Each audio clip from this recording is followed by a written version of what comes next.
What Sport England is about is helping people create a sporting habit for life.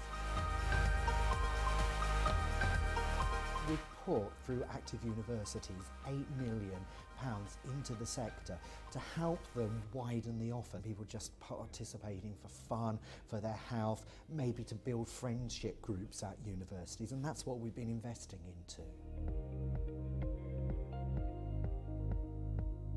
I've been doing the sports activator for the volleyball, and it's just weekly free sessions for people to go and play. It can be so intimidating. I know the first time I wanted to go to some of the classes, I thought, everyone's going to be so good and I'm going to be so scared and I'm going to be so awful. And I got there and it's not like that at all. I mean, university gives you loads of possibilities, not only career perspectives, but to try out new things, and this is what uni is about. And I think everyone should just join in and come and try out new things. I'm not traditionally like the most exercisey type of person, but this was just kind of completely left field, a bit crazy, that wasn't competitive, that you didn't have to be like overly skilled, that you could just go for it. It's something different, so there's a bit of hype around it and people get involved and kind of forget that they're doing sport and getting active. Studies can be really stressful, so sports is definitely one of the other ways for you to, just de-stress and have some fun at the same time. I think it's good that students get more for their money by doing this sort of thing, obviously with the tuition fees rising. It's really good to actually get out, run around. It's nice to have something a bit more casual that you can turn up to, you can have a bit of fun with friends. It keeps me fit, it allows me to meet other people. It's just a really fun thing to do on a day like this when it's sunny, and if it rains, well, you're going to get wet anyway, so it's still fun.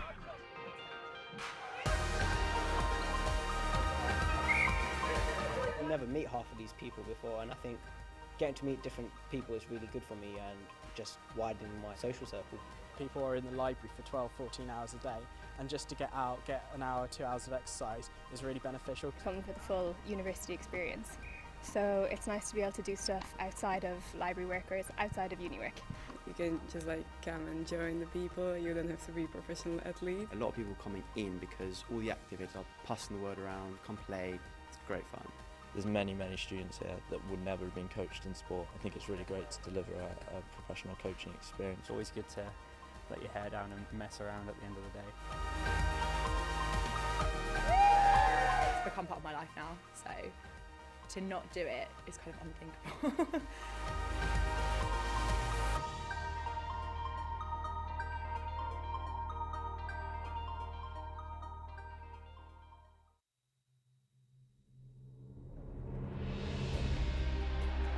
Athletes, officials, Paralympic sports fans from all over the world.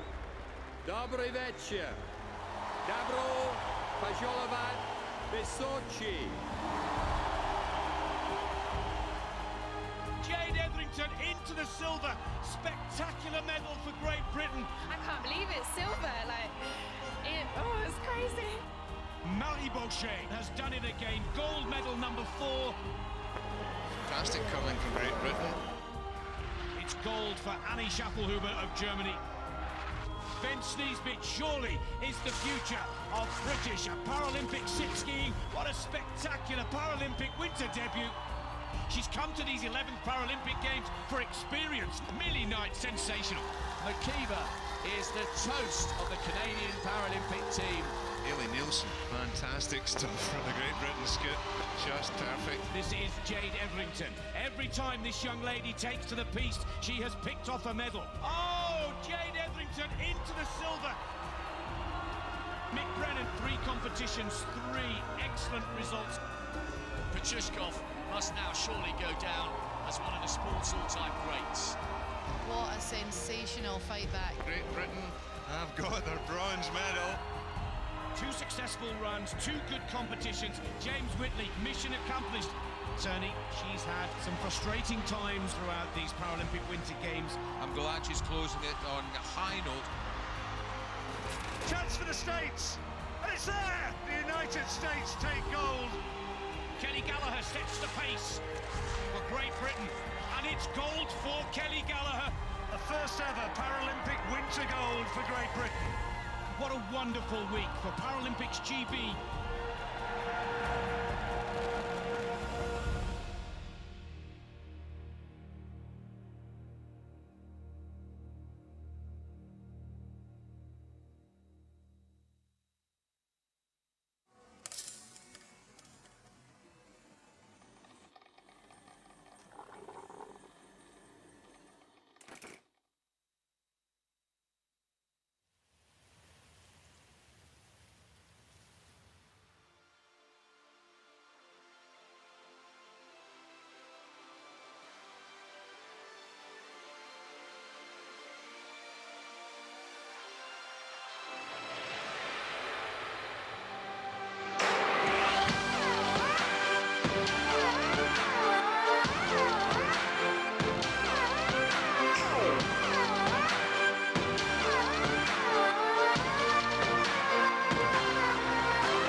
The only way you're going to enjoy something is if it's fun. Sports for me, like freedom. If somebody tells you you can't do it, you tell them you can do it.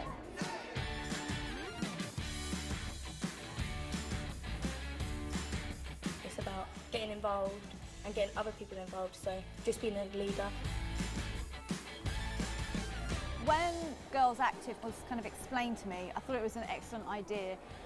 I think it's really important to encourage girls, especially teenage girls, to engage with sport.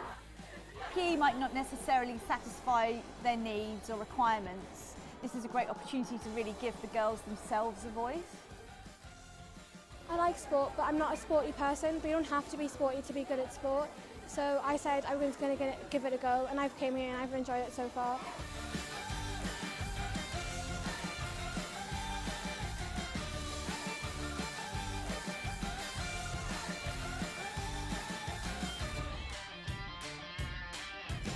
We're going to go away and go back to our schools and influence people that aren't comfortable doing sport and try and get them more actively involved and just doing things that they're comfortable with doing, like around us and teachers.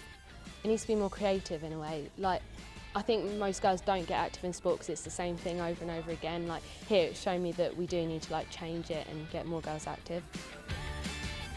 Cover side is really, really good. It didn't feel like a sport you were doing, it just felt like you were having fun, and it gave you ideas for new ways you could introduce sport to other people. It was dark, so we could do anything we wanted. If it would go wrong, no one really cares about that. Do you know what the most incredible thing about Girls Active is? We know it already works.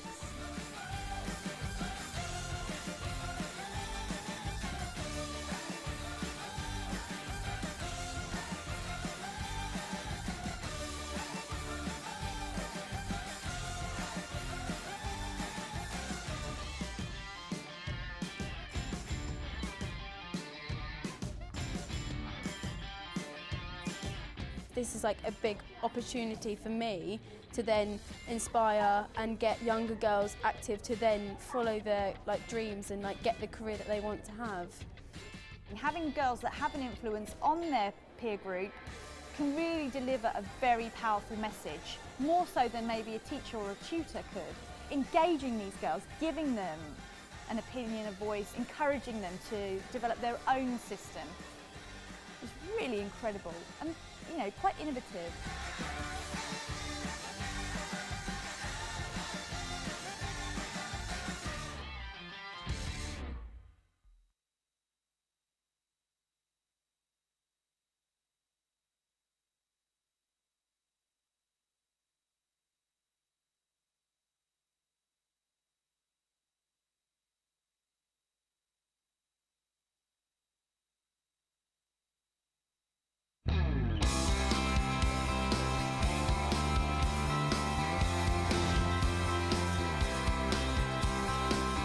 Schools form a really, really important part of the matrix of sports facilities that are available in every community.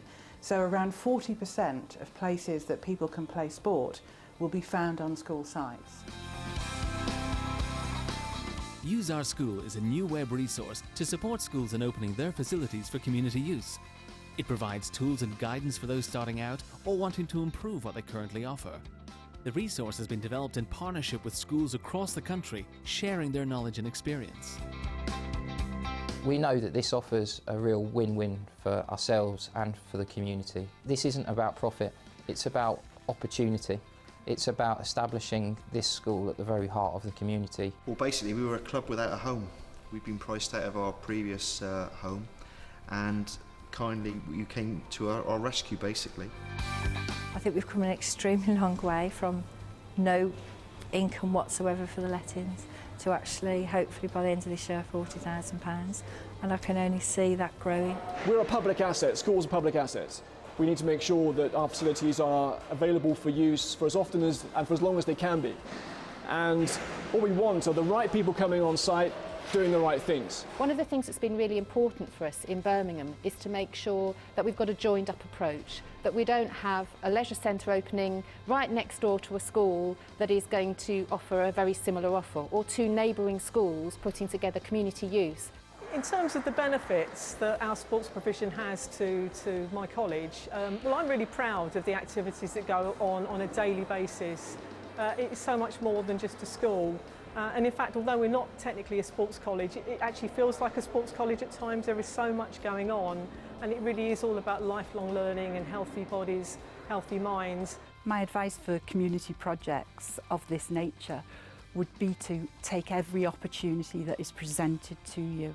The relationships developed through this project have just opened up so many opportunities for our young people, our staff and the wider community. The key thing about this resource is that you will find practical tips and ideas. You'll find tools, you'll find templates that will make this something that really saves you time and effort. So if this is something you're interested in, the resource will really help you. We think that more schools should open clubs like this to the community so that more children at their school have the opportunity to volunteer and coach at the club and develop the same skills that we've developed.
Were you told that you weren't tall enough to be goalkeeper? I was told I wasn't good enough to be goalkeeper, but that didn't stop me. My first sport was hockey, and I played hockey for England for the junior team. Sinatra in a flat Cadillac, my old lady leaning out the whole window. Everybody looking when we walking slow. I'm the bomb and about to blow up. I'm the bomb and about to blow up.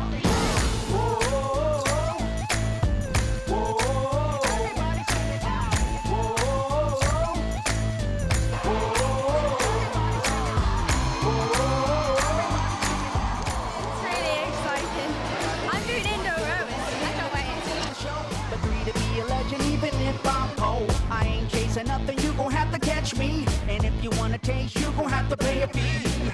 I'm the bomb and about to So yeah, think positive. When you're nervous, it's really good. When I'm nervous, it means I have my best game. Enjoy it, guys. Really, really hustle. They all hit the floor. Babies rock a pose, come up in the front row. The homies in the back tip the half slow. I'm the bomb and about to blow up. I'm the bomb and about to blow up.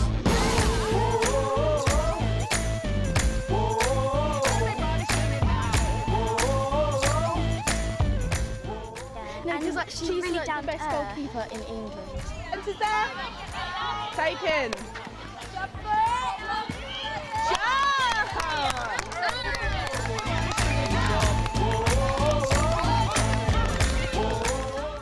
You might get one, might you? Yeah. Well, why not, eh? I'm gonna win. Yeah? Yeah. I think I could do better. And come first place next year. Again, even though we're not winning, we're having fun. So you was an Olympic? Yeah. So you say you're famous? Maybe. But I tell you, I did teach someone how to play volleyball who's a bit more famous than me, a guy called David Beckham. So I had to go... New level, grabbing the light on the run from the devil. Been downtown for too long. I feel the sun rising on the rim of my bones. I'm the bomb and about to blow up. I'm the bomb and I'm about to blow up.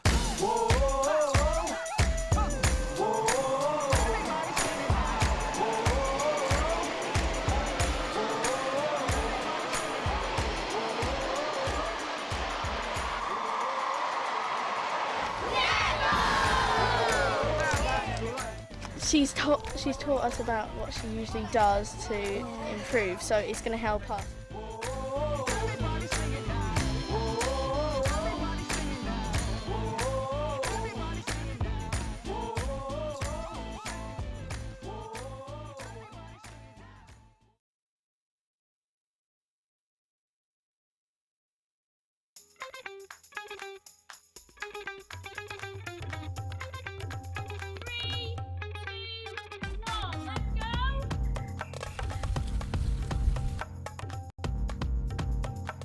Looking good, ladies. Keep it going.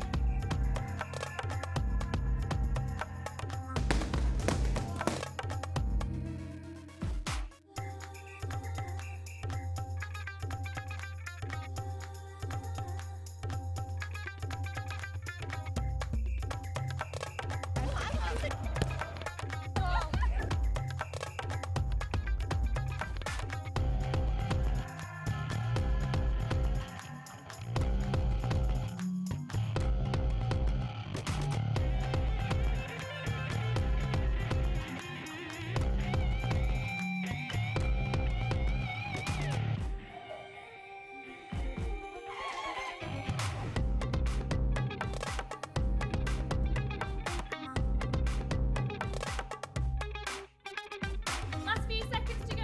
Keep it going.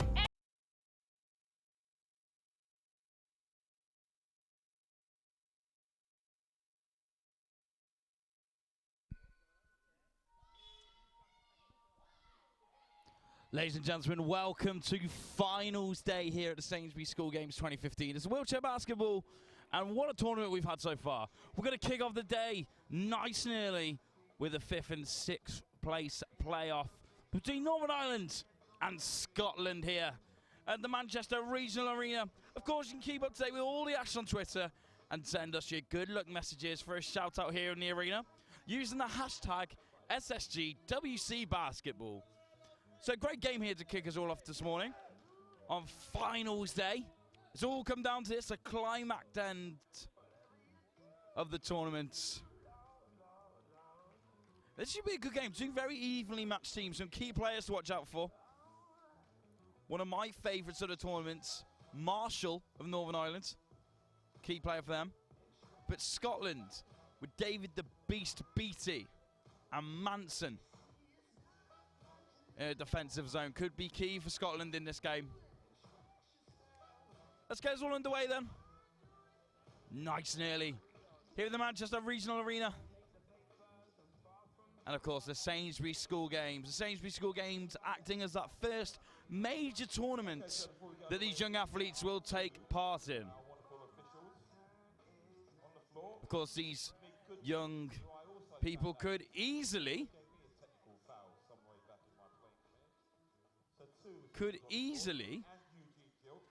be competing in the Olympics, Commonwealth Games, Paralympics of the future. Oh, nice. Scotland straight out the door. Someone's had their Weetabix this morning by the looks of things. And of course, some of these young prospects and with huge potentials for their future careers could have already played for Great Britain, played for their respective countries. Of course, so these, the very best of these countries, representing them here in Manchester. And we're all underway here. Already with 2 points on the clock. Good play by Northern Ireland, denying the pass cross court. There's going to be a Northern Ireland ball here from the sideline. Through Marshall. Neagle, also a good player for Northern Ireland. Could shoot well. Did it in their last game and in losing effort. Oh, nice. Falls for Agnew of Northern Ireland. And here comes James Beattie, one of the Beattie brothers on the courts. Good holding on from James Beattie there. Good defense from Northern Ireland though. The Beast on the ball, long range two. No, doesn't fall. Oh, nicely cut. Couldn't quite make it for Scotland. Scotland missing a player today. Williams, unfortunately, couldn't play in this game. I'm sure she is here in spirit, though. Cheering on Scotland at home. Both teams really up for this game. Doesn't fall. Early doors. Both teams really going for this early on. Nice to see. Who needs a line when you can watch good wheelchair basketball like this? It may be Sunday morning, but these players definitely didn't want their Sunday morning lion. They wanted to put on a great show of wheelchair basketball here at the Sainsbury School Games. That's a foul called. Pushing foul. Looks like it's going to be a Northern Ireland ball. Yep, and that's a foul called against Hastings there of Scotland. And it'll be Northern Ireland. So a quick pause in the play. Mo Hastings just making sure everything's present and correct. And she's back on her feet. Ready to go. Job, Mo. Well done to Mo. It's also nice to see the Northern Ireland player there, helping her back up. That's been a running theme throughout this tournament. Lovely sportsmanship shown from these young athletes, which I think is an example to professionals in the sport, where sometimes we don't see so much good sportsmanship, but we've really seen it here throughout this tournament. A really nice vibe around the area. I mean, in the Athletes Village, all these teams intermingling with each other and really social with each other. Really nice to see. It's almost like every team here is one massive, massive family. Really a lovely vibe here in Manchester. But when it comes to the court, they all switch it to game time. And this is Manson on the ball. Manson, for me, another key player in the Scotland side. Nice into Beattie. Foul over the back from Josh Graham. It goes with all the officials of the game here as well. They all seem to be being nice and social with the players. Off the court is also nice to see. Professionals can often be a bit not knowing when to switch off their game.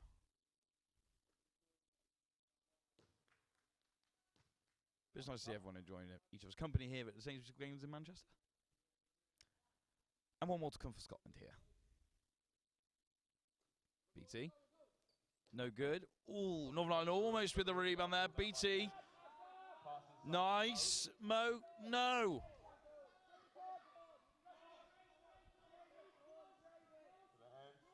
Northern Ireland. Nagel. Nippy player for Northern Ireland, Nagel. Lays it off. That's no good for Northern Ireland. Just over 7 minutes on the clock now. The first quarter, Northern Ireland 4, Scotland 2. And this is a hard game to call. Very two evenly matched teams. I'm trying to think of where the key could lie, but both teams really match quite well. I'd probably say Scotland's defence slightly stronger, but that hasn't been proven in this game so far because Northern Ireland have really put a great performance in the defensive areas at the moment. Really great performance from them. Which you didn't expect because they're quite a good, they're more of a shooting team. But that's the first time up call of the game for Scotland. And I think they need it. I think they need to. I think they might have come into this game underestimating Northern Ireland slightly here. Northern Ireland are straight up for this, putting it all on the court. But of course, it's at the Sainsbury School Games. You're going to bring your game here. It's this first major tournament that a lot of these young athletes will take part in. Acting almost as a professional training ground for the future of these athletes. Hopefully these rising stars will move on to bigger and greater things from the Sainsbury School Games.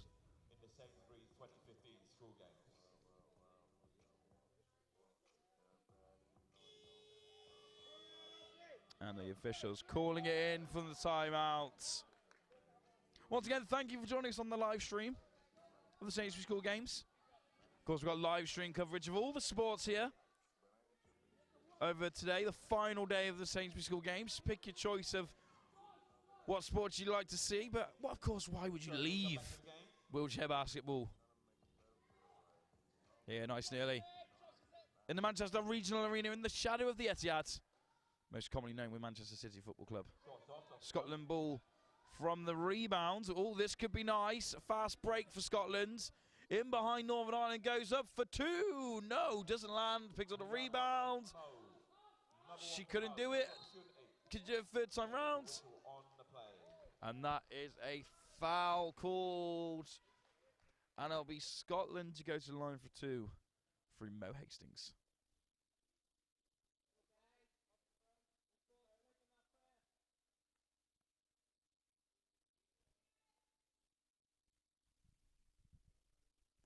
And our official Eugene passing off the ball to Hastings here.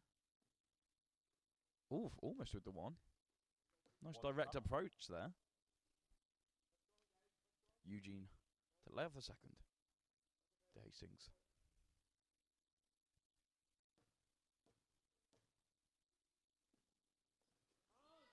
No good for Hastings.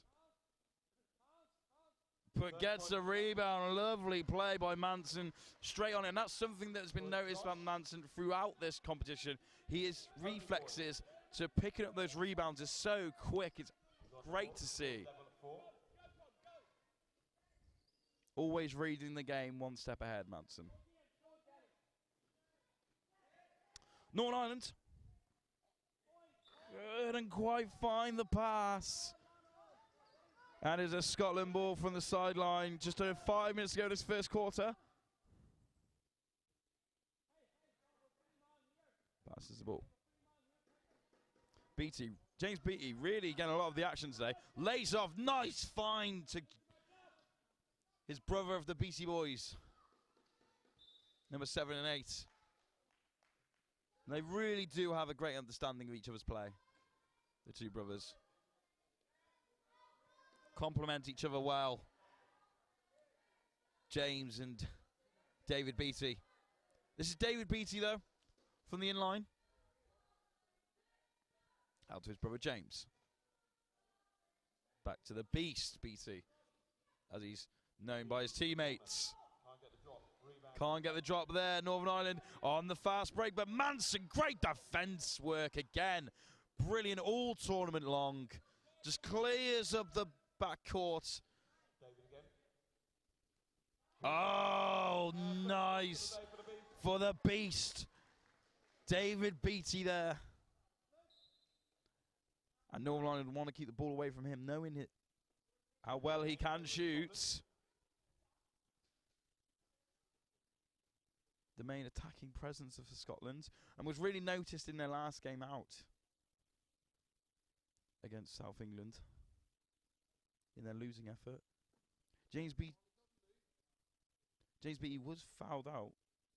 David Beattie, sorry, was fouled out for the entire third quarter of that game, and Scotland really did miss it. It was really noticeable. They just kind of lost their teeth in the attacking end of the court. But then his foul was rescinded and he was welcomed back to the game again, and then Scotland pulled themselves right back in that game against England South. So all through that man, David Beattie, so could be a key player today for Scotland. Mansono was the reason Scotland stayed in that game, making sure the deficit was not too large against England South, sweeping up the backcourt with constant rebounds and blocking. Manson and David Beattie, if those two can be on their game today, this could be a Scotland W. However, Northern Ireland have got Nagel and Marshall in their ranks. Marshall really runs the defence well for Northern Ireland. Those familiar with football, kind of like a John Terry role, commands the defence of Northern Ireland. Always telling people where to be. But Nagel here, quick, agile, up front, runs the attacking plays. Always pops into those little bits of spaces and takes advantage for Northern Ireland.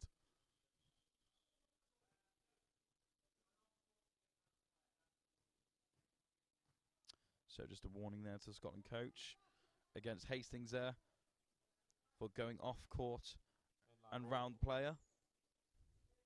Next foul, or next time Hastings gets caught doing that, it'll be a technical foul to Scotland.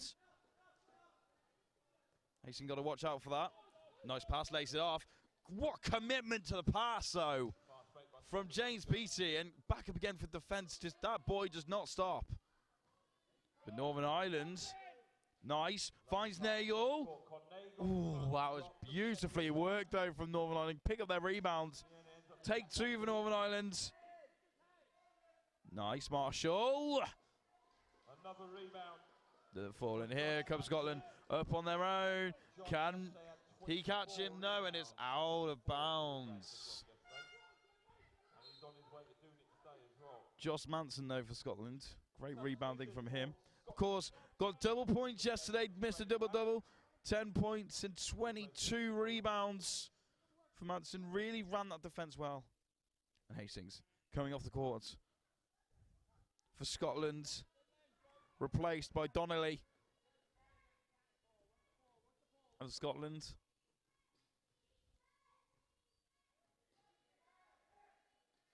Northern Ireland, oof, almost picked up by Scotland.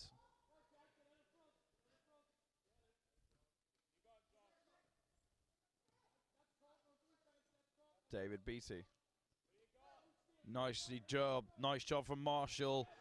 That was all Marshall's defensive work there for me, though. Great, completely running David Beattie into the corner that started his attack off for Northern Ireland, and he goes up, doesn't fall. The rebound, almost for Marshall. That doesn't go, and all on his own down the other end of the court. Manson ready to take advantage, blocked off, can lay it off here. Can he find a teammate for Scotland? No, decides to hold it up. Waiting for the recruits, the backup of Scotland. And can the Beast strike? And he does for the two for Scotland. And that was the worst player it could have been for Northern Ireland as the spare man there. Great job for Northern Ireland blocking off the attack of Scotland, but just too much when David Beattie comes in. Manson, David Beattie, no good. That's going to be Northern Ireland, but Manson again with a defensive display for Scotland. For me, the best player for Scotland all tournament long, Manson.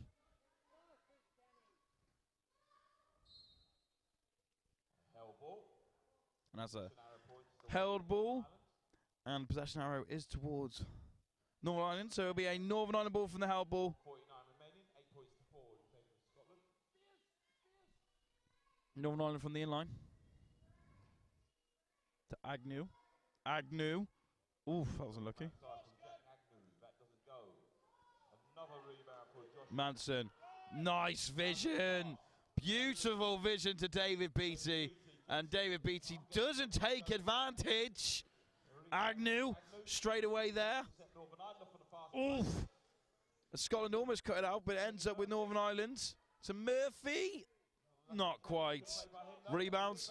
Yes, Northern Ireland. Bringing it back to a 2-point game through Josh Graham. 2-point advantage to Scotland. Just over a minute to go this first quarter. Scotland will want to take as big a lead as possible into this game. Lays it off. Oh, and James Beattie of the Beattie Boys. Nice. A nice assist there from Mick Donnelly of Scotland. Okay, Northern Ireland have one last attack here. Luke Marshall. Oof. Not quite. Pick up the rebound though, Northern Ireland. Nice. Doesn't fall. And again, another rebound. And Scotland, for me, were lucky to get away with that one then. Very lucky indeed, Scotland.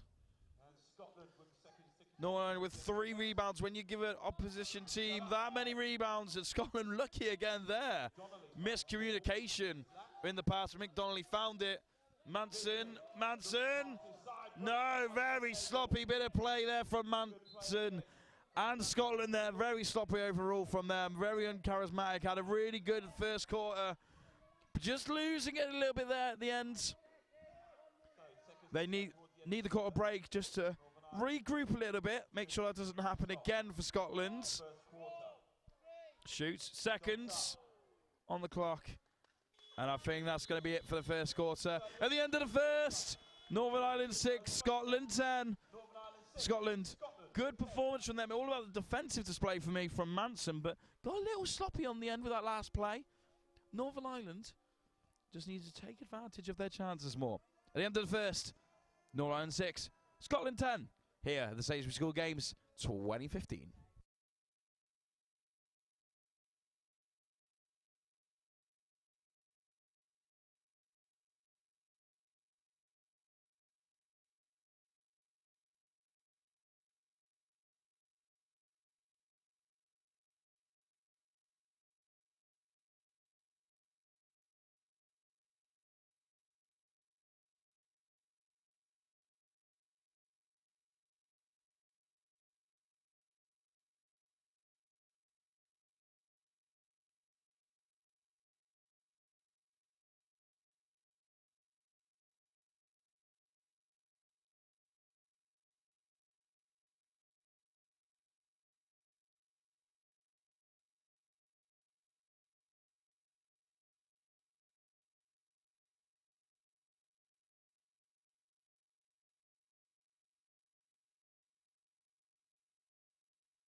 So back to the action here, the Wheelchair Basketball Sainsbury School Games 2015. Use the hashtag SSG WC Basketball. And as we get back to the action, Northern Ireland head coach picking up on something which was noticeable in the first quarter with the commentary box. Sat just behind the Northern Ireland bench. The coach saying that the Northern Ireland team need to make themselves bigger in defence and block these passes and shots, which Northern Ireland definitely need to do. So, early on in the second, and that's a foul against Northern Ireland. And it's David Beattie to go to the line for 2.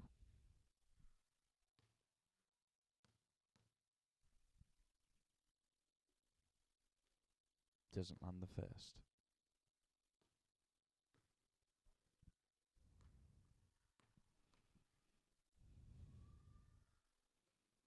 Gets a second. Takes us to 11 points for Scotland. And it'll be Marshall to lay it off to Eagle for Northern Ireland.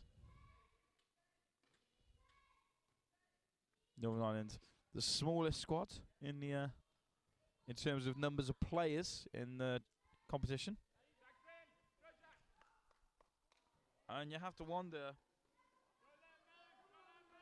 is that affecting them in terms of fatigue and tiredness? Because they can't rotate as much and use a range of different tactics as much as other players can.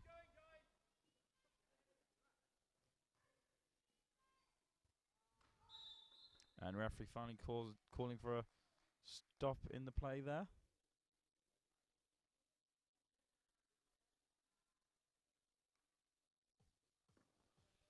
With the Beast PT.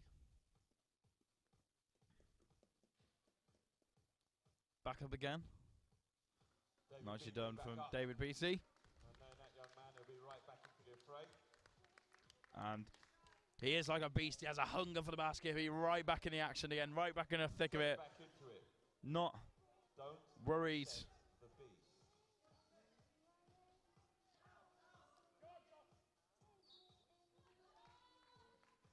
But yes, Northern Ireland, the smallest squad in terms of numbers in the competition, can't rotate as much, can't play as many different range of tactics as other teams can. Limited in the resources at their disposal. Still, though, when you have a core group of players, you do have a better rapport, you do have a better understanding of each other when there's less of you. So they can work on their plays and perfect them more due to the less amount of players. So can be a positive as well as a negative as well for Northern Ireland. So just under 9 minutes in the second quarter. 6 Northern Ireland, 11 to Scotland. Scotland to kick it all off again on the court.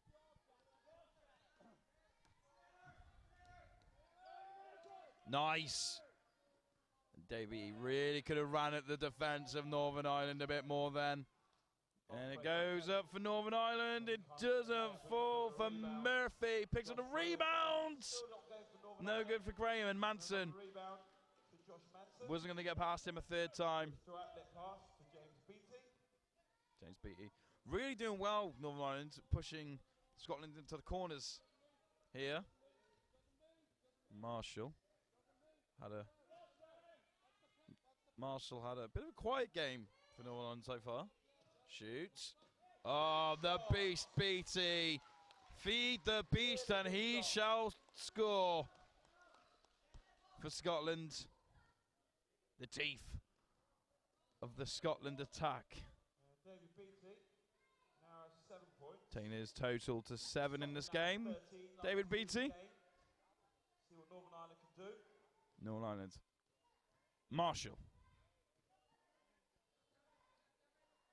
Goes for the shots. Oof. Ooh, that's unlucky for Marshall. Picks up his own rebound. Finds in the middle. Couldn't quite complete the pass. And our official Eugene calls out for a Northern Ireland ball from the sideline. Of course, supported by his great supporting task of table officials and other referees as well. Manson picks that straight out of the danger zone for Scotland. Lays it off to the beast, Beattie. Whistle on play, foul called. So that's a whistle called there, foul called. What's Eugene going to give here? Foul is called, Jack Agnew. And that's a foul called against Jack Agnew of Northern Ireland. looked like a pushing foul. So it's going to be a Scotland ball from the in-line. Really in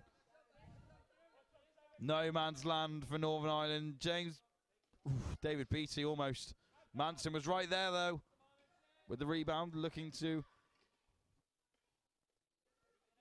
finish the attack off. Can he? Under pressure, the serious pressure, James Beattie. That is impressive. James Beattie really keeping great composure there. 3 Northern Ireland players are on him, but still managed to get the basket. Marshall.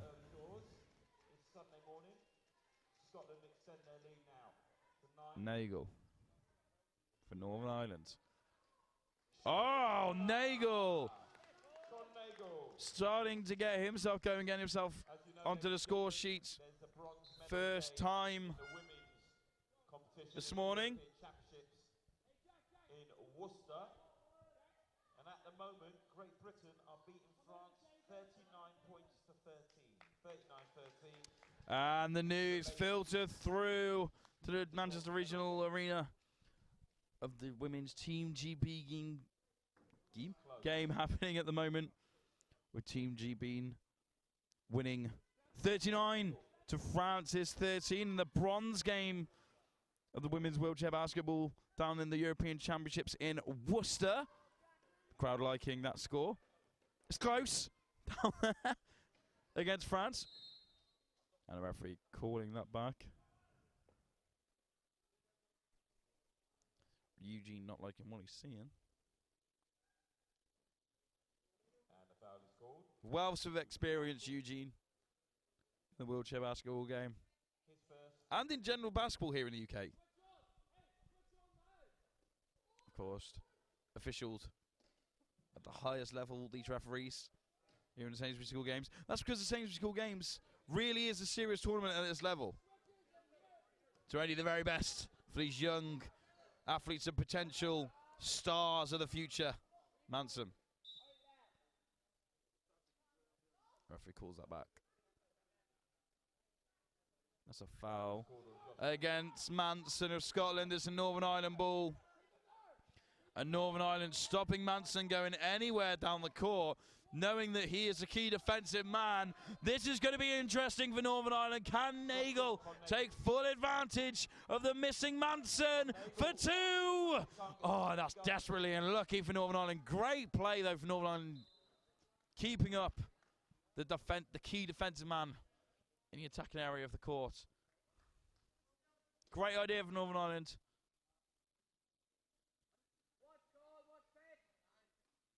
Couldn't quite get the basket, though. But that's what Northern Ireland need to do. That exact play, and it could pay off for them here today in this 5th and 6th place playoff. Oh, nice passing from Scotland. Couldn't get the layup, but gets the rebound to his brother. Doesn't land. James with another retry. Doesn't land, and that looks like a foul called against, I'm going to say, Agnew of Northern Ireland. Yep, that is Agnew of Northern Ireland with the pushing foul there. It's James Beattie to go to the line for 2. James Beattie to the line, shoot 2. He had the height on that one. Didn't get the basket, though. Second for Beattie. Doesn't quite get it. Scotland, no one there for the rebounds. And Northern Ireland look at the right side of your screen. They're holding Manson, and Manson nowhere to be found in the Scottish defence. Can they take advantage? Great play from Northern Ireland. They tried it again. It worked perfectly the second time round. It's a 5-point game here at the Manchester Regional Arena. And the spare man, the Beast Beattie. No, didn't fall from this time. Northern Ireland lucky to get away with it that time. Really got to watch out for that spare man. Keeps getting them. And that's where Northern Ireland needs to come. From now on in this game, watch out for spare man on the attack. Nice! I'll pick up the rebounds. Rebound picked up by Con. Con off the backboard. Doesn't happen. Rebound time picked up by James Beattie. Scotland with their own rebounds. Manson. Great vision, Manson. Josh gets the ball cross court to Craig Brown.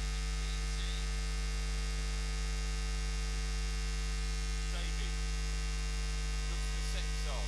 Beattie puts it up. Shot doesn't go. Another rebound for Con.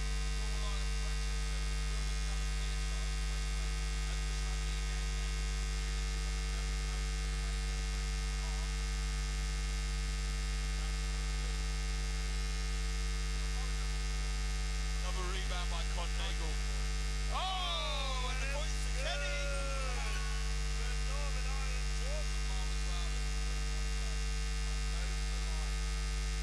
foul is called on Gemma Lumsden. Count to 2 points. Kenny Murphy. And a timeout called by coach Stephen Gordon for Scotland.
So 2:56 remaining in the first half.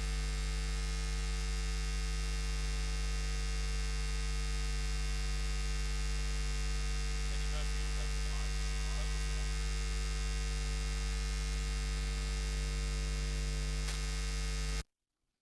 It's good. And this is interesting. A 2-point game here in the 5th and 6th playoff for Scotland and Northern Ireland. Tom McCaffrey. McCaffrey for Scotland. First time we've seen him in this game. Lays off to Lumsden. Nice. Great reading there from Northern Ireland. Northern Ireland got to get it out.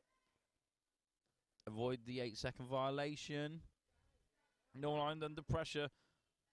Oof, that's desperately unlucky. Rebound pulled down. Eld ball. No. Another one. Manson of Scotland again. And a spare man at the end of the court for Scotland. If Manson could pull off the pass, but he couldn't. And Northern Ireland with great play there. And Scotland getting the 8-second violation. Couldn't get out of their side of the court in time. Great blocking play from Northern Ireland. And we see the return of Donnelly onto the court, replacing Gemma Lumsden. And Northern Ireland looking to take advantage of this play now. Just over 3 minutes remaining. Looking to level things all up at 15 apiece. On 13. Could this be the play for Northern Ireland?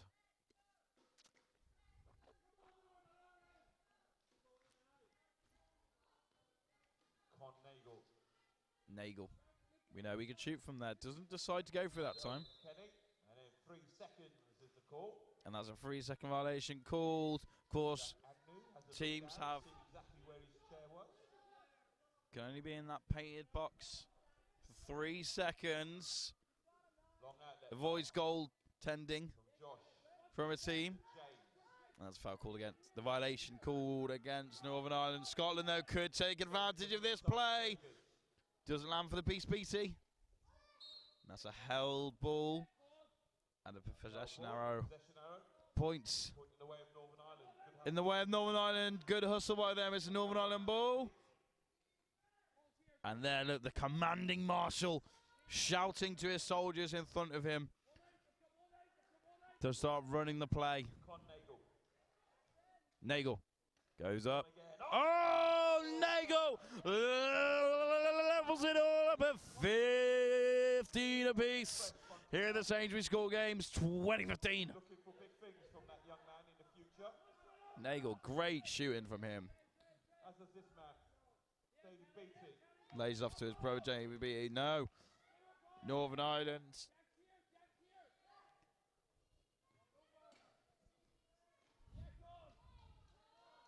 Connor Nagel.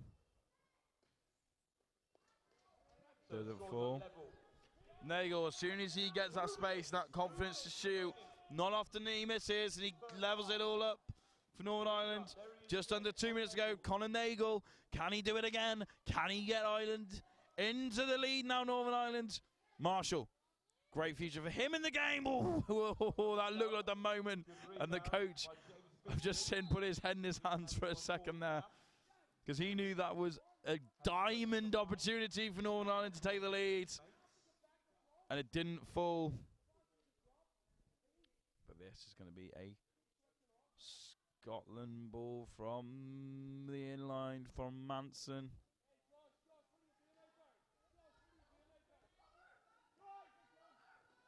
And the spare man for Scotland looking to find the shot. And Northern Ireland have really got to watch out for that. They've been caught by that all game long by the spare man for Scotland. They do really well at man marking, but then there's just always someone left over. Good setup play, but it doesn't go. And I wonder if head coach in Northern Ireland will mention that at half-time. And that's a whistle called on the play by Eugene, one of our officials here. Good on Eugene. The foul is called. Foul called. It's a Northern Ireland ball. The foul against James Beattie. Substitution for Northern Ireland. Lewis coming onto the court, replacing Agnew. Who leads the game with 2 points. Agnew currently on 2 points for Northern Ireland.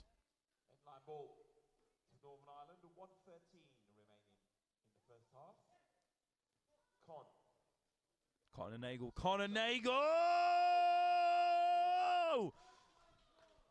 It is good.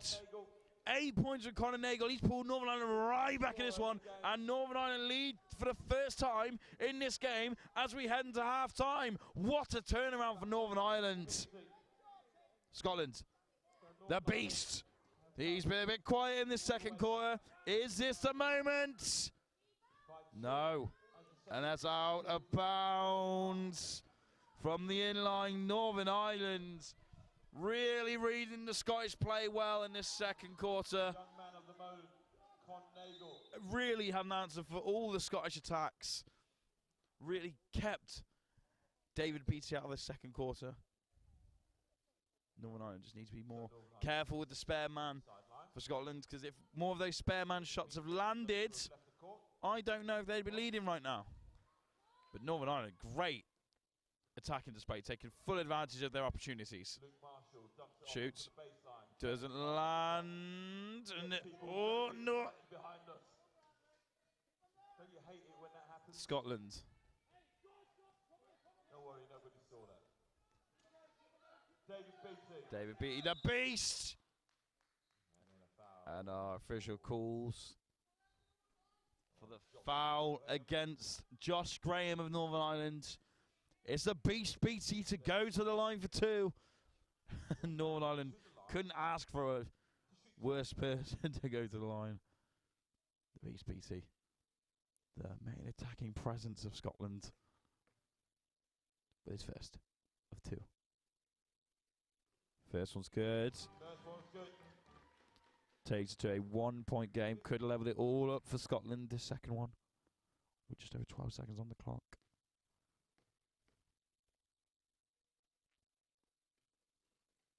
Doesn't land. Northern Ireland under pressure from Scotland. That's a foul called.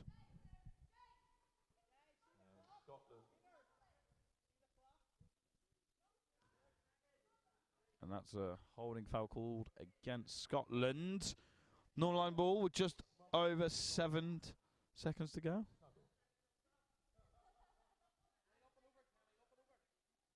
like that. I may well nick that, Tina. I will credit you, though. Great shot from Northern Ireland. And that's all she wrote. And Northern Ireland coach not happy with that call at the end there at all. He thinks he should have got a foul from Northern Ireland in the dying seconds then. But at the end of the first, it's 16 to Scotland, and Northern Ireland pull themselves right back in this one on 17. What a first half here in the 5th and 6th place playoff. Really nice, evenly matched game here at the Sainsbury School Games 2015. Use the hashtag SSGWC Basketball. Let us know what you're thinking online. And we'll be back for the second half and the conclusion of our 5th and 6th place playoff. Our first game of the day here at the Sainsbury School Games. It's Scotland 16, Northern Ireland 17 at the Sainsbury School Games 2015.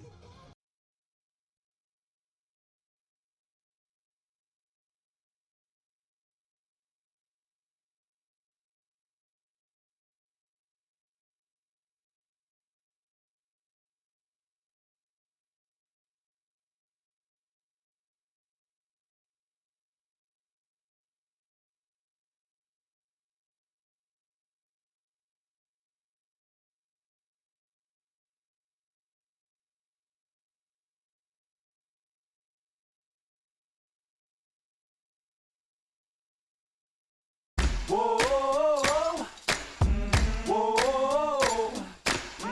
whoa, whoa. Okay, wake up in the morning to the clear blue sky. Were you told that you weren't tall enough to be goalkeeper? I was told I wasn't good enough to be goalkeeper, but that didn't stop me. My first sport was hockey, and I played hockey for England for the junior team. Sinatra in a flat Cadillac, my old lady leaning out the whole window. Everybody looking when we walking slow. I'm the bomb and about to blow up. I'm the bomb and about to blow up. Whoa, whoa,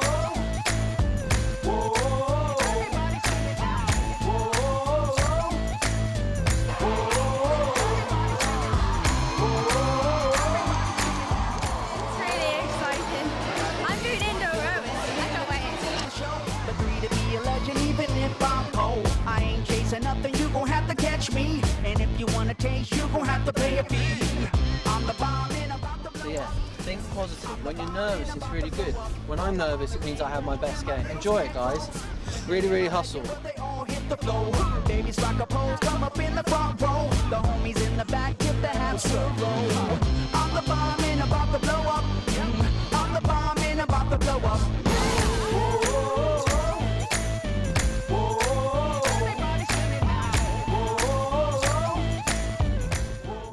No, because like she's really like down the to best earth. goalkeeper in England.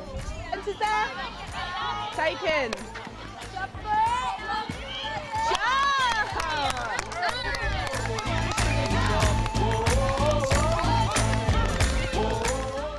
You might get one, might you? Yeah. Well, why not, eh? I'm gonna win. Yeah? Yeah. I think I could do better. And come first place next year. Again, even though we're not winning, we're having fun. So you was in the Olympics? Yeah. So you're famous? Maybe. But I tell you, I did teach someone how to play volleyball who's a bit more famous than me, a guy called David Beckham. So I had to go... New level, grabbing the light on the run from the devil. Been downtown for too long. I feel the sun rising over the I'm the bomb and about to blow up. I'm the bomb and I'm about to blow up.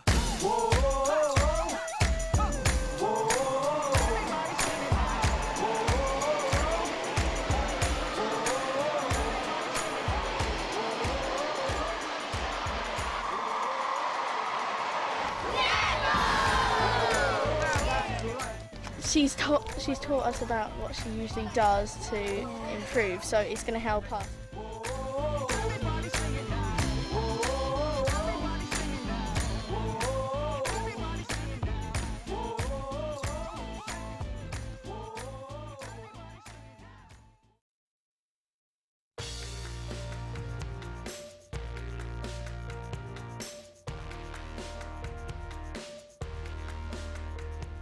If you spend too much time doing one thing, it's damaging. It's damaging in all sorts of ways. You take away the quality of your life. So for someone to just do academic studies for 3 or 4 years and not do something else as well, that would not be a good outcome for them or for the university. Sport plays a big role in that. If you go back 15 or 20 years, what you'd have seen is not a great deal of activity beyond the traditional sports. What we actually had was quite a traditional offer of sport. So if you want to play sport, you had to join a club, you had to train twice a week and you had to compete. And what we understood is that actually sport can deliver a lot more than that, and we need to deliver our sport in a slightly different way. And the element that was lacking for us was having that option that people could dip in and out of to attract a wider group of students who weren't attracted by that initial offer. The one thing that the universities we work with are getting very confident at doing is consulting their students who are not necessarily interested in sport and trying to understand what would make them interested in sport. They're forever telling us getting involved in these types of projects is for fun, it's sociable, they're making lifelong friends. We're really kind of seeing more buy-in from senior people at the university, and that's through them seeing the benefits through their students. It gives you a sense of calmness, it gives you a sense of perspective, it means you sleep well, it means you get up the next day and you perform better. Those are all good reasons why sport can help your academic performance. Having a healthy body results in having a healthy mind, which I think is beneficial to the student. A lot of students are suffering. Mental health is a big issue. Things like sport, activities will certainly help in eradicating the amount of mental health issues that we have here. So our counselling service sees over 2,000 students per year, and we're hoping that actually if they have more outlets, then that's something that will really help them. Essentially it means we're keeping students, people that may well have said this is too much for me, I can't cope with the new environment, have made friends. It means they're going to stay, and that's a great thing educationally, but it's a great thing for the financial bottom line when you think about the amount of fees that people are paying. The first year or the first term even is a very vulnerable time, a lot of dropouts around that time, and we know that there are more opportunities for people to get involved in sport activities, then they're more likely to feel integrated into the university community. Therefore, they're more likely to stay on in university and complete their studies and achieve. From our research, universities are telling us that it helps them with attracting students to pick their university. 35% of all students said that they did look at what did that university offer them, for their student experience. When students are coming to universities now, they're actually investing in their own education. So the students want to feel that they're getting value back. We know the link is strong between sport and the student experience and employability. Universities which invest in their sporting facilities are likely to attract the university students that they actually want. It does contribute to the wider objectives of the university. How employable are my students when they leave in 3 or 4 years' time? And we know through our research the students taking part in sport are developing life skills and skills that employers really want to get their hands on. What we do know through our survey is that more students are satisfied with their sport experience whilst they're at university, and that's improved over the time that we've been investing in higher education. Active University's investment has helped us to convince the university hierarchy that sport is really important. We now have an institution-wide strategy for sport that talks about investment in all of the resources that can make sport really thrive. And for that reason, we're going to be eternally grateful to the investment because it's made a massive difference.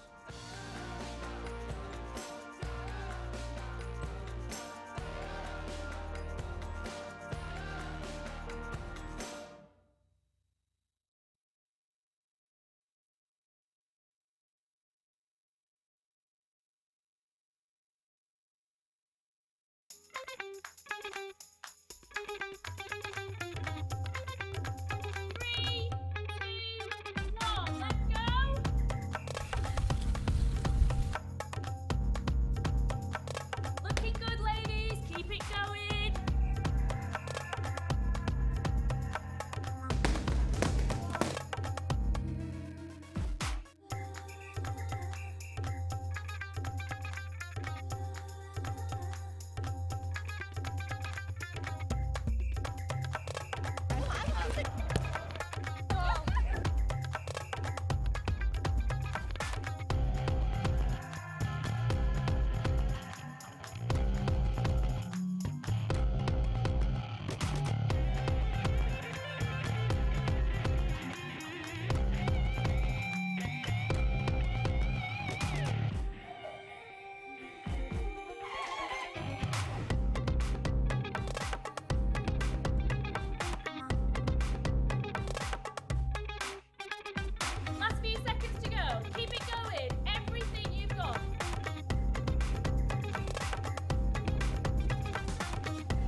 Ladies and gentlemen, welcome back to the Sainsbury School Games 2015. It's Northern Ireland, it's Scotland. It's a second half here at the Manchester Regional Arena. Scotland on 16, Northern Ireland on 17.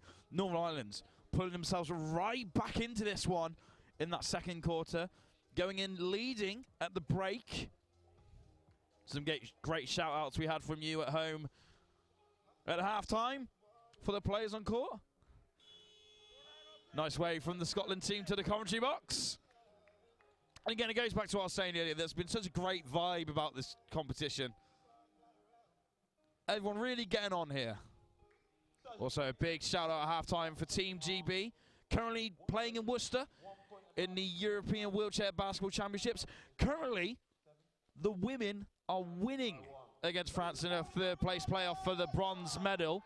And of course, 3 members currently playing in the starting 5 for Great Britain of the women's team have played here in the Sainsbury School Games. So it really does show the success of this amazing tournament put together, and that these rising stars can be future international star players. So we're just about ready to get back on the way here. Scotland to start us off nice and early. Ooh, doesn't land for the BT. Not round the second time either. Northern Ireland, pick up. Now, Northern Ireland really dealt well with Scotland's attacking prowess in the second quarter. However, they always did miss that kind of spare man. They just came running off. And a lot of the time, it often ended up being the man you don't want it to be from Scotland. The Beast Beatty, David Beatty. It's always you. Always ripping things, you. So destructive. Goodness me.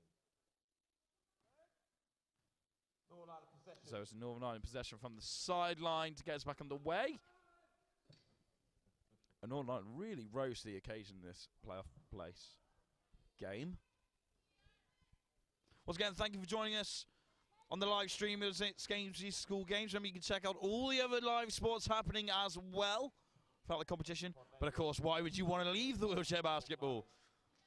Well, we got play-by-play action for you. Every basket, every foul, every play, just like this one. Northern Ireland, criminal defending from Scotland. You cannot give an opposition team that many rebounds because eventually they will punish you. That's another 2 for Murphy in Northern Ireland. Manson, nice pass to James Beatty. Up on his own. We'll see what Beatty can do here.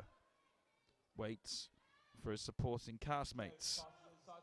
Nice to, doesn't land for Hastings there. Scotland, Northern Ireland. Nagel. We know he can shoot. Nice pass in the area. Oh! Marshall couldn't quite land it. Beatty. 1/2 of the Beatty brothers. The Beatty boys.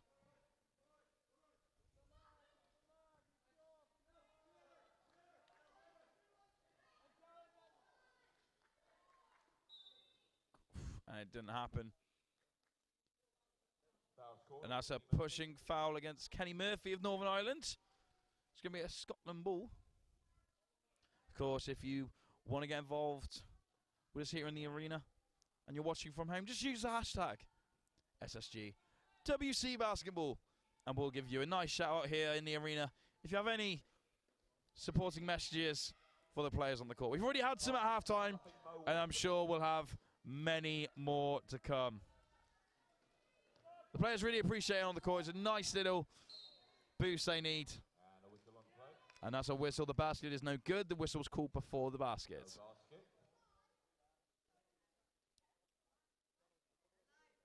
And the referee gives a foul against Northern Ireland there. Against Scotland, sorry, against Donnelly of Scotland.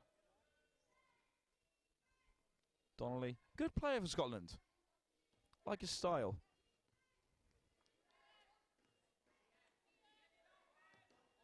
One of the main men in the defensive lineup of Scotland. Really acts well as a blocker.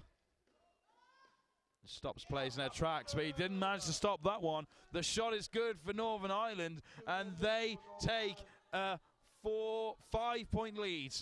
It's early in the morning. I'm losing count. David Walters here live on your commentary streaming throughout the Sainsbury School Games 2015.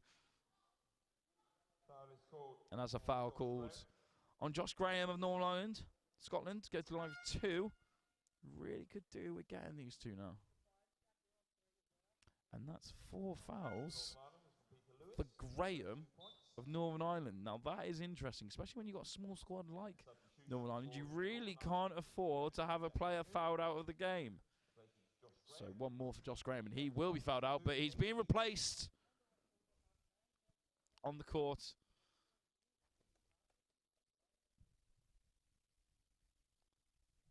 So Northern Ireland with a freshman. Scotland to go to line for 2. This is the first. Doesn't land the first time round.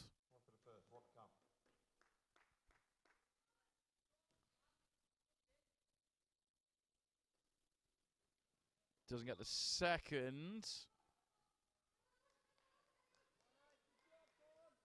Possession remains. Go to Northern Ireland. 5-point game, no large lead in the game. So 5-point game here at the Manchester Regional Arena between Scotland and Northern Ireland in the 3rd quarter. And it's going to be a Northern Ireland ball from the sideline. Manson trying to hustle straight away. Northern Ireland there. Northern Ireland now. Looking to break through the Scottish defence. Oh, and it falls for Murphy.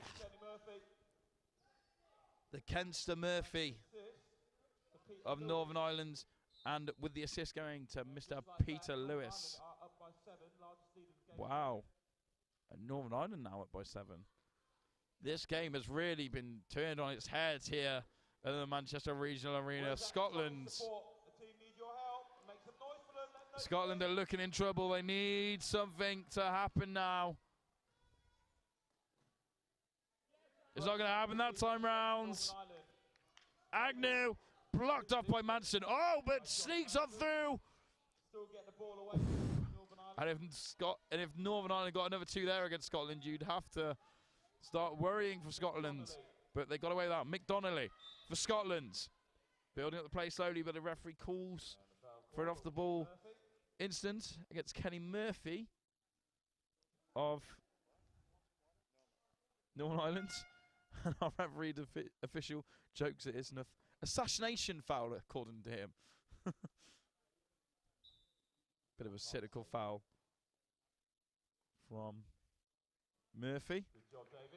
But David B's back on his feet. And Murphy cannot foul like that in this game. He can't afford to do that. That's a timeout called. Murphy for me. We'll have to watch this game because the officials are going to be a bit more harder on him now after that cynical foul. It is France 23. Remember, this is the bronze medal game in the Women's European Championship. France 23, Great Britain 59. So, news flickering through to the Manchester Regional Arena. Great Britain on 59. France on 22 in the European Wheelchair Basketball Championships. Bronze medal game for the women down there in Worcester. Good luck to them. And I think it's a great thing that the Sainsbury School Games is happening at the same time as the European Championships. It just adds a whole more rapport to the school games here in the wheelchair basketball. The players knowing that could be them one day in the European Championships, representing their countries, doing them proud like they're doing here at the Sainsbury School Games. And Northern Ireland doing a fantastic job in this game.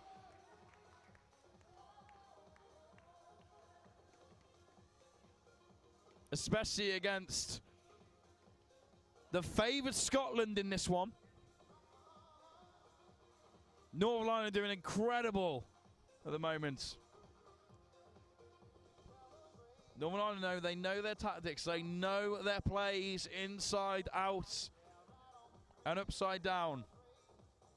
Scotland, they need to find that cutting edge. They need to find the teeth. Soon, they need it now. Could this be it? Manson in the middle! No good. Rebound. Take 2. Doesn't land. Beatty, take 3. Doesn't land. Northern Ireland pick it up.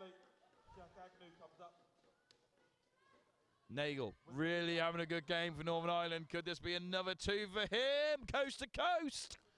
Doesn't land.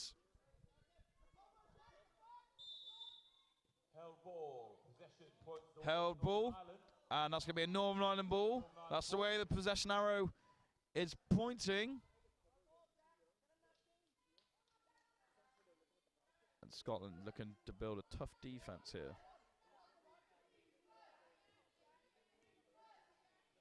Shoots. Doesn't land for Northern Ireland that time. Beatty. This is good for Scotland. This could be a nice basket for them. Manson lays off to Beatty. Doesn't fall. And that's a foul called against Lewis of Northern Ireland. And it's Scotland to go to the line. Go to the in-line, in fact. Couldn't they make something happen here? Can they build on their play? McCaffrey. Donnelly, sorry. Oof. Donnelly pass out to David Beatty. Couldn't take advantage though.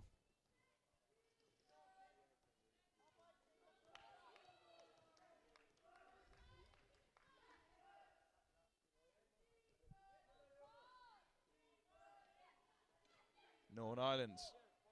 Northern Ireland getting right in the face of Scotland. Pick up the rebound. That's what Scotland need to do more of. That's where their strengths lie. Really good on the rebound. They have been all tournament long. Donnelly in space on his own. Closed down quickly by Northern Ireland. Couldn't find the pass. Unlucky there for Donnelly.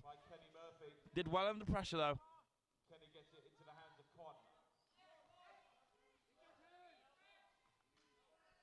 Northern Ireland referee saying wasn't going to be a basket, even if it did go in. That's a 3-second ball called. It's a Scotland in line.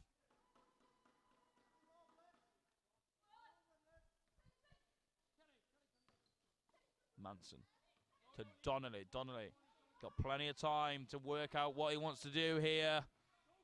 Donnelly lays it off. Nicely laid off from Donnelly to Beatty.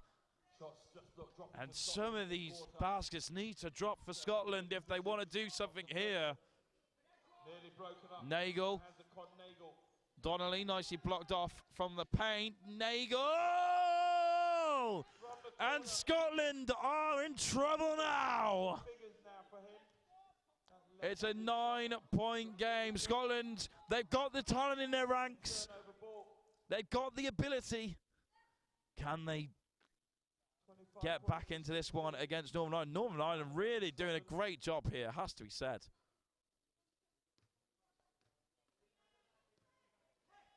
Northern Ireland cross court in the paint, shoots, doesn't fall. Scotland pick up the rebound. That's what they need to do. They need to work their plays quickly against this quick Northern Ireland side. They're very quick. David Beatty has got the ball to Manson. The two main men linking up together. Manson doesn't fall, and that's a Northern Ireland ball. And that's a timeout call for Scotland. So just over 4 minutes remaining in this third quarter.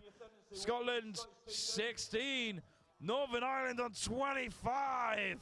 Here at the Manchester Regional Arena in the Sainsbury School Games 2015.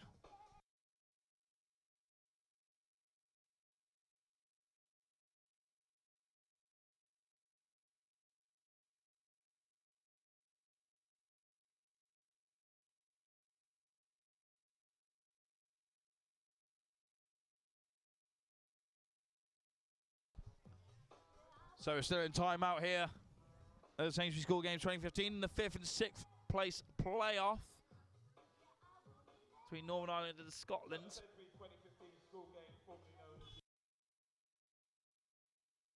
Sainsbury School Games, formerly known as the UK School Games.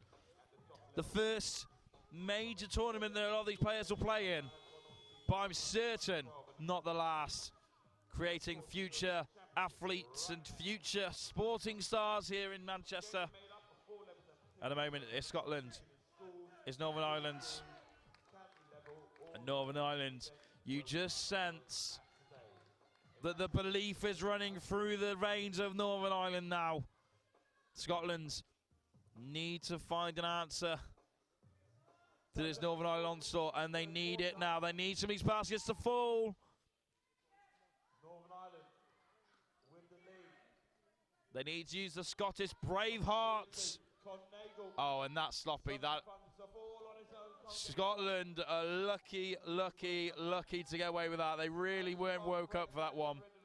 Manson for Scotland. Josh Manson To Beattie. And this is what Scotland, they need to make something happen now. Beattie. And that's what Scotland need to do. Find that space like they did in the first. Find that spare man. And take full advantage of it. And they did it there for David Beattie. It's a 7-point game. It's not over by a long shot yet. Northern Ireland. Oh, lose it. Scotland. Beattie needs to get that out. Finds Hastings. On her own. Finds Manson. Loses. And Donnelly recovers. Donnelly, the glue of Scotland, really links some of them plays together. Nice shot from the Beast Beattie. Doesn't go. Donnelly picks that up. Nicely done. That could have been a quick attack from Northern Ireland. Donnelly recovers for Scotland, though. The Beast Beattie. The Beast Beattie doesn't fall. Northern Ireland with the rebound. Northern Ireland really needs to use the speed now that they have in their lockers. Doesn't use it, though. Decides to build it up slowly. Lays off. Shoots for two. Doesn't land for Lewis. It's a Scotland ball. Beattie. He's got Hastings with him. Hastings blocked off. Good play from Northern Ireland. That was a really good play there for Northern Ireland. Stopping that Scottish attack. Really nicely worked. Good defense by David Beattie. Both those attacks from both teams highlighted their defensive capabilities from both teams. Really nice play from both teams there. And just again showing how evenly matched these two teams are here in the 5th and 6th playoff. Hastings. No Hastings. She's looking for support. She's waiting. She finds Manson. They've really dealt with Manson well, Northern Ireland, in this game. He shoots this time, though. Nothing comes of it. And just under 2 minutes to go, the third quarter. It's a 5-7-point game here at the Manchester Regional Arena.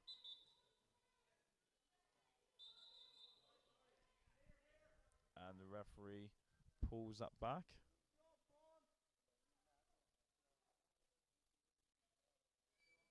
And our officials just talking with the table officials. 7-point game. Just confirming a few little bits and bobs. On the clock in this first quarter. And saying we want them seconds back on again that we just used up. 1:29. Oh no, change the clock. Yeah, 1:31 on the clock. 3:30 to go. Here at the Manchester Regional Arena. It's a close one. Great Britain 63.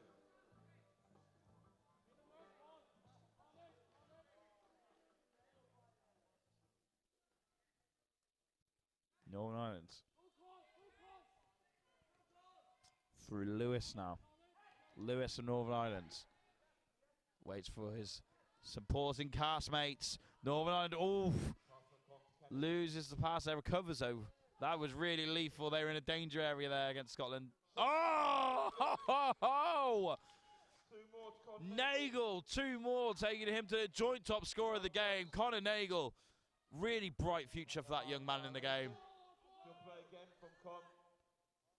Now some good play. Has definitely been Northern Ireland for an inline ball. Really dominating this quarter, Northern Ireland. Scotland just seem to have switched off a little bit since the first quarter. Couldn't find the pass. No, couldn't find the basket. Found the pass. And it lands for Northern Ireland and Murphy. Wow, wow, wow. And we got ourselves a game in our hands now. Substitution for Scotland. Brown comes on for Mo Hastings. Trying to do something a little bit different now, Scotland. Donnelly straight away gets into the action. Wow, great defending from Northern Ireland. Northern Ireland really reading the plays of Scotland well in this game. Really great defensive display from them in this one. That's out of bounds. It's Scotland ball.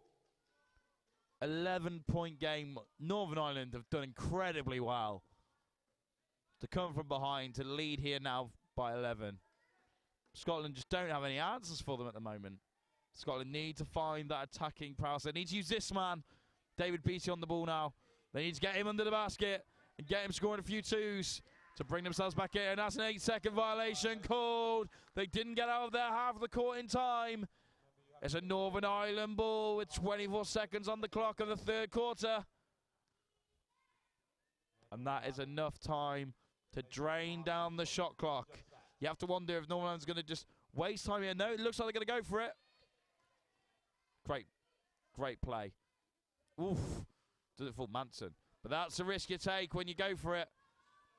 Can Scotland just get a last second 2-point here to take into the fourth quarter and bring down this deficit that they're in at the moment? David Beattie trying to find a shot, trying to find a pass, couldn't find it, and they're out of time at the end of the third. Wow, Northern Ireland, fantastic performance in that third quarter. They're pumped, they're ready for it, they're going in the fourth. Scotland need to find that brave heart in their soul to come back in the fourth at the end of the third. It's Scotland 18-29. Northern Ireland here at the Sainsbury School Games 2015.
Another rebound for Josh Manson.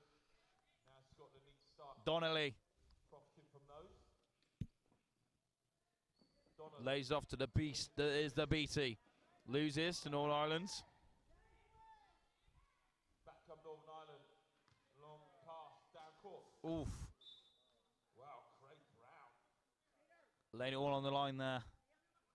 Brown of Scotland for the defence. Really went for it. Just shows the passion and desire of the players here in the arena. How much they are committed to the game. They're willing to lay it all on the line for this professional performance, knowing that they are the future of this game.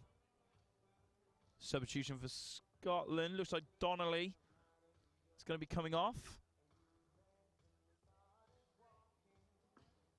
And that is fantastic to see. Both head coaches of the teams from Northern Ireland and Scotland both helping up Brown of Scotland. That is fantastic. Not many other professional sports you would see that in, if any. 2 head coaches helping a player on the court. That is fantastic. I challenge anyone to find a sport that happens in, apart from right here at the Sainsbury School Games 2015 wheelchair basketball. Yep, and Donnelly has been subbed out for Lumsdane. Donnelly, great young man. Had the privilege of having a few conversations with that man. Bright future for him in the game. So, we're all reset, all good, all ready to go. And we'll reset. Ready to go here at the Manchester Regional Arena. There's a Northern Ireland ball. As Brown looks, finds Beattie. Scotland are looking to him to do something, to make it happen, to make it work. Could this be it? Doesn't land. Northern Ireland. Ooh, and that was unlucky for Marshall.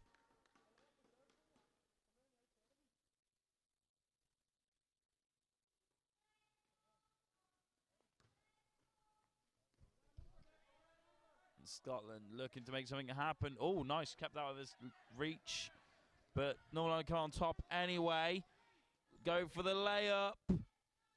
Doesn't fall. Scotland unlucky. If that gone in, that would have been very dangerous for Scotland. And the Beast Beattie blocked off there by Marshall. Beast Beattie. To start it off again for Scotland. Looked like he hurt his arm slightly there, but he looks okay. The 2 brothers. James David has it off for David. David Beattie! Oh, last minute dish defending from Northern Ireland. The Beast was ready to go. He was fed. The basket was ready for him to chew on, but Lewis just swatted it away. Great tidy defense from Northern Ireland. And did well not to draw the foul either. Lewis really stepped up his game here in this one. Lewis, oof, doesn't land. Marshall. Nagel into Agnew, but went over the 3-second rule of being in the paint. 3-second violation against Northern Ireland. Scotland ball. And Cummings comes into the game for Scotland with Donnelly stepping out.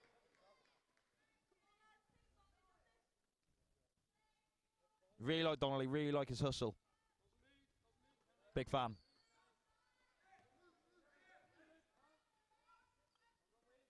Scotland now. Lays it off to Dave Beattie. Didn't happen. Northern Ireland ball. But Dave Beattie taking a few tumbles today, but still playing just as intensely hard as he does throughout in every game. That boy has a very, very bright future in the game. As do many others throughout this tournament.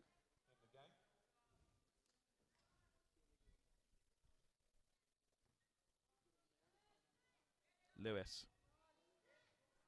So Marshall to Agnew. Oh, that is beautiful play from Northern Ireland.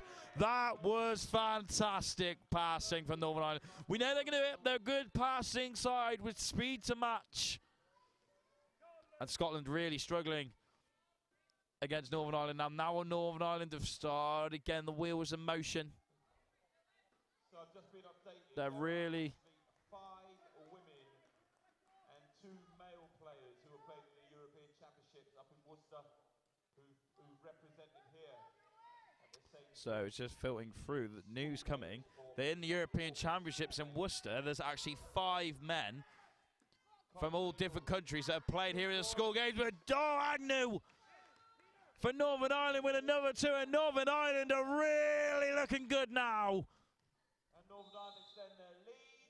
And another tumble for Beattie of Scotland. And that's 4 fouls for Agnew. Really can't afford another one. You have to say that Agnew and Nagel, 2 of the more attacking players for Northern Ireland. Looks like there's going to be substitution here. Davis coming on, replacing Agnew.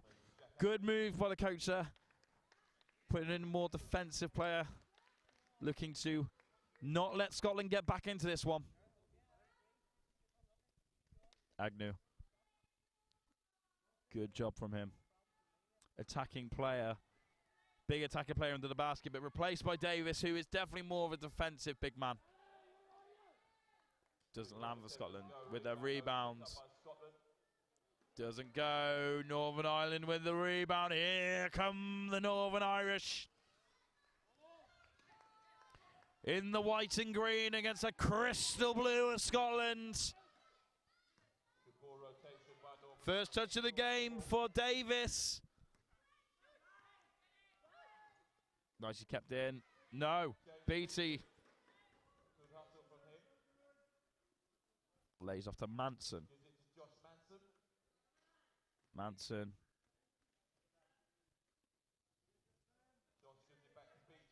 Beattie, the beast. For 3. Oh, it doesn't land. Scotland with the rebound. Take 2. Could this be? And the players block it off for Beattie. Doesn't land.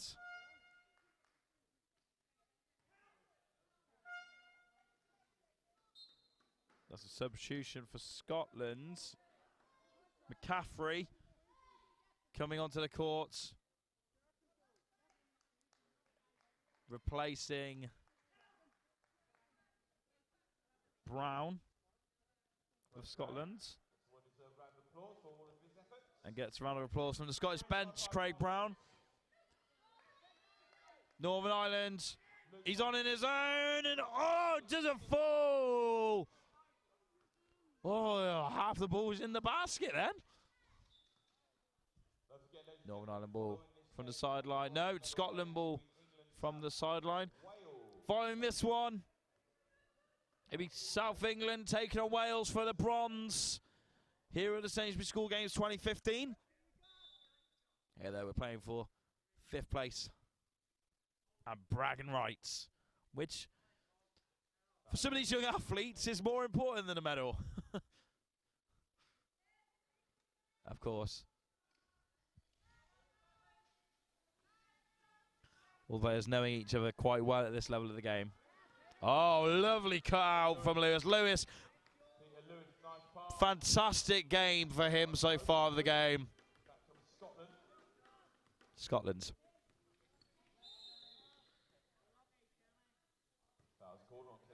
And that's a foul called against Kenny Murphy. It's his 4th of the game. Northern Ireland got 3 players on 4 fouls each now. You kind of want, Northern Ireland kind of want a bit more time to go down on the clock before they have a player fouled out. They're still ahead, but you don't want a player getting fouled out this early on in the 4th, because that could change the tempo and change the whole dynamic of the team and allow Scotland to come back into this one. Beattie couldn't get the first. Now he's missed the first one there, and Scotland need the points. I wonder if Beattie will purposely miss and try and get the rebound from Manson there for the 2. Or if he'll go for the 1. He's going for the 1. Manson picks up the rebound anyway, but loses it to Northern Ireland. Lewis. Fantastic game for Northern Ireland, Lewis. Really stepped it up in this one. Nagel. Good game for him as well. Finds a pass for 2. Tips in. Great pass from Murphy, and Davis was there to take full advantage. James Beattie for Scotland. Loses it to Lewis. Lewis for 2. Almost. Manson. Beattie. James Beattie for 2. Scotland needed it. Scotland needed that. 15-point game. They're finally get a basket. It's been a while. And I think that's where it lies. Just so many baskets without reply for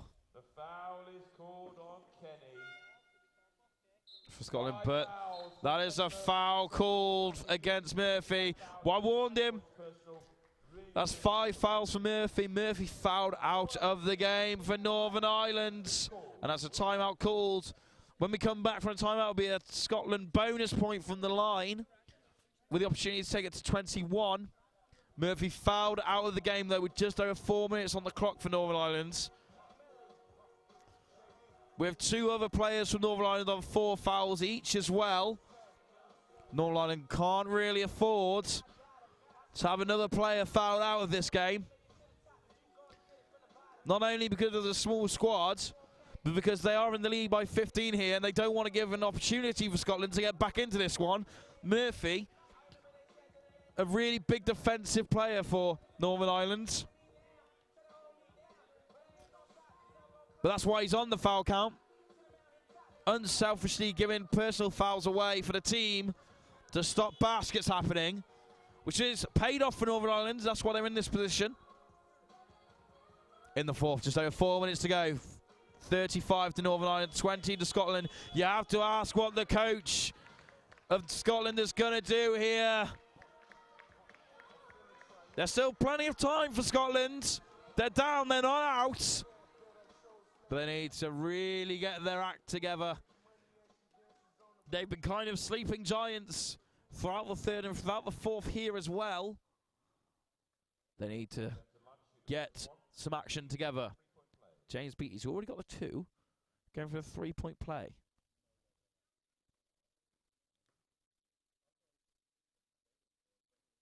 Shoots. Gets a 3 to take Scotland to 21.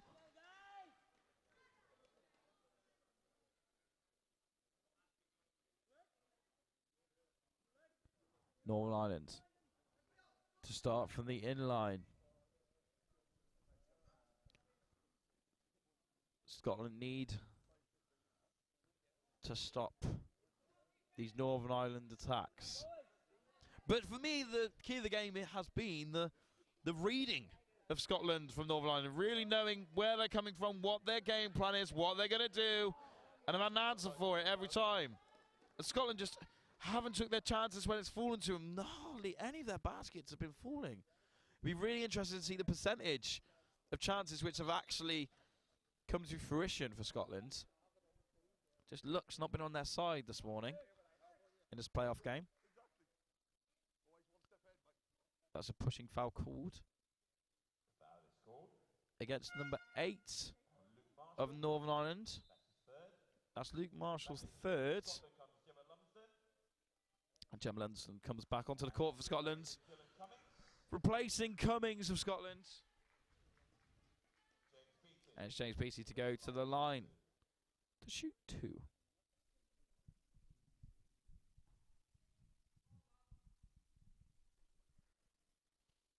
Can't land the first.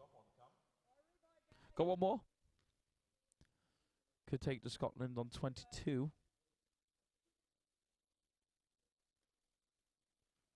Doesn't land. Ah, nice.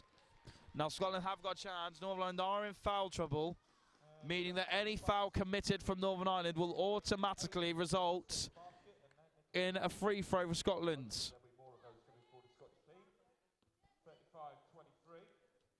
Scotland need to draw the fouls from Northern Ireland and want to go to that free throw line to make this up. Because time is precious in this fourth quarter for Scotland. They need to be effective with the baskets now. Wow, hello, big basket. No, no good. Manson with the rebound. Nice bit of play, but couldn't quite hold on to it. Northern Ireland ball through Lewis to Davis. To Nagel. Great game from him again. But he played good for Northern Ireland throughout the tournament. Back to Lewis. Lewis, for me, has to be MVP. Whatever the score here, Lewis really stepped up his game. Oh, and the basket is stuck. Now, usually, I would give a bonus point for that, if I had the opportunity to. Mr. Waldridge, the commentator for our live stream, are you going to go and get it, son? I can't reach. I'm too short. I'm too short. Announcer asking me to go and get it there. We could go on each other's shoulders, I suppose, as the announcers, but no, the referees get it. Always nice to get a shout out from the announcer in the arena. Yet again, we're at the wrong end of the court. Everyone back this way. And a miscommunication there. Everyone on the wrong end of the court. It's going to be an all-Ireland ball. Oh, it's nice to see that we have a bit of comedy, even when things are pretty tense here in the fourth quarter. 2:29 remaining. And Northern Ireland out of time with that attacking play. That was in the game, not on the shot clock.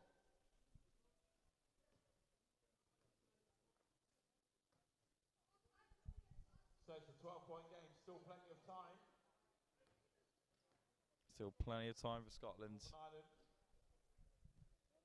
who built this lead in the second half. Northern Ireland, great second half performance from them. Josh sets himself. Josh Manson, no good. It's Northern Ireland ball on the rebound. Finds Lewis. Cross court to Peter Lewis. Lewis, can he get another two to add to his Peter gives it to Con. score ready? Davis. Davis, a big man in the middle. Good build-up play again for Northern Ireland. They get the opportunity. Good build-up play for Northern Ireland, but it's out of bounds for Scotland. As they look to speed things up, we're inside the final 2 minutes of this sixth place playoff. Nagel. Beast puts it up. Beast. Gets his own rebound. Of Murphy finds Manson. Oh, how did that not go in for Manson? Second time round it does so. Takes it to a 10-point game with just under 1:30 left on the clock. Things are going to get a little bit exciting here at the Manchester Regional Arena.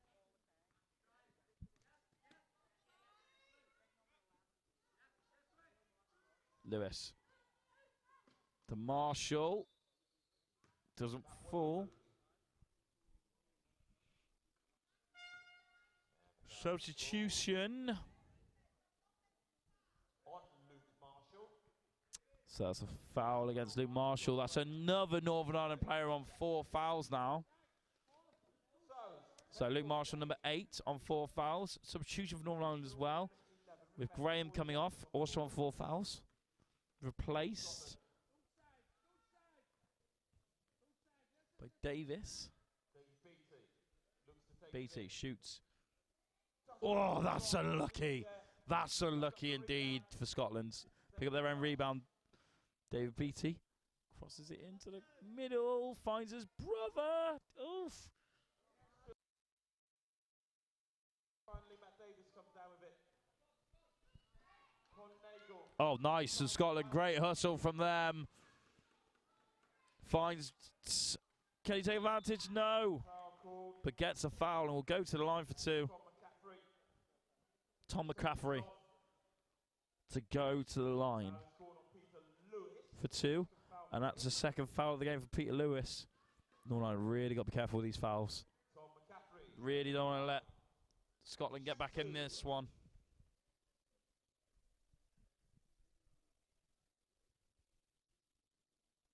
There's McCaffrey to shoot for 2 for Scotland. Oof. You have to feel if that first one went in and The second one went in as well. It could have been a very, very, very close 10 seconds. It still can be, especially if this one goes in for Manson. Northern Ireland have time, can hold on to the ball. Finds Lewis, finds Marshall. Northern Ireland have moved the ball so well in this game. And that's a foul against James Beattie of Scotland. That's his third of the game as Northern Ireland gets a line for 2 through Luke Marshall.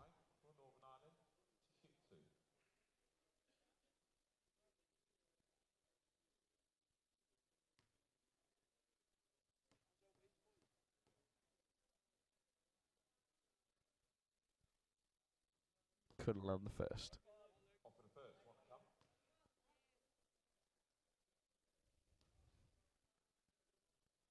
Can he get the second for Northern Ireland? Marshall.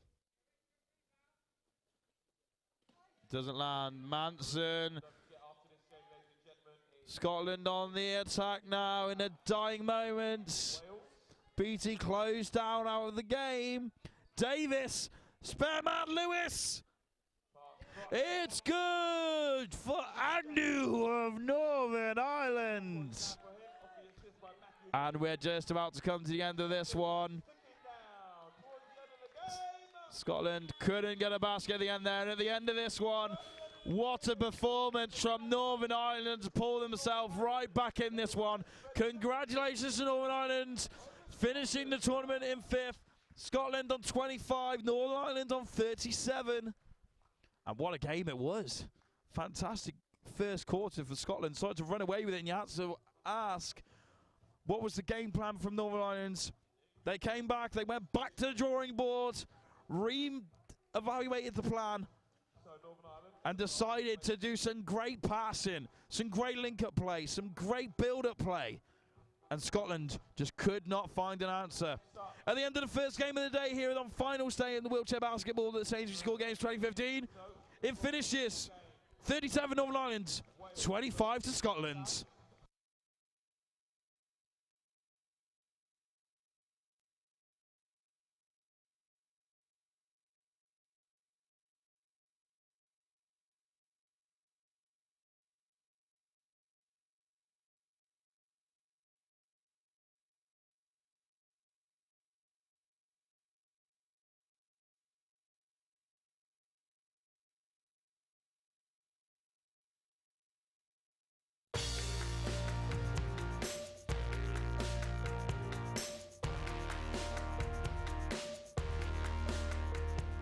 If you spend too much time doing one thing, it's damaging. It's damaging in all sorts of ways. You take away the quality of your life.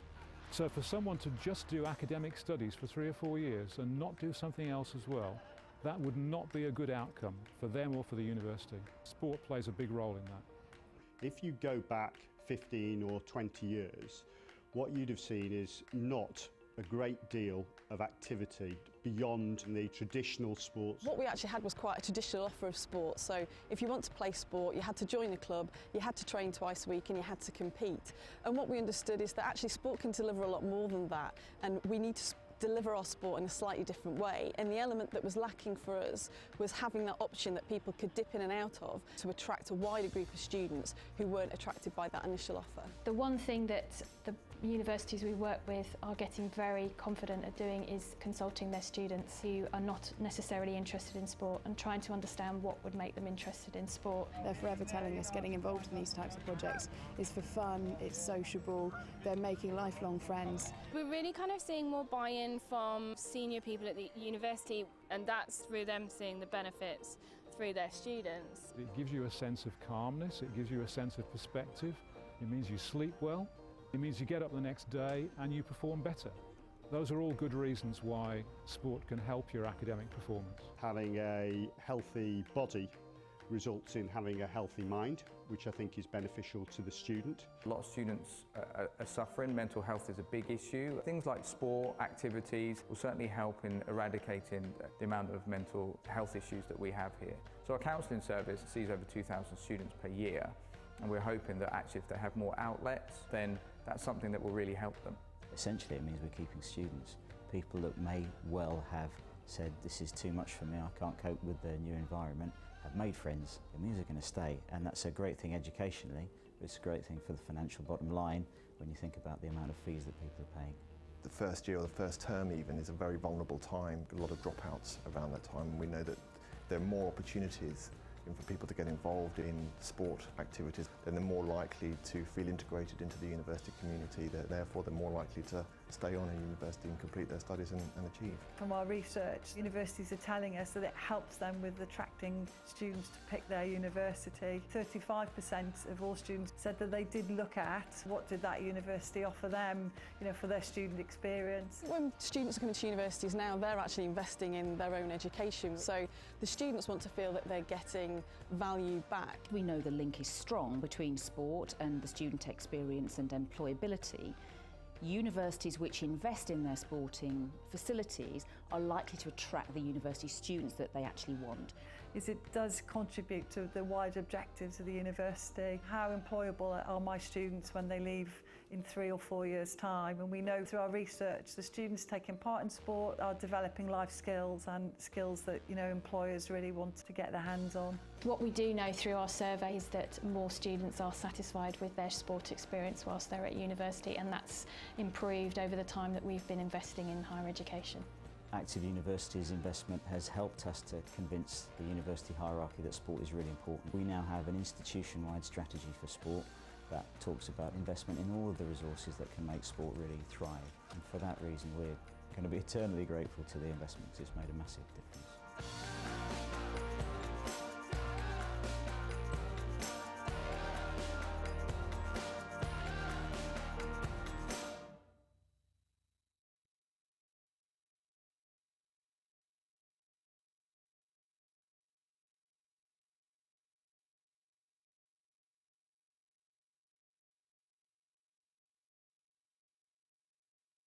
Whoa, whoa, whoa,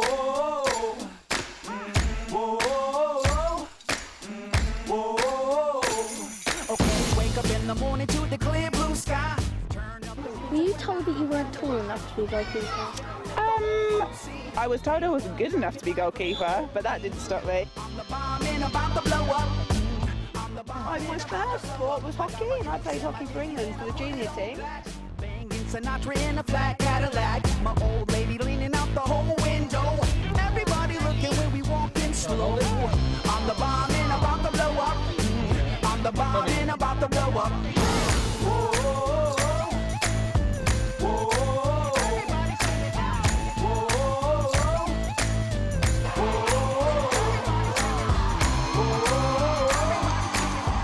It's really exciting. I'm doing indoor rowing. I can't wait. Agree to be a legend even if I'm cold. I ain't chasing nothing, you gon' have to catch me. And if you wanna taste, you gon' have to pay a fee. I'm the bomb and about to blow up. So yeah, think positive. When you're nervous, it's really good. When I'm nervous, it means I have my best game. Enjoy it, guys. Really, really hustle. They all hit the floor. Babies rock a pole, come up in the front row. The homies in the back give the half roll. I'm the bomb and about to blow up. I'm the bomb and about to blow up.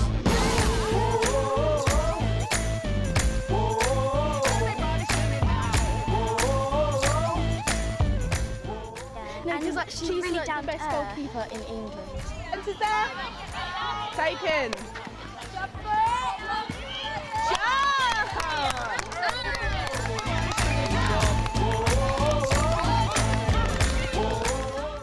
You might get one, might you? Yeah. Well, why not, eh? I'm gonna win. Yeah? Yeah.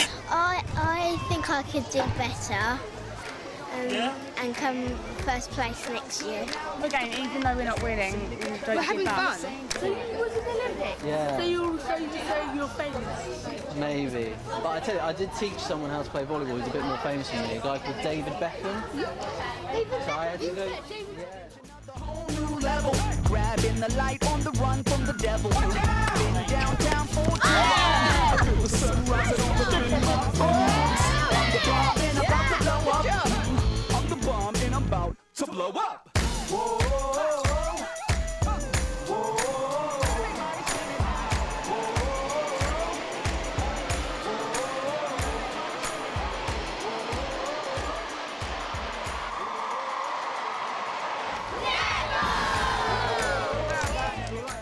she's taught us about what she usually does to improve, so it's going to help us.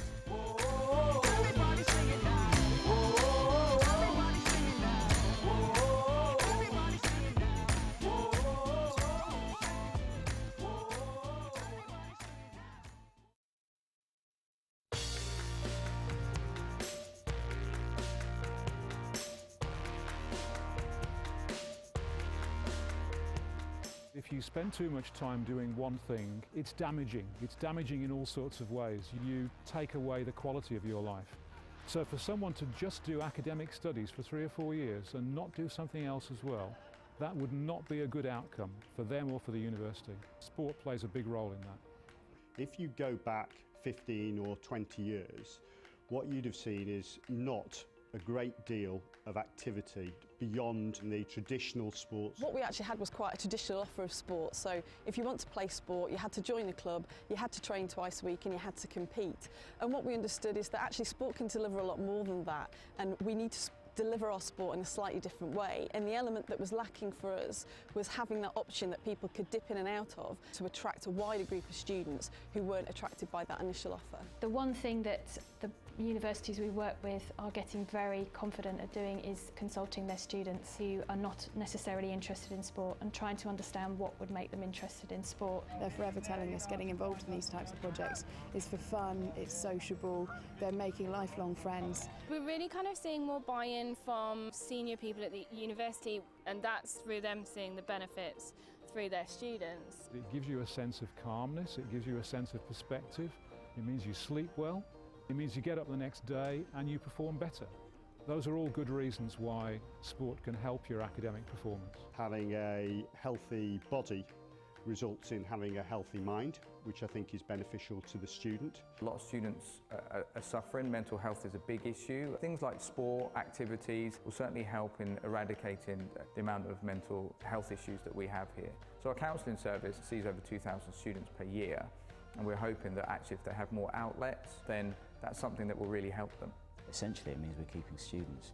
People that may well have said this is too much for me, I can't cope with the new environment, have made friends. It means they're going to stay, and that's a great thing educationally, but it's a great thing for the financial bottom line when you think about the amount of fees that people are paying.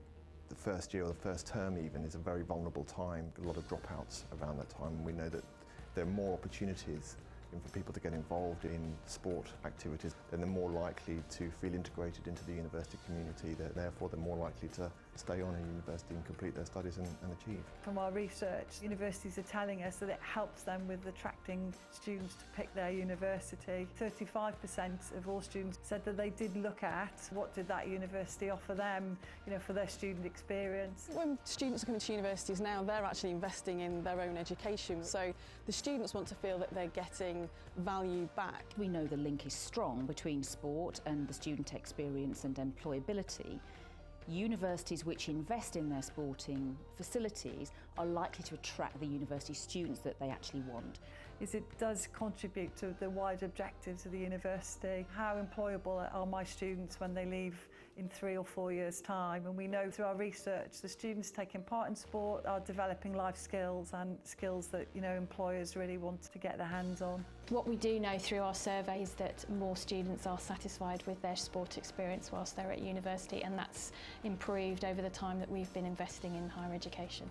Active University's investment has helped us to convince the university hierarchy that sport is really important. We now have an institution-wide strategy for sport that talks about investment in all of the resources that can make sport really thrive. And for that reason, we're going to be eternally grateful to the investment because it's made a massive difference.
to be goalkeeper?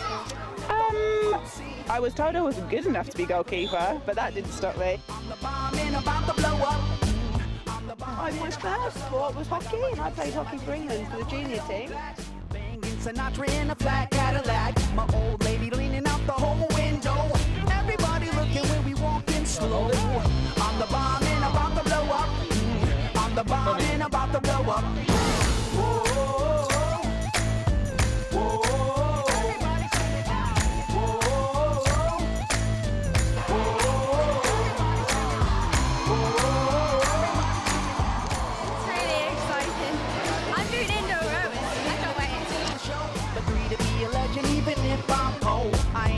Nothing, you gon' have to catch me. And if you wanna taste, you gon' have to pay a fee. I'm the bomb and about to So yeah, think positive. When you're nervous, it's really good. When I'm nervous, it means I have my best game. Enjoy it, guys. Really, really hustle. they all hit the flow. Babies rock a pose, come up in the front row. The homies in the back give the hamster roll. I'm the bomb and about to blow up. I'm the bomb and about to blow up.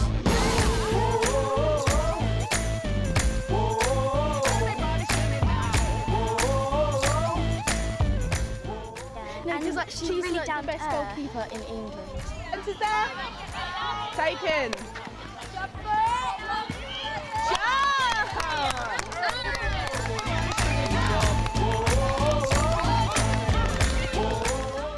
You might get one, might you? Yeah. Well, why not, eh? I'm gonna win. Yeah? Yeah. I think I could do better. And come first place next year. Again, even though we're not winning, don't We're having give up. fun. So you was in the Olympics? Yeah. So you say you're famous? Maybe. But I tell you, I did teach someone how to play volleyball who's a bit more famous than me, a guy called David Beckham. So I had to go... New level, grabbing the light on the run from the devil. Been downtown for too long. I feel the sun rising on the moon. I'm the bomb and about to blow up. I'm the bomb and I'm about to blow up.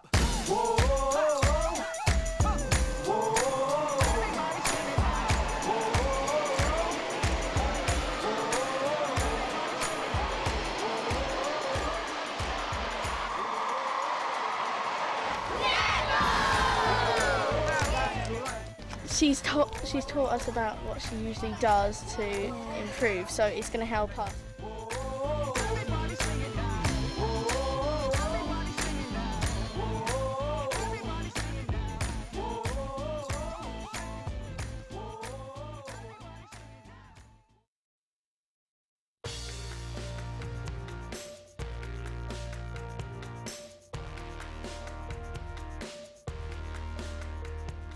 If you spend too much time doing one thing, it's damaging. It's damaging in all sorts of ways. You take away the quality of your life. So for someone to just do academic studies for 3 or 4 years and not do something else as well, that would not be a good outcome for them or for the university. Sport plays a big role in that. If you go back 15 or 20 years, what you'd have seen is not a great deal of activity beyond the traditional sports. What we actually had was quite a traditional offer of sport. So if you want to play sport, you had to join a club, you had to train twice a week and you had to compete. And what we understood is that actually sport can deliver a lot more than that, and we need to deliver our sport in a slightly different way. And the element that was lacking for us was having that option that people could dip in and out of to attract a wider group of students who weren't attracted by that initial offer. The one thing that the universities we work with are getting very confident at doing is consulting their students who are not necessarily interested in sport and trying to understand what would make them interested in sport. They're forever telling us getting involved in these types of projects is for fun, it's sociable, they're making lifelong friends. We're really kind of seeing more buy-in from senior people at the university. Ladies and gentlemen, welcome to the third place playoff here at the Wheelchair Basketball Sainsbury School Games 2015. It's Wales, it's England South. It's the third place playoff right here at the Manchester Regional Arena. Two very impressive sides.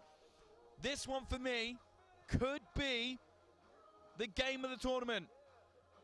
Of course, big congratulations to Northern Ireland in the previous game here at the Manchester Regional Arena, securing 5th place against Scotland with their win. Nice comeback from Northern Ireland, has to be said. But underway though, Wales fans It could be a good day in the Welsh Valleys today. If the football team qualify for Europe, and if Wales come away with a bronze here at the Sainsbury School Games, England South, though, wrapping the South region, Kent, London, Brighton, all those towns, all those places looking to the team in purple here to bring back the bronze at the Sainsbury School Games 2015. And we're just about ready to get this one in the way. Wales are going to have to watch out for England South's high court press. Has to be said, their high court press in the last game was absolutely fantastic. You know what? You wouldn't see many very professional teams execute a high court press as well as England South did in their last game. Wales, though, the harder of dragon, going head-to-head against England South and Wales right here at the Sainsbury School Games 2015, of course.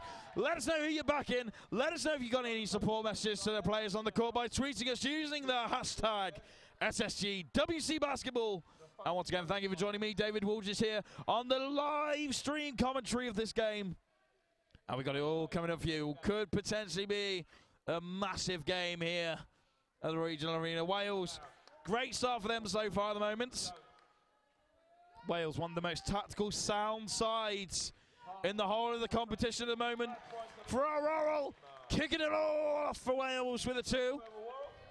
Joe Farrell with a 2.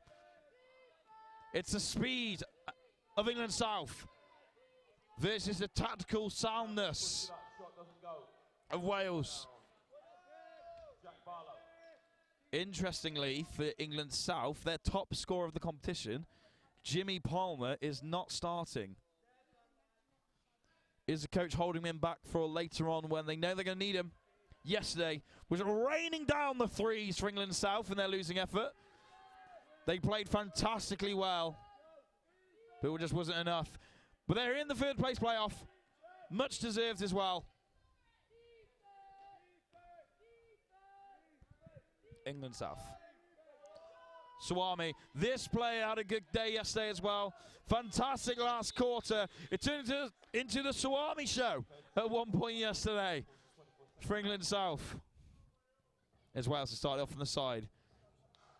Through Sam, Mac attack Mac. We're starting to run out of adjectives to describe this boy in this competition.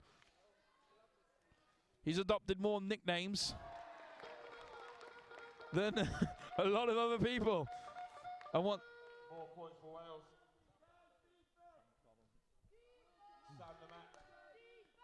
And that's 2 for Sam the Mac of Wales. 4 points for Wales here in this game. England South looking to make their first reply. Lamry, didn't happen for Swami Lamry. And Sam Mac, the big Mac of Wales.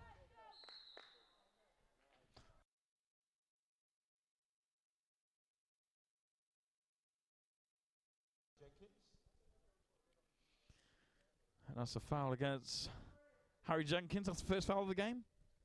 And the first foul for Harry Jenkins. And look at this, once again, I said it in the last game, I'll say it again. The massive, great, vibe of the whole tournament with all these teams helping out each other. They all know each other. It's so great. In the Athletes Village, just walking around, they all get on so well with each other.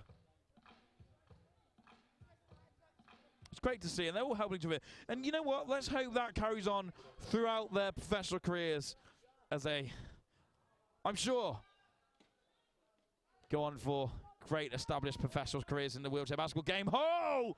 Sawami for 2! Wales going to have to watch out for him in this game. Great shooter. Sam Mack could be key for Wales in this one. It's Barlow. Back to Mack. And Sam McDonald had a farm, and he got a 2 as well. Sam McDonald, E-I-E-I-O with a 2.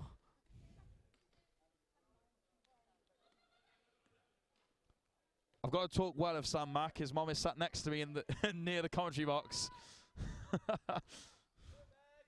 Just sat behind the Welsh bench as well. All these teams are so great throughout this game. The bands that they've had between each other and as announcers and officials of the game. It's Wales on the ball now, though. Jenkins, captain of Wales, shoots. No good. England South in purple. Looking like the purple Cobras of dodgeball. Now this boy lays it off to Hazelden. Suami unlucky there. But number 8 for England South, this man on the ball now, Edwards. And that is what I was about to say. You've got to watch out for him. Can definitely shoot the ball when given the opportunity to do so. Edwards for England South. Could be important for England South today. Ooh. To the fourth Wales, Edwards. For England South and the Sainsbury School Games at wheelchair basketball. Suami passes back. Goes up, doesn't fall. Wales pick up, lays it out. Sam Mack, Jenkins, sorry. Ferrell. Sam Mack. To Jones. Jones for the Welsh Dragons, no good. Frankie Jones. Frankie says, relax, Wales, I've got this. And nothing comes of it that time round. Jack Barlow loses it. Lewis Edwards for English South. Look at him just on the ball. Fantastic play from Edwards of England South. Coast to coast. 4-2 for Lewis Edwards. And he'll go to the line for the bonus point and the 3-point play.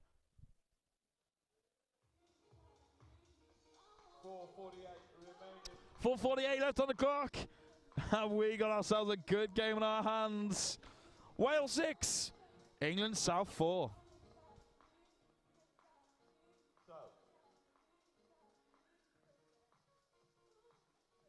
Well, I made it 2 points to Lewis Edwards. The referee's just discussing there.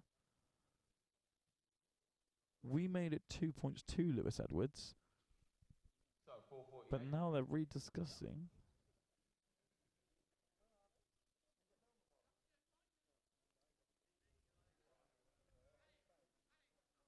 The basket was good. Foul was called against Jack Barlow. England South to go for the 3, definitely. England South to go for the bonus point. And that's a timeout called for Wales. And our first time out of the game between England South and Wales. It's 6 apiece. Wales go to the line for a bonus point.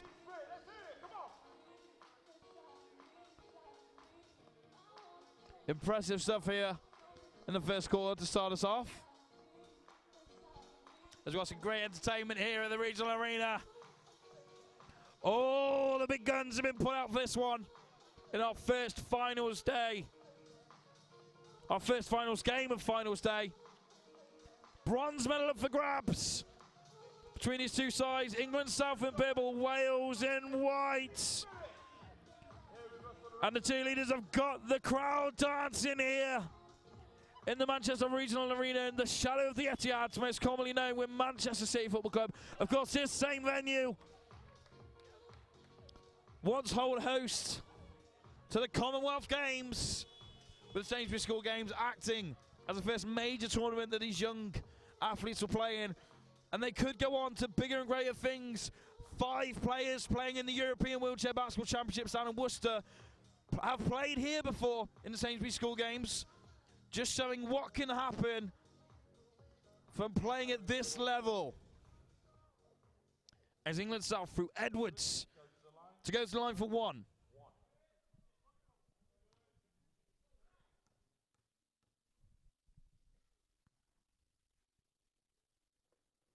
It's good. 3-point play by Lewis Edwards, and just like that, England South And England South up by 1, taking the lead in this game for the first time. And that's a foul called against Sam Mack, an offensive foul early on for him. His first foul of the game, though. Apparently, Mack's mom is not happy with that call at all. It's an England South ball. Megan Wood really played well for England South throughout this competition, and that's why once she gets in them wide avenues, she can punish you. She would, she could, and she will. That last basket.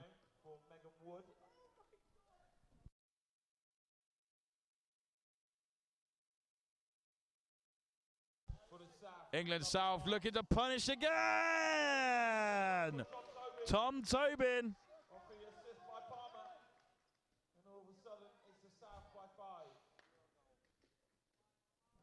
England South leading by 5 here with just over 4 minutes to go in the first quarter.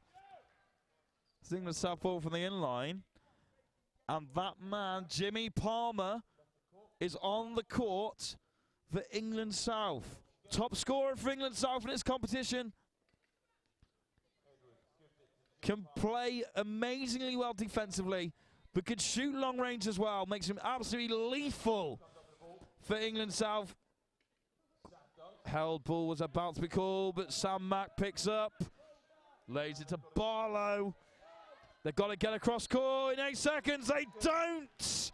That's an 8-second violation called against Wales. It's an England South ball from the sideline. Jimmy Palmer. Jabdi Palmer, as I've been told to call him. England South has a very familiar playing style. Commonly recognised and compared with Abdi of Great Britain national team. And all early warning bells are ringing for Wales with Jimmy Palmer. Just letting Wales know he's there, letting him know what he can do, making them aware of the three-point range Jimmy Palmer has. Frankie Jones, though, doesn't land for Wales. Palmer, long, nice pass from him into Megan Woods. Jimmy Palmer. Cross court, Edwards. Finds a pass to Megan Wood in the paint. And the referee calls for a court violation against Edwards. He went out of the court to go round for the advantage, so the court violation is called. It's a Wales ball through Barlow. Jack Barlow, Sam Mack. For the 2, the Maccasaurus Rex. 4-2. 6 points for him. And he could be key for Wales today. And the Welsh Dragons. Look at the breathe fire on England South.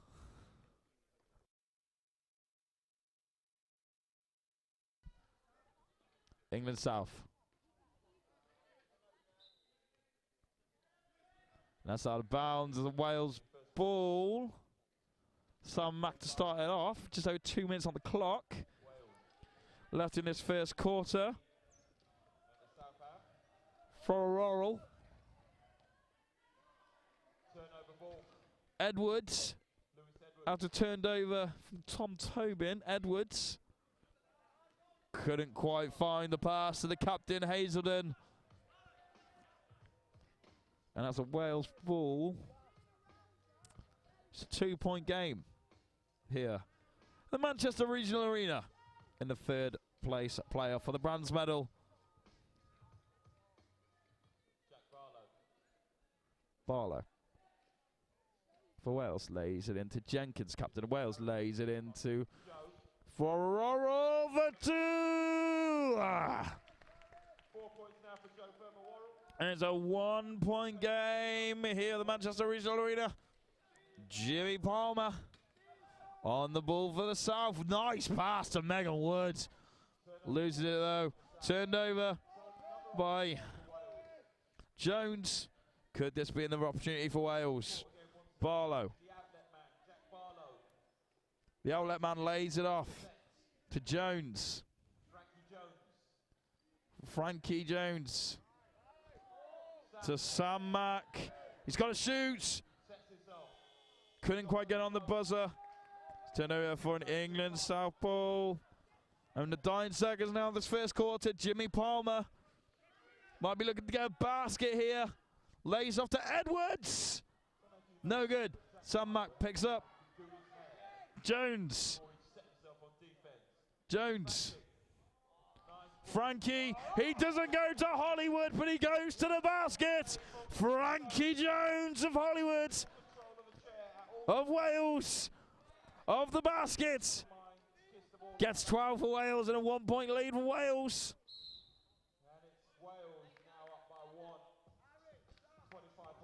And the referee calls for a pause in the play. Jimmy Palmer getting back up again.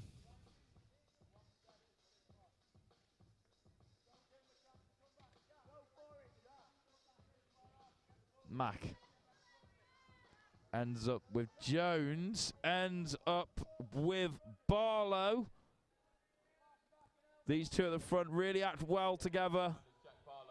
Of course, Wales were missing one of their players in the first game. But since he's been reinstated in the last 2 games, they played well. Ooh, Hail Mary tried to get from Jones. At the end of the first, though, it's a 1-point game here between Wales and England South. England South started to pull away. Wales pulled it right on back, though. And this is going to be a cracker. It's going to get to the wire here, the regional arena in Manchester. Wales 12, England South 11. It's the wheelchair basketball at the Sainsbury School Games 2015. Let us know what you're thinking by tweeting using the hashtag SSGWC Basketball.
And we're just about ready here at the Sainsbury School Games 2015 to get this back underway.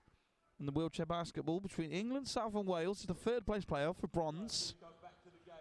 Wales with a 1-point lead. The tactically sound Wales against the speed of England, South. Edwards and Palmer to start it off for England, South in purple. Wales in white.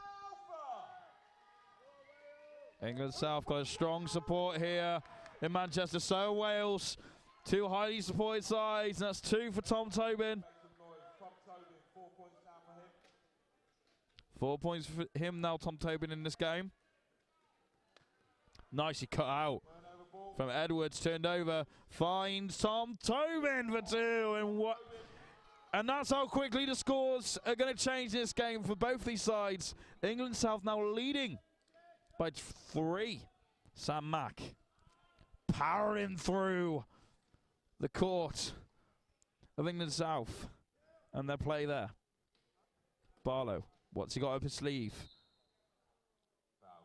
And there's a foul called against Tom Tobin. It's going to be an inline ball to Wales through Jenkins. And this is where Wales going to hurt you. Always in the run their plays well from these kind of positions.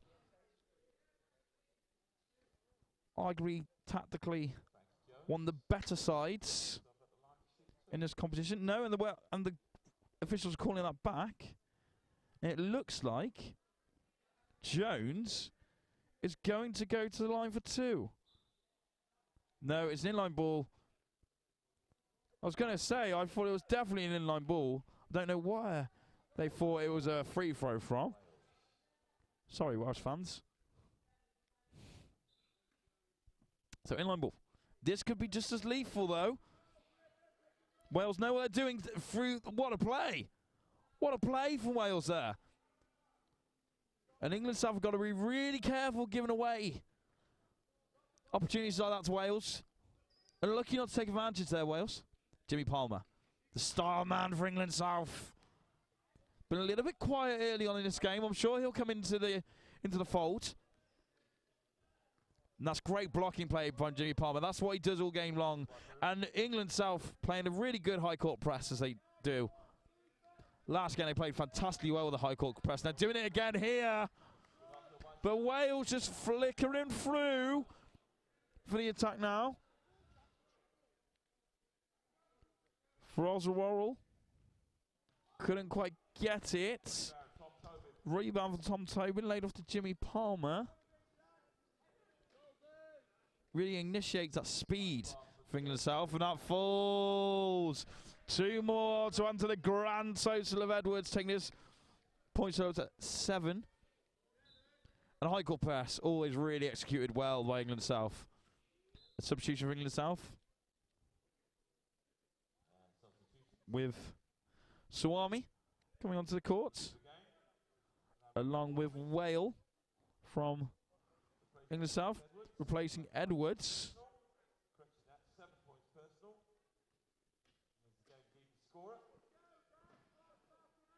Probably saving Edwards for later on. He's feeling it though. He's feeling the baskets this morning here at the regional arena. And comical play from Wales. Fantastic commitment. And that is hunger and hustle from Frankie Jones. That's fantastic play. Nicely done from Frankie Jones. Still committed to cool off. Still committed to stop the play of England South. Frankie Jones and Wales. Got to take your hat off to him. And to all these players in the competition, really showing desire and hunger and ability of all things in this competition. Oh, Frankie Jones. Let's see if we can get a basket for his troubles. That would have been poetic justice for him. Couldn't get the basket there. Gets the foul and goes to the line for 2. And his hard work is rewarded.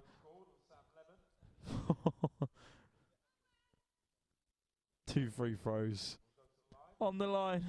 And here's the first of 2 for Frankie Jones.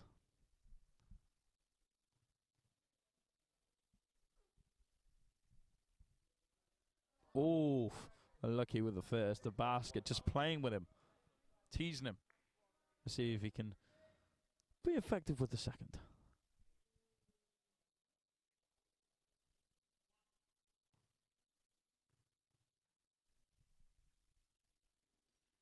Falls to the second. Wales on 13.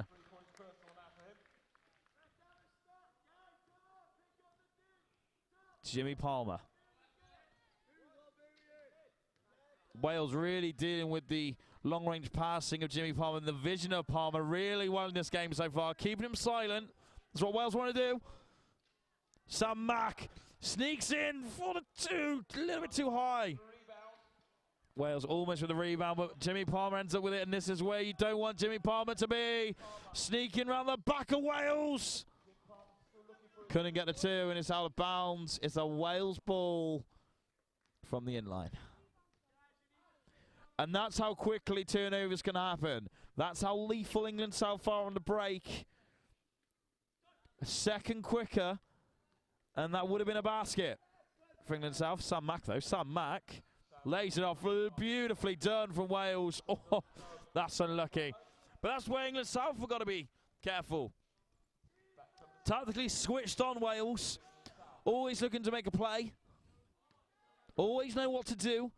Train hard, train well. And kept it nicely. A good hustle by Jimmy Palmer, keeping it into your Swami. Great determination from both sides on this court today. Lemon couldn't shoot. Lemon, another player you got to watch out for. Great defensive hustle from Lemon. At one point, people were saying his Lemon got 10 hands. He definitely doesn't have 2. He defends so well for England South. Of course, thank you for joining us on our live stream here for the wheelchair basketball at the Sainsbury School Games 2015. And that's Barlow. Lays it off to Wales. Nice. Harry Jenkins couldn't take advantage for Sam Mack. No! And it doesn't go for Wales. And the officials pulling that back. Asking for assistance from the head coach of Wales. Getting the players all back up again.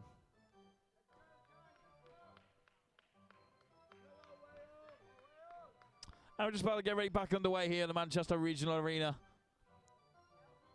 Commonly used for squash, badminton, among other sports played here. And of course, wheelchair basketball.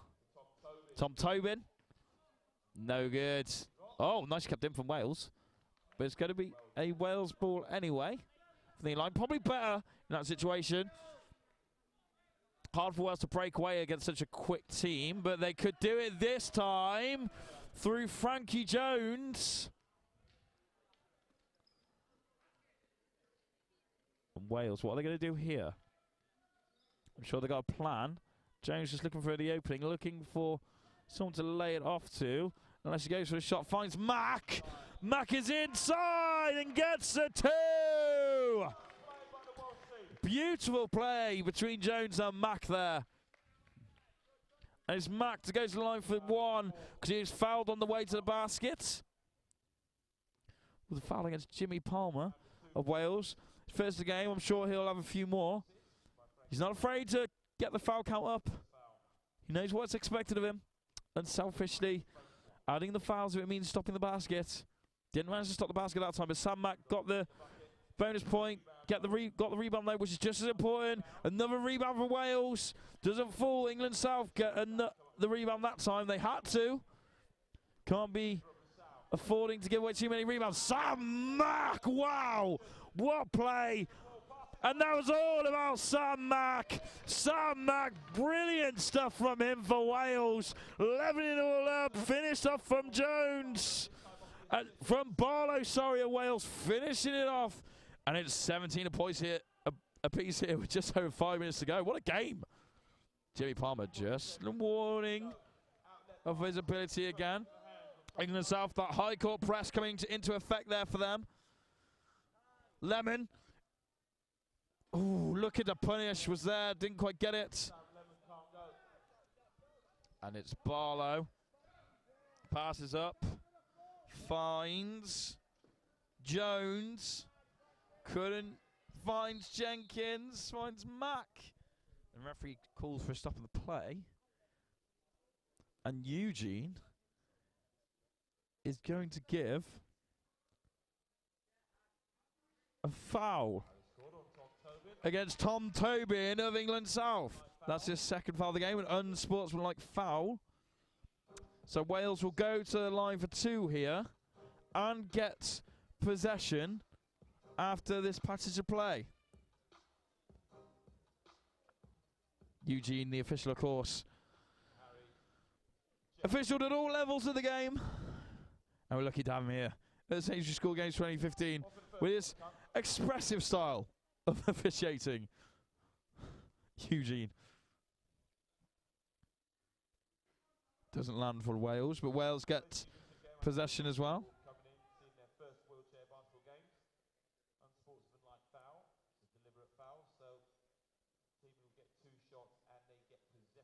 ball again. Hence, Harry Jenkins will inbound. Harry Jenkins, captain of Wales, lays it out to Farrell.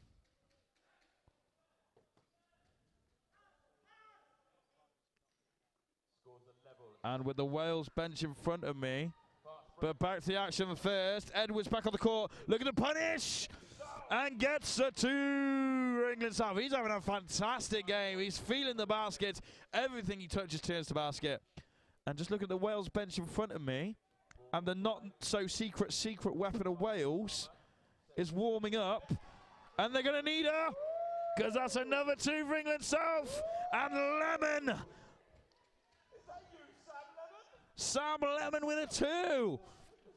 High off the backboard. Nice play from him. But Williams, Rosie Williams, is just getting ready to come on for Wales. The not so secret weapon. We know she can shoot and throw roll. That basket's going to be good.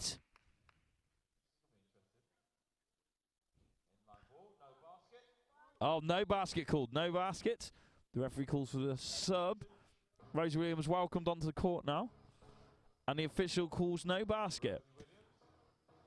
And Farrell coming off, being replaced, number 7 of Wales. And the referee's just confirming. Now, I'm surprised. I thought that the basket was good there, personally. I'm not sure what the referee has seen. Mind you, I am far away from that side of the court. Maybe you have a better vision of that at home. But I thought that basket was good. It's the inline ball to Wales, though.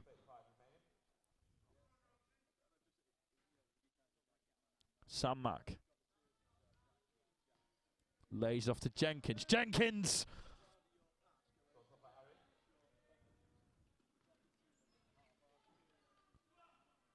Jimmy Palmer finds space. You don't want to give this boy space here. And that's uncharismatic. Jimmy Palmer had a very quiet game. Not on the scoring board yet for England South. Tobin couldn't make anything happen. Sam Mack picks on a rebound. Leaves it to Captain Jenkins. Swami. And Wales trying to get the ball across court, having a lot of difficulty due to the high court press of England South. Really play up high up the court, and they play it well. That's a timeout called for Wales. With 2:56 left on the clock of the second quarter, it's 17 to Wales, 21 to England South. England South really using their speed well at the moment on the counter and punishing Wales at the back. Let us know what you think. Let us know if you've got any messages to the athletes on court at the moment by using the hashtag SSGE WC Basketball.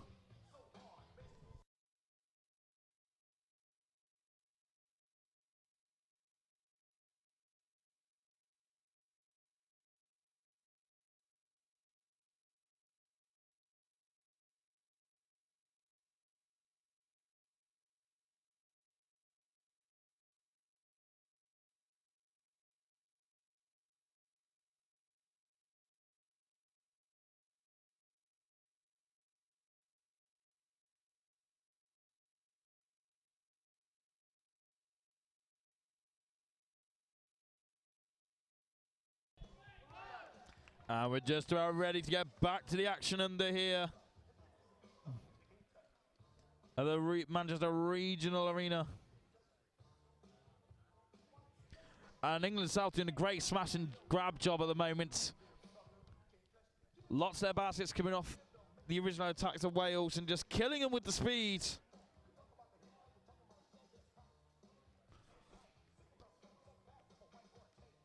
We're England South still looking to Jimmy Palmer, though. The Palminator.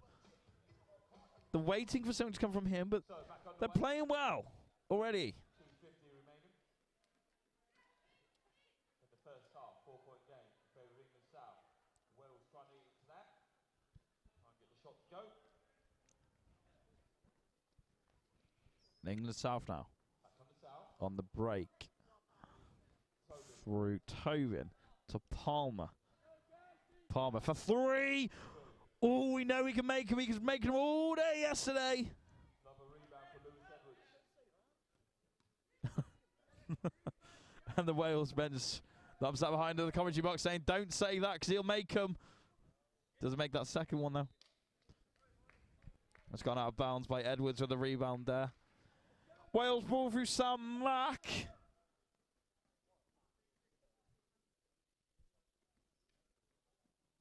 Rosie Williams. To Jenkins. To Barlow. To Jones. 2 minutes.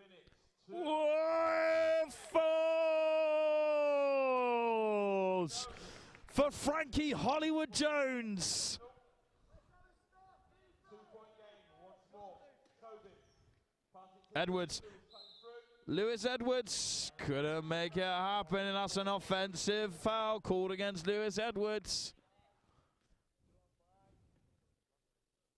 That's his first of the game.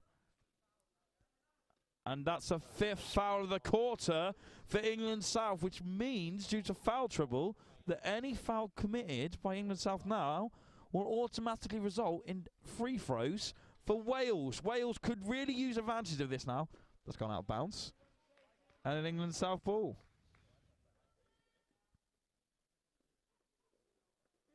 And even Jimmy Palmer looking a little bit sheepish there at that last call, knowing that he touched it as it went out.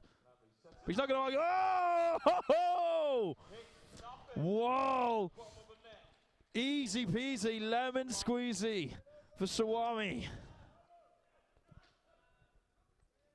I know Lamry's family are here again, all the way from Chatham, making lots of noise. Sawami representing Chatham from my neck of the woods in Kent. Doesn't fall.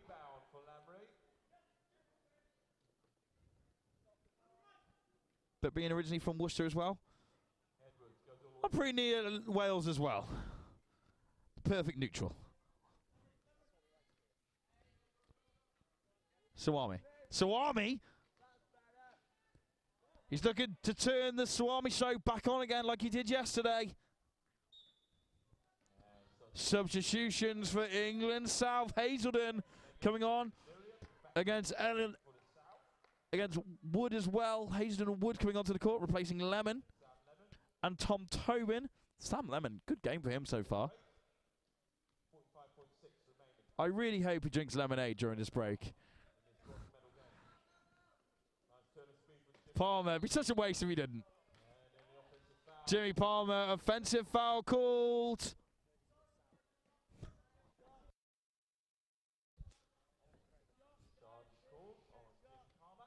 Charge called on Jimmy Palmer. Second personal foul of the game, but you know that's what you're going to get from Jimmy Palmer. Not afraid to get in those positions and get the fouls against him. And that's Wales in line ball due to the offensive foul, meaning that's the only time they won't get the 2 free throws. And Wales looking to do something in these dying moments of the second half. Wales go up. Doesn't fall. Hazelden picks up the missing shot. And the referee pulls it back for a foul. Blocking foul called against Sam Mack of Wales. Big presence, big player for Wales, Sam Mack.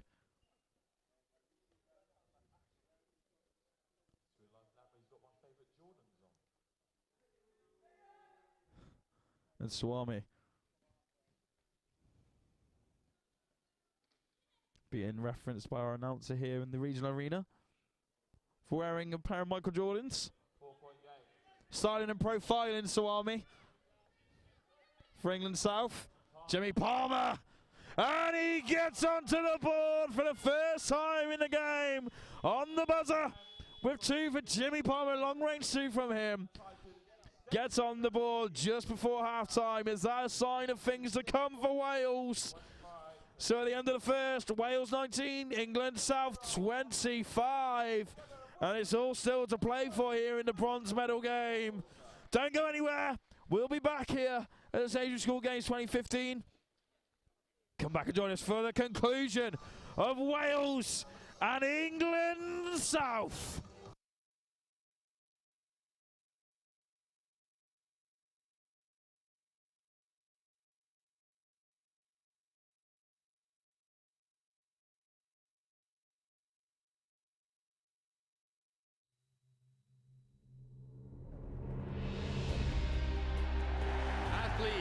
officials, Paralympic sports fans from all over the world.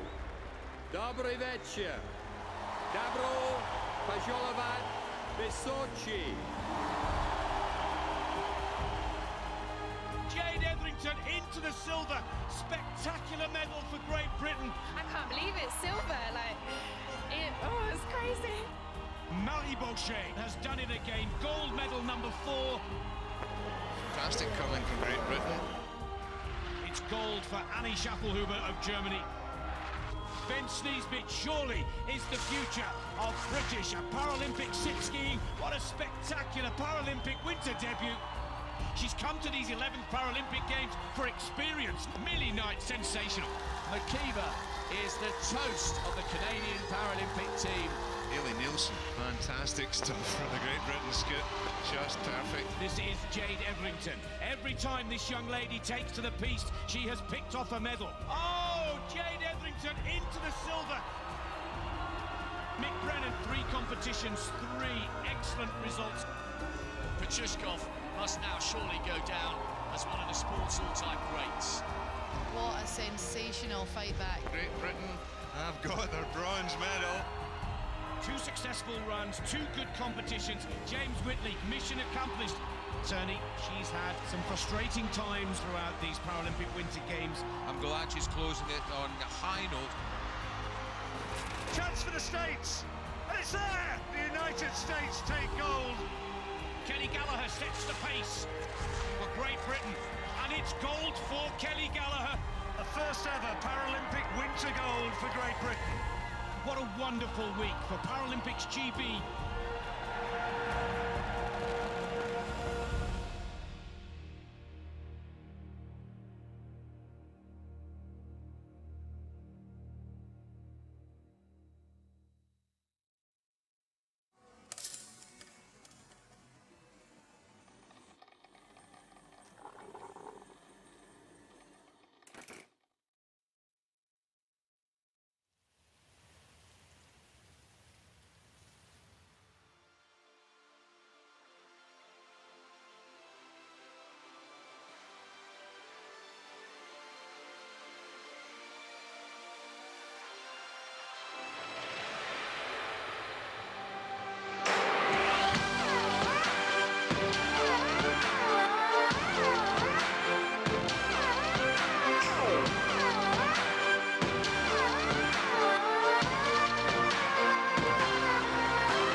The only way you're going to enjoy something is if it's fun. Sports for me, like freedom. If somebody tells you you can't do it, you tell them you can do it.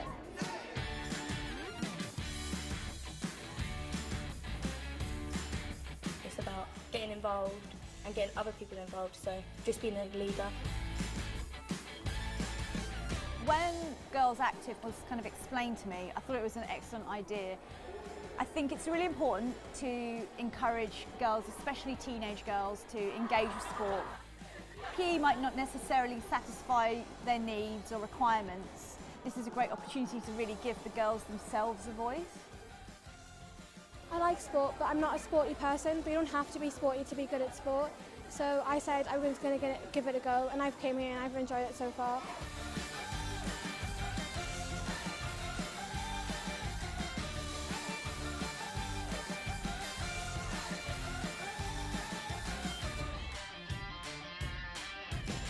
we're going to go away and go back to our schools and influence people that aren't comfortable doing sport and try and get them more actively involved and just doing things that they're comfortable with doing, like around us and teachers. It needs to be more creative in a way. Like, I think most girls don't get active in sport because it's the same thing over and over again. Like here, it's shown me that we do need to like change it and get more girls active.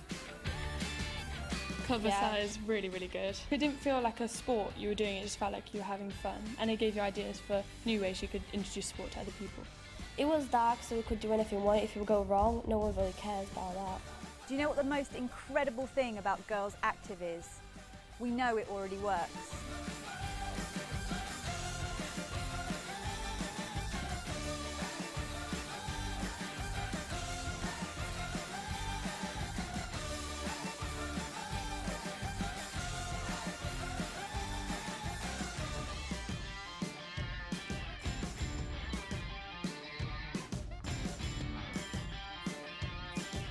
This is like a big opportunity for me to then inspire and get younger girls active to then follow their dreams and get the career that they want to have.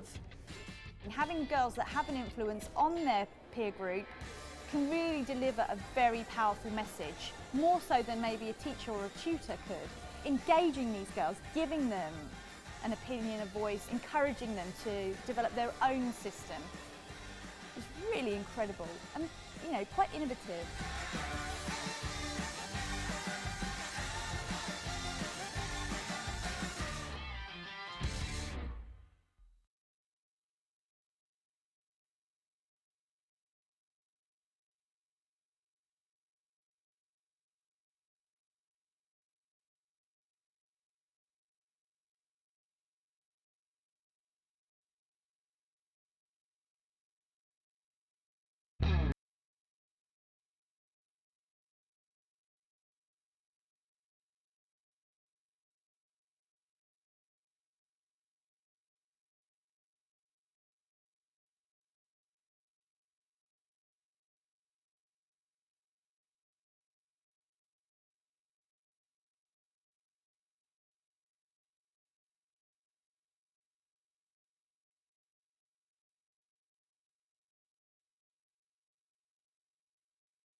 And we're back here at the Sainsbury School Games 2015.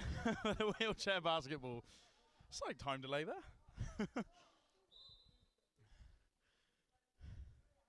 But we're back in the action here for a... Oh, I'm out of breath now. I had to run to the commentary box.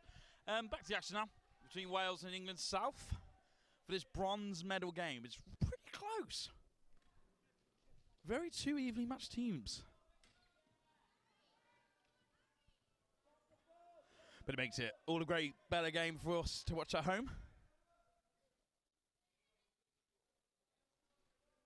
Megan Wood. For England South. Jimmy Palmer. Abdi Palmer. The Palminator. Ooh. Doesn't go from that time round.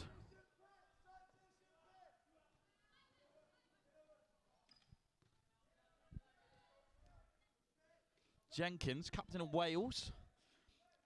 Couldn't quite find Mac.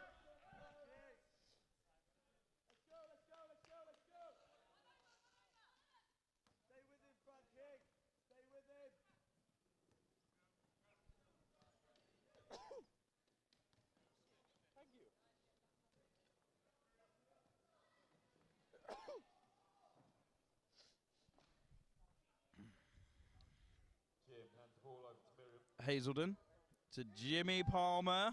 Long range, doesn't quite fall. Still looking for our first basket of this second quarter.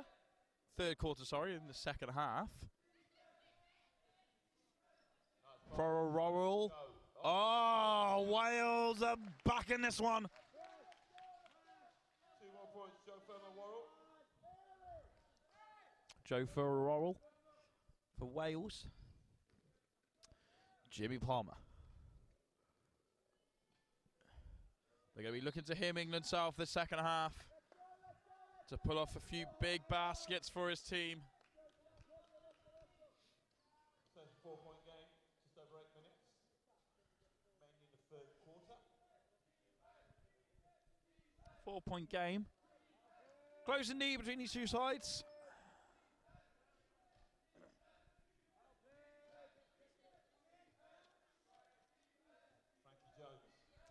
Frankie Jones. Frankie Hollywood Jones passes out nicely, broke up by Aswami, but Sam Mack picked up, couldn't quite take advantage. Jimmy Palmer. Cross court to Aswami. And no good. Offensive foul against Aswami.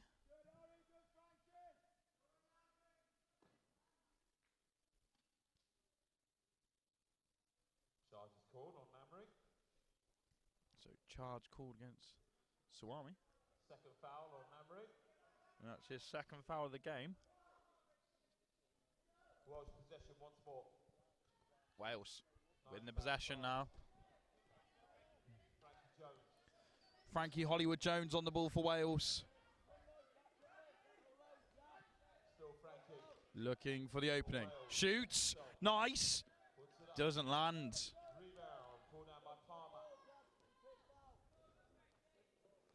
Jimmy Palmer.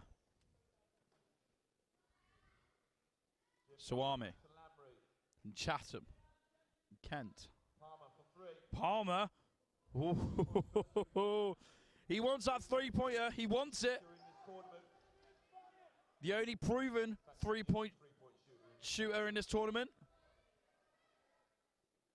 And that's always a good weapon to have in your arsenal when you're a team. Knowing that you got someone that could shoot from outside like Palmer can. Edwards. Long range 2, no good. And that's called for an England South ball. Substitution. With Lemon coming on. Keep it up, Team South. Doing our region proud. Go Sam, 10 hands Lemon. As soon as he puts that on the Twitter, on comes Sam. And Sam Lemon coming onto the court, being announced by an announcer. One of his support messages from home on Twitter using the hashtag SSGWC Basketball. 10 hands Lemon. I'm glad that nickname's caught on. Farrell No good for Wales. It's on Lewis Edwards. So the fouls on Lewis Edwards there. That's the second of the game. And Wales goes to the line for 2. Goes to the line to shoot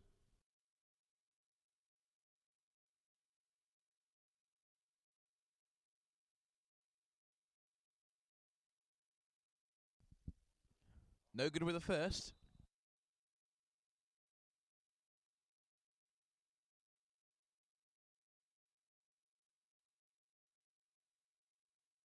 And our officials just discussing.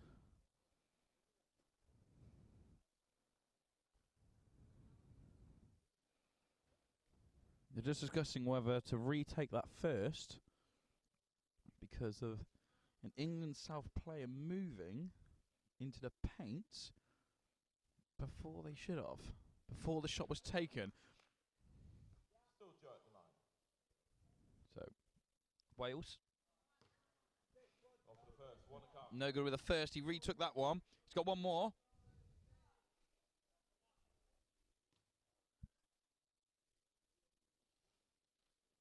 Oh, and you thought that was going to bounce back in, didn't you? No good. The ball didn't want to. The wheelchair basketball here at the Sainsbury School Games 2015. Lays off to Jimmy Palmer. Back to Edwards. Edwards having a great game for England South. And couldn't quite find Megan Woods. So, it's a Wales inline ball. What can they do here? They need something to bring him back in. And substitution for South with Tom Tobin coming back onto the court, replacing Megan Wood. And it's Wales.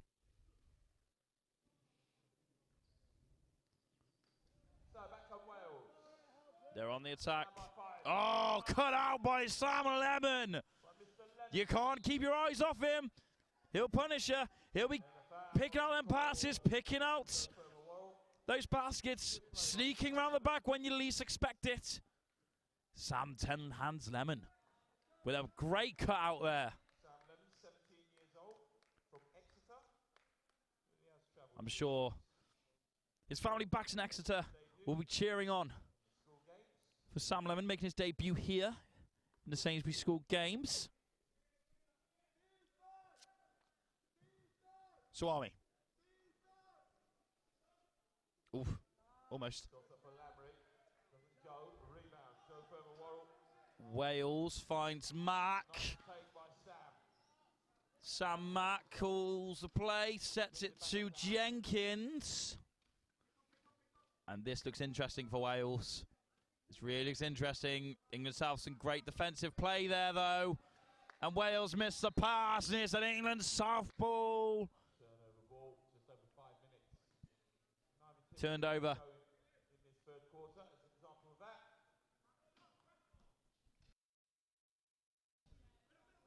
Edwards finds Palmer.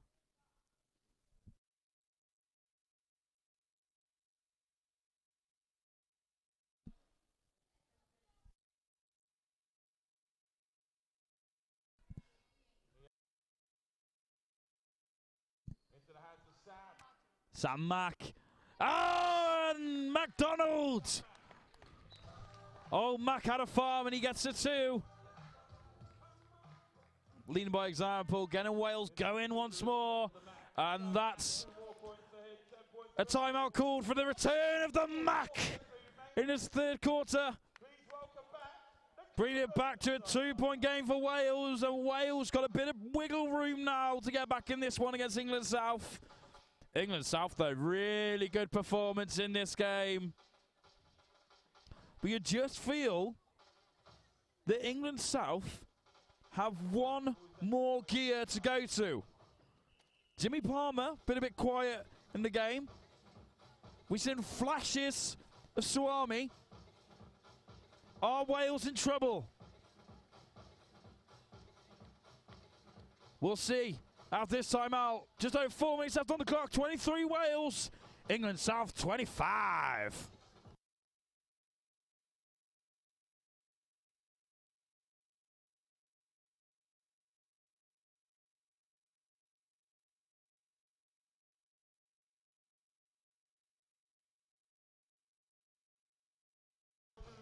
So coming in just from the Wales timeout. Now, interestingly, England South are on 3 team fouls. I wonder if Wales will try and draw a few fouls out of England South here. If they do, they could be going to the line. Suwami from Chatham. Up to Lemon. Couldn't make anything happen then. Outlet pass. On his own, Frankie Jones. Frankie Hollywood Jones for Wales.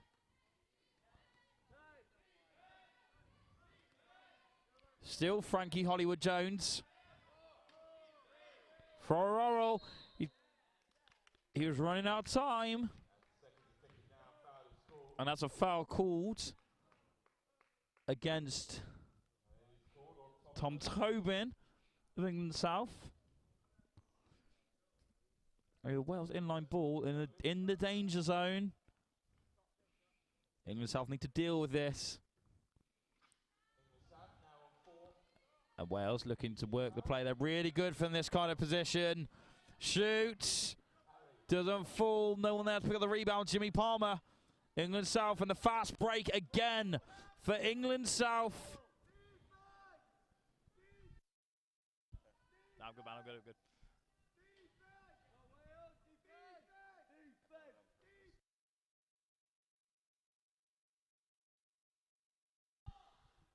No good for England South that time. That's turned over for a Wales ball. And Wales really can't allow for that to keep happening. England South. Just starting to calm down the pace a little bit. Wales starting to get back into this one a bit. And nothing given against Sam Mack there. Ferrorrell lips round the back, and that right there is the tactical soundness of Wales shining through. Always brilliant on the plays. But here, the speed of England South. Just look how quickly they got at the end of the court to make their own chance. England South so quick. Wales really need to find an answer for the quickness of England South. They're doing an okay job of it so far. As a level, 25 apiece, 2 very evenly matched sides. And the scores reflect that. It's out of bounds. And the officials just confirming what to give there. And that's going to be a Wales ball. Substitution for England South as well. Suwami coming off, replaced by Megan Woods. Big fan of these two, Megan Wood and Suwami. Very impressive throughout this tournament for England South, both of those. Hollywood Jones, cross court, too long a pass, too high. Needs to get them ones them lower.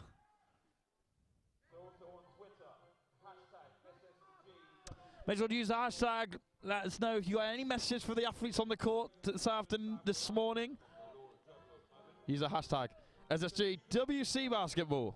Sorry, we are not there. We're working. So St. Luke's College PE volunteering at the volleyball when they know they should be here. And that falls for England South. No, it doesn't fall. It's an offensive call, offensive foul against Tom Tobin. His 4th of the game. One more and he's out.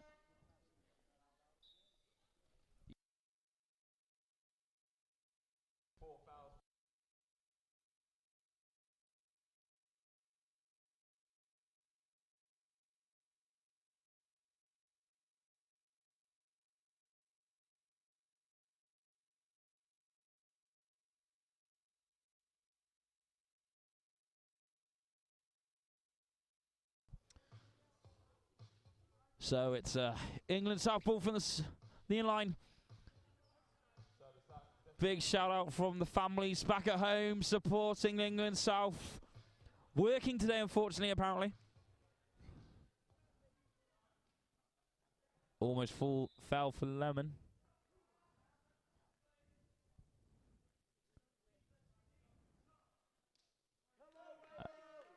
No good that time round. And it's Wales inline ball.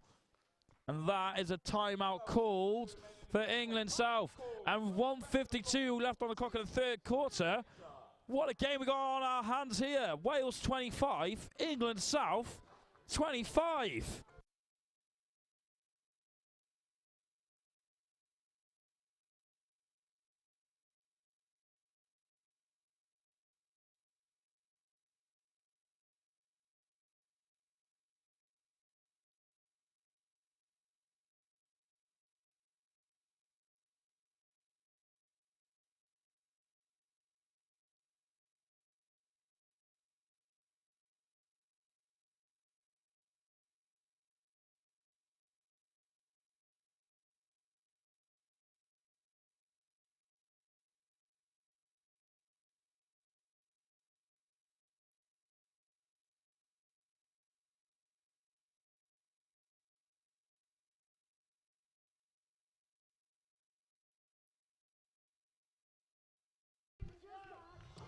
And here we go. We're back to the action. 1:52 on the clock, third quarter. 25 apiece. I said before the game started, I said this game had potential to be game of the tournament. At the moment, it looks like it might be heading that way. What's in the tank? What's in the lockers of England South and Wales? Here in this bronze medals game, the second finals day game of the day. After Northern Ireland's win earlier today against Scotland, Sam Mack, Jenkins darts through. Ooh, couldn't quite get it to Edwards, picks up the rebound. Really tight battle here. Really tight battle, really tightly contested between these two sides. Both these teams want that bronze medal. Only one of them can get it. Edwards lays off. No, cut out by Sam Mack. Sam Mack, great game for Wales today. Doing really well. Could be coast to coast. Doesn't land. Edwards picks up. Edwards, for me, the star man of England South today. Miriam Hazelden, captain of England South. Proud of her captaincy for the team. Jimmy Palmer. And, of course, Miriam Hazelden's sister, playing currently for Great Britain's women's team in wheelchair basketball.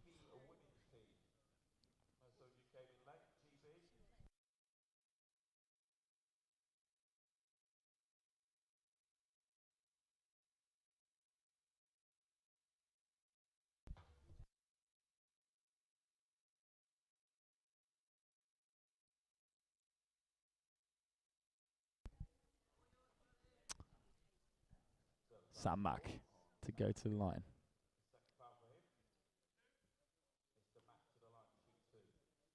To shoot for two. Put Wales in front. No good that time.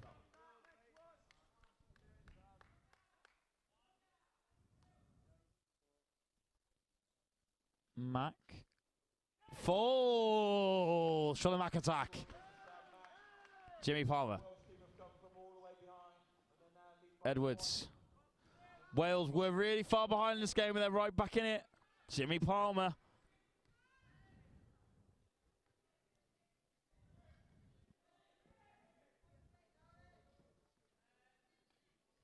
JD Palmer, as his teammates like to call him. Couldn't quite find, but found Edwards in the end for two. No.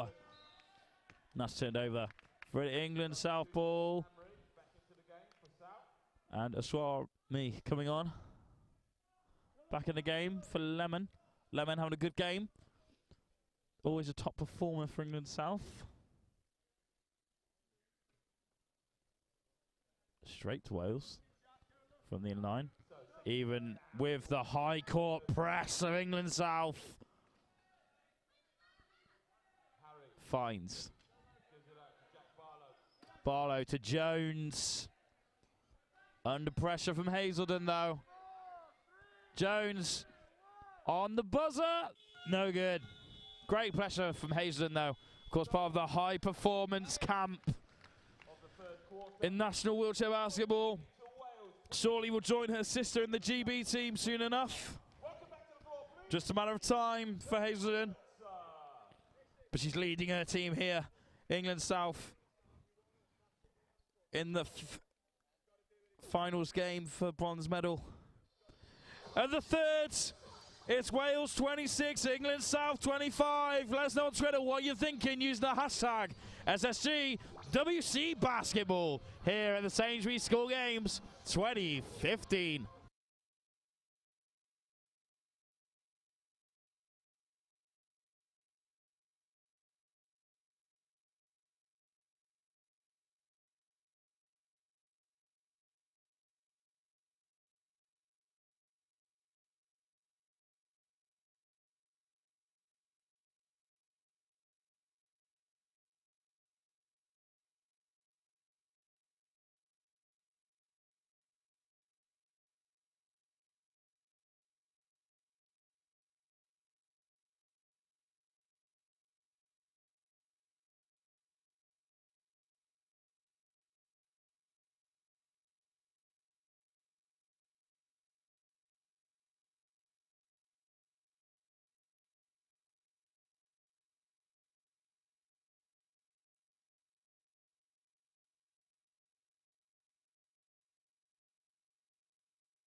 We're just about done with our third quarter break. Welcome back to the Wheelchair Basketball Sainsbury School Games 2015. And one of these teams are just 10 minutes away from bronze. What a game! 1 point in favour of Wales. Is the bronze going down south, or is it going to the Welsh Valleys? Let's find out in this final quarter. It's time to do it one more time and kick this game into overdrive here at the Manchester Regional Arena. You can feel the electricity in the air.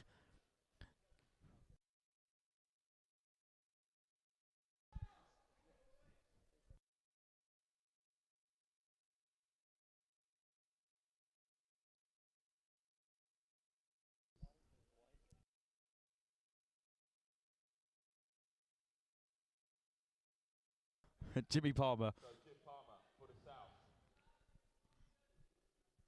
For the South. Been quiet on the long range shooting.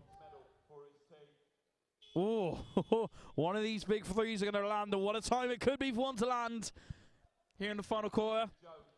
Jimmy Palmer, of course, already played at the international level. Just shows the great depth of quality we have here at the Sainsbury School Games. And here come Wales! And nicely pushed away from England South. For a roll. No good, Sam Mack. It's good! From Barlow of Wales. Wales are 3 points ahead. What have England South got in the locker? They need to hold it together and keep to the game plan of speed and high court pressing. What they're good at, what they know. It's in their DNA. But that one doesn't go. 24-second violation. Called. And it's turned over for Wales ball.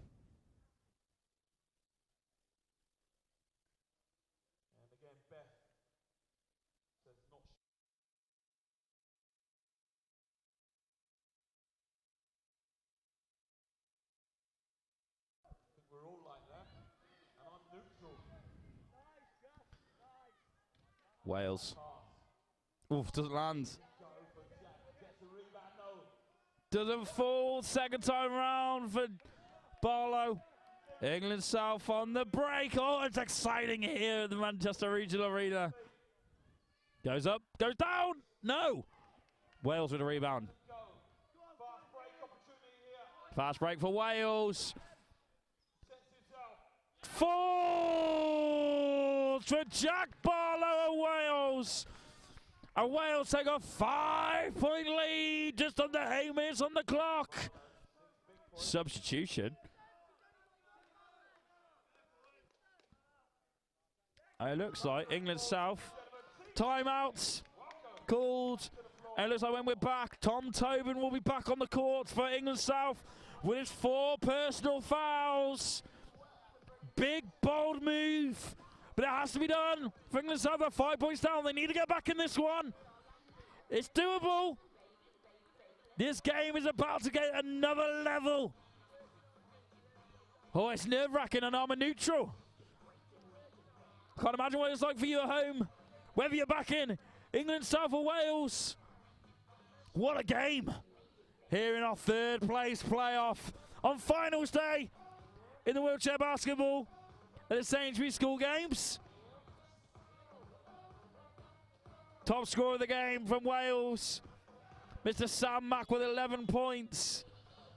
Top scorer of England South, Edwards with 9. I'm sure there's going to be more from both of them in this final quarter. England South needs to keep to the game plan.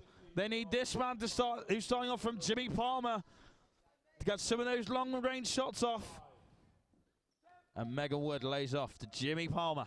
Jack, who's going to be starting past to the sixth form college. Will he be going there with a gold medal from the Sainsbury 2015 school games? Jimmy Palmer shoots long range. Falls for Jimmy Palmer for 3. Big points just when England South needed them. They phoned up Palmer. He answered the call and he got the 3. I don't know how much more of this game I can take.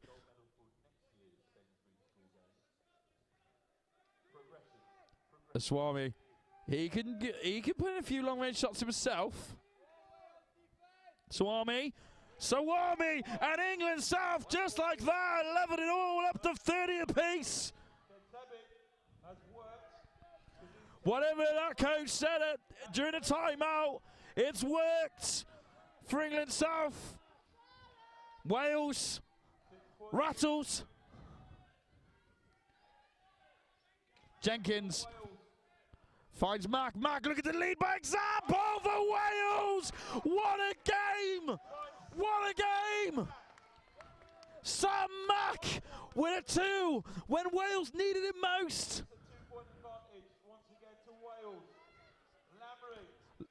Lamry, Swami under pressure. And you could hear Coach Mark Richards going, no fouls, no fouls. Guess what happens? Foul. And that's a foul called against Sam Mack. He's on 4 fouls now. With just over 6:31 remaining. If he gets one more, he's out of the game. Definitely doesn't need that. Wales don't need that. They need to keep all their starters in.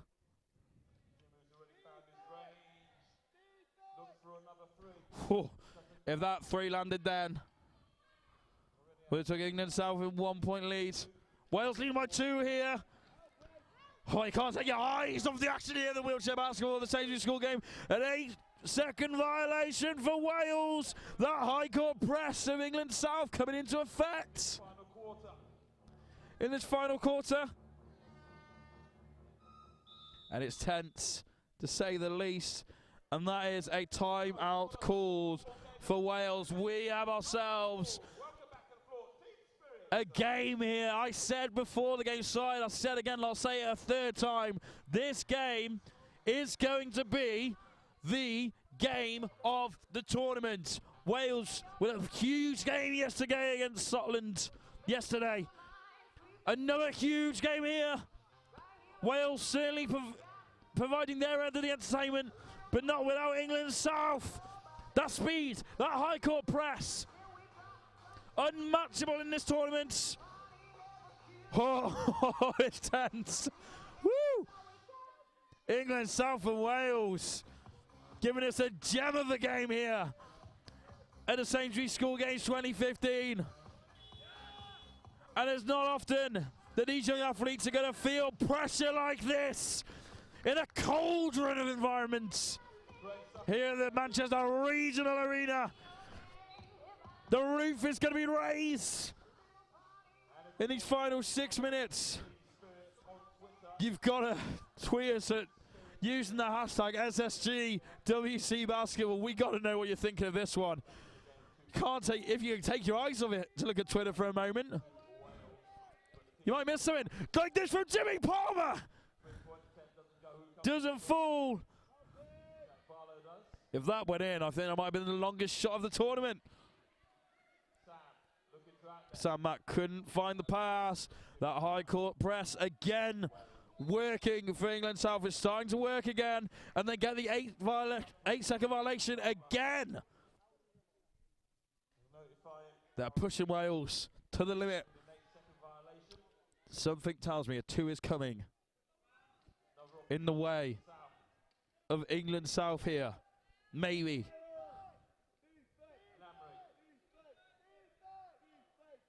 It falls! From the baseline. Oh my goodness me. Just over 5 minutes to go in the final quarter. And it's 32 apiece. An 8-second violation again. Called against Wales. England South pushing them all the way. Of course, if you cannot get out of your side of the court within 8 seconds from starting from the inline, that is a violation called, and England South completely keeping it in Wales' side of the court. Jimmy Palmer! Jimmy Palmer! Oh my goodness gracious me! I hope Mama and Papa Palmer are watching that one, because that was incredible from Jimmy Palmer. Wales! Oh, the layup didn't fall! Jenkins! And it doesn't fall for Wales. And the referee giving us a break in the play. I think we need it. Pushing foul calls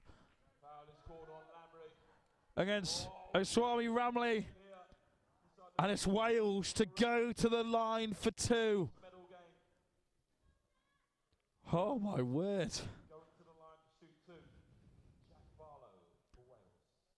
Jack Barlow doesn't get the first. Now what I would do in Jack Barlow's position is purposely miss this one and hope that Joe Worrell gets the rebound. But you can't do it, you can't be sure with the speed of England South.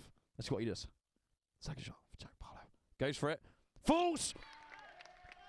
2-point game. You cannot take your eyes away from this one. Even if you have got to deal with me, I bet you're glad you're live streaming this game now. Brilliant stuff here at the Wheelchair Basketball. And the bronze medal game on finals day of the Sainsbury School Games. Edwards had a great game for England South so far. Sawami just building up here. No, picked out from Wales under pressure in the high court press. Joe Farrell finds space, finds the pass. Couldn't find it again. And that's a foul called against, I believe that's going to be an England South called against. And that is against Sawami. It takes it to 4 fouls in this game.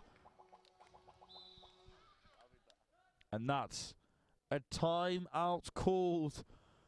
Oh my goodness gracious me. I don't know how much more of this game I can take. Sam Mack's mom sat next to the commentary box, can't even look anymore. And I'm sure many parents at home can't. Many family, many friends. I'm neutral. And this is one of the best wheelchair basketball games I have ever seen. And that is not an overstatement. It's got everything. Emotion, drama, passion. And we still got 4 minutes left. 33 Wales, 35 England South. Don't go anywhere.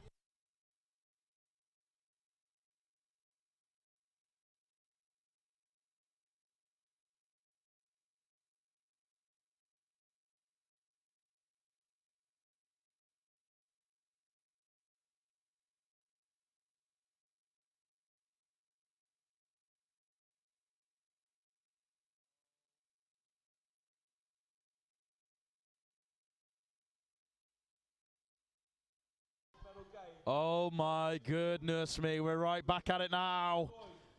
You gotta use the hashtag SSG, WC basketball. Oh my word, you gotta tell us what you think if you can put it into words. A 2-point game. Can Wales get something here to level things up? England South pick up the rebound, Wales needed that. The speed. England South could punish Wales. Edwards, it falls for England South. 4-point game. Still plenty of time. There's still plenty more baskets to come from both these sides. Not over yet by a long, long way. Barlow needs to do something here. Finds Jones. Frankie Jones for 2. Frankie Hollywood Jones for 2. And it's back to a 2-point game. I'll tell you what, I hope the national teams in the European Wheelchair Basketball Championships are turned in and tuned into the live streaming here of the Sainsbury School Games. This is a game. This is a highlight reel of wheelchair basketball. If you want to show someone that's never seen wheelchair basketball before how good this game can be, we just got to send in a recording of this one between England South and Wales. Tom Tobin doesn't fall. Wales with a rebound. Sam Mack. They need him now. They need a big character to do something on the court. For Rural. Finds a pass. To Jones. He's got time. Shoots. Doesn't find. No, can't keep it in for Wales. England South ball. I can't even look at this game anymore. Jimmy Palmer calling the play. Represented nationally at a national level as well. Many championships he took part in, but I'm sure he wants to add the bronze at the Sainsbury School Games to his trophy cupboard.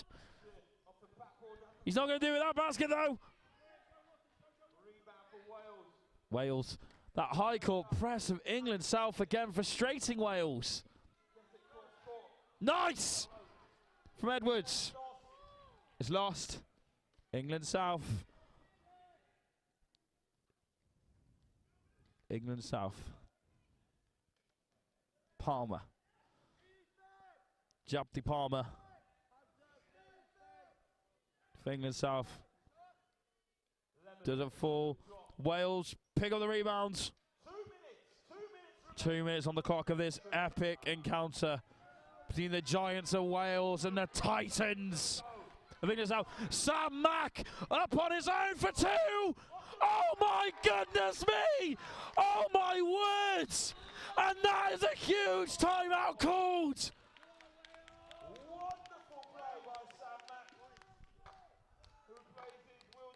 Oh my goodness me! Under 2 minutes on the clock. Under 2 minutes on the clock. And it's 37 apiece. What's happening? Oh my words. So it's just been told to me from the announcer of the game that England South have been called for a technical foul for a false timeout.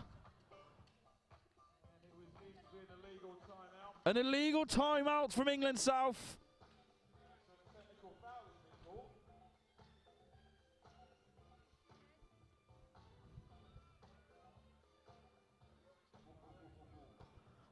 Oh, dear me.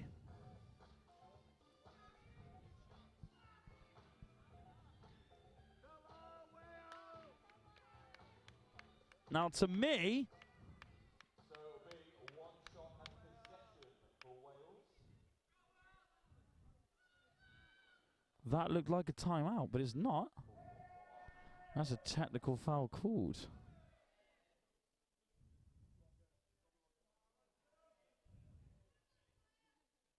Yeah, can we go this basket,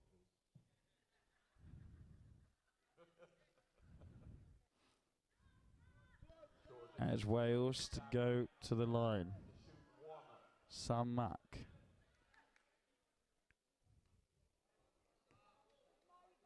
Wales will have possession.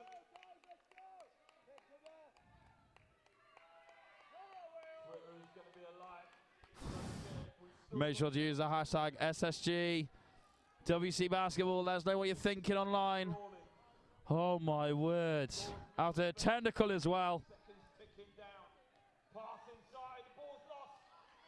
Outside England South on the break. Jimmy Palmer. Good defense by Wales. I think that was Frankie Jones who blocked off Jim. Edwards. Lewis Edwards for England South. Over a minute on the clock.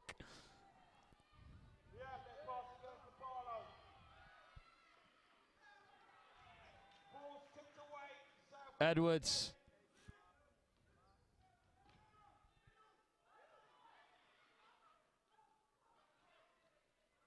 Jimmy Palmer left on his own. That could have been dangerous for Wales. And England South look like they're going to build it up slowly. That's it. It's turnover Wales ball. Within the final minute, we're finally coming to the end. And that is a timeout for Wales. Oh my goodness me. Whatever the Welsh coach has got in his mouth to say to the Welsh team, he needs to put it on the line. With just under a minute to go. It's Wales 37. England South 39. Oh my goodness gracious me. I know I said this game was going to hit overdrive, but I think we just found a whole new gear. What a game we have on our hands here. If there are any national teams watching this down in Worcester, the European Wheelchair Basketball Championships, you're not going to get much more of a better game than this here at the Sainsbury School Games. I said before this game happened, it was the potential to be the game of the tournament, and indeed it is. 56.2 seconds on the clock with Wales to shoot from the sideline. As the crowd fills up, what a time to come into a game.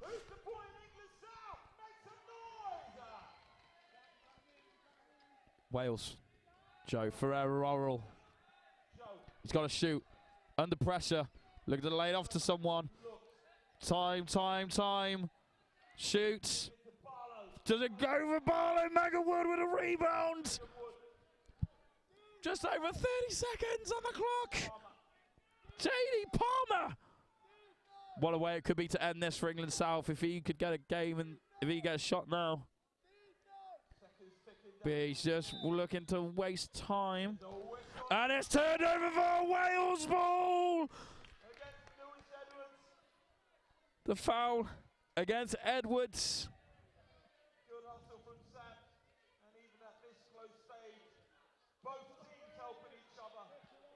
And what great spirit showing. Both teams help each other back up, even when it's like this. Oh my goodness me. Joe Ferrero-Royal. Seconds on the clock. Seconds on the... And look, commitment. Sam Mack still trying to play. Sam Mack. What determination from both sides. This game should be played to the professionals of the game. This is how you do it. This is how you show heart, commitment, and passion in the sport. There's going to be a lot of... Oh my word, there's no words. I'm lost. I don't know what to say. Joe Ferrero can find the pass. What a basket if he can make this now. Jenkins, he's got to shoot. Oh, doesn't fall, and at the end of this one it finishes 39, England South, Wales 37. What a game! Oh my words. Oh my words. I'll tell you what, England South, that bronze medal is well deserved. What a game. What a game. Just no words. Speechless. Here at the Sainsbury School Games 2015. I said before the game happened, I said it had potential to be the game of the tournament. And I don't know if you're going to find a better wheelchair basketball game ever. At whatever level of the sport you watch. And everyone coming out to shake hands with everybody. That was one of the greatest games of basketball I have ever seen. Oh my word, you got to take your hand off. Round of applause for both teams. These young athletes showing complete heart and passion. They can't even be matched at a professional level. What a game. How do you describe a game like that? How do you review a game like that? I feel sorry for whoever's writing up that match report. Oh my goodness me. I think that match report will be read better than some of the epic stories of time. Better than Game of Thrones, better than Lord of the Rings, better than Star Wars. What a story. Here in the Manchester Regional Arena. In the wheelchair basketball Sainsbury School Games 2015. If you can, come back to our live stream, because we've got the final next. If there's anything like that, I don't know if we're going to get through today. England Central, England North to play next. And have they got something to live up to? England North, England Central, if you're watching this game, follow that. Wales, England South. Hats off to both teams. What a game. We'll leave you to recover. And we'll see you again back for England North and England Central is next here in Manchester at the Sainsbury School Games. And one last time, I hope you're applauding at home for both our teams. What grit, what passion, what play, what ability, what potential for both teams. And we'll leave it here from Wales and England South. Congratulations to England South, our bronze medal winners at our Sainsbury School Games Wheelchair Basketball 2015.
the Active Universities Fund actually funding this whole recreational programme. People can play sport at whatever level they want. The idea of it is that it's all on offer, so people are taking part in something every week. There was that flexibility to be able to chop and change. Whereas this gives them an opportunity to actually say, well, yes, I'm a beginner, but I do want to give it a go, and they're not put off by those sporty students. We've tried to do many unique activities over the new to sport time. We've done chook ball, we've done dodgeball, then wheelchair basketball, goal ball, so we've really tried to do a diverse range of activities for them. We can offer activity for £1 where they can turn up to any campus, whether it's University of Nottingham campus or Nottingham Trent campus. They can then get involved.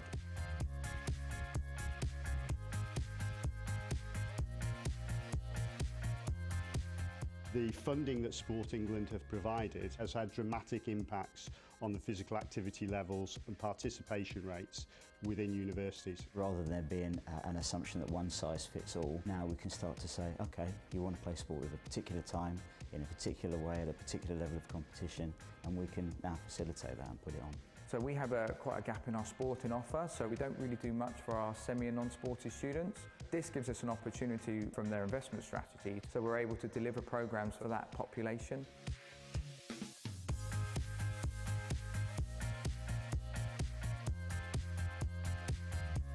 The Active Universities programme has really enhanced sort of participation at Warwick. We've got 23,000 students and nearly half of them are members of Warwick Sport now. Students have loved particularly the UV events. It's a good way to get into sport, maybe if you're not sporty. It makes it feel a little bit like a nightclub. Making friends from all over campus, all different degrees. You'd never meet half of these people before. You learn new skills. You actually learn how to play the sport. I definitely think I would have dropped out of university if I wasn't part of a sports club, and it definitely helped me find a sense of belonging.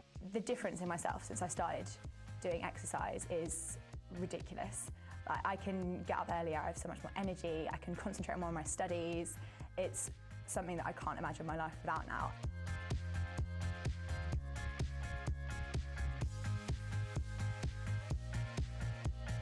Many universities are investing back into those volunteers by putting them on leadership courses, putting them on coaching qualifications. I've managed to get my level 1 and 2 coaching course, which they've been kind enough to pay for, and then I've been able to deliver back a better service to the students.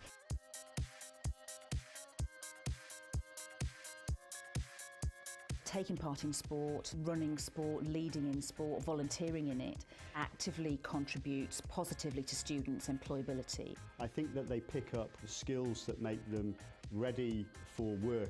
Gets you on a level where you understand how to speak to different people, strategies, logics, everything like that. So it really gives you a good overview of the skills that you need to be employed.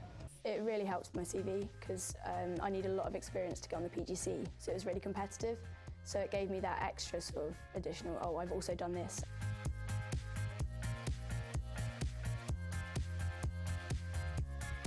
I'm really proud but also quite humbled by what I've seen going on in the university sector over the last few years. We said we'd work with them, we said we'd fund them, but what they had to give us was more people, more students playing sport, and that's just what they've done. We're able to do another round of investment. We hope that'll further increase the numbers of participants by about 160,000 new students. Now it's built a real foundation that's enabled us to move forward, and now it's become a permanent part of the Love for Sport pathway. Through our investment, students and universities have become really innovative about how they've designed their sport programmes to attract more students to play sport. It's really been about understanding the student demand, delivering what students wanted and making it fit in with their lifestyle. That's been the fundamental change, I think.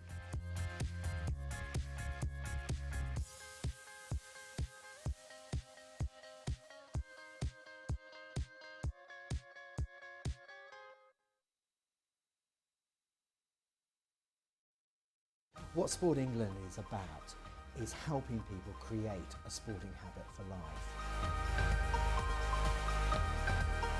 We've put, through Active Universities, £8 million into the sector to help them widen the offer. People just participating for fun, for their health, maybe to build friendship groups at universities, and that's what we've been investing into. I've been doing the sports activator for the volleyball, and it's just weekly free sessions for people to go and play. It can be so intimidating. I know the first time I wanted to go to some of the classes, I thought, everyone's going to be so good and I'm going to be so scared and I'm going to be so awful. And I got there and it's not like that at all. I mean, university gives you loads of possibilities, not only career perspectives, but to try out new things, and this is what uni is about. And I think everyone should just join in and come and try out new things. I'm not traditionally like the most exercisey type of person, but this was just kind of completely left field, a bit crazy, that wasn't competitive, that you didn't have to be like overly skilled at, you could just go for it. It's something different, so there's a bit of hype around it and people get involved and kind of forget that they're doing sport and getting active. Studies can be really stressful, so sports is definitely one of the other ways for you to, just de-stress and have some fun at the same time. Yeah, I think it's good that students get more for their money by doing this sort of thing, yeah, obviously with the tuition fees rising. It's really good to actually get out, run around. It's nice to have something a bit more casual that you can turn up to, you can have a bit of fun with friends. It keeps me fit, it allows me to meet other people. It's just a really fun thing to do on a day like this when it's sunny, and if it rains, well, you're going to get wet anyway, so it's still fun.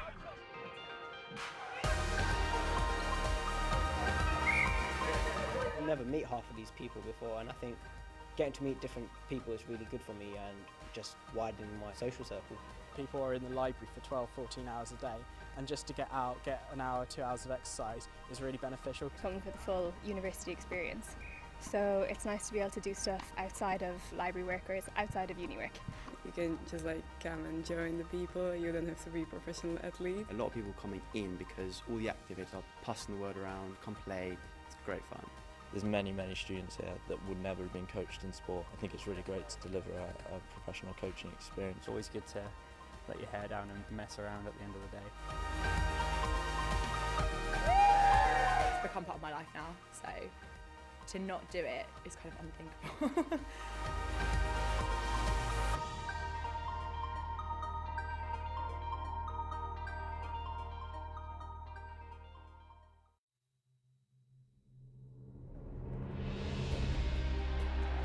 Athletes, officials, Paralympic sports fans from all over the world.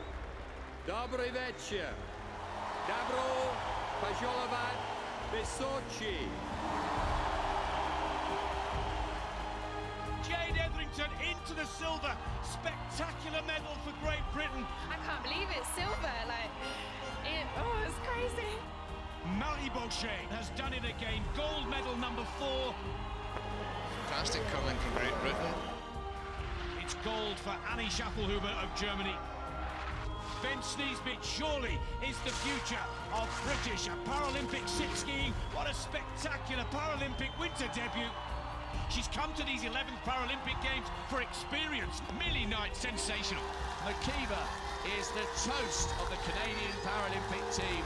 Hayley Nielsen, fantastic stuff from the Great Britain scoot, just perfect. This is Jade Etherington. Every time this young lady takes to the piste, she has picked off a medal. Oh, Jade Etherington into the silver. Mick Brennan, 3 competitions, 3 excellent results. Petrushkov must now surely go down as one of the sports all-time greats. What a sensational fight back. Great Britain have got their bronze medal. 2 successful runs, 2 good competitions. James Whitley, mission accomplished. Turney, she's had some frustrating times throughout these Paralympic Winter Games. I'm glad she's closing it on a high note. Chance for the States, and it's there! The United States take gold. Kelly Gallagher sets the pace for Great Britain, and it's gold for Kelly Gallagher. The first ever Paralympic winter gold for Great Britain. What a wonderful week for Paralympics GB.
The only way you're going to enjoy something is if it's fun.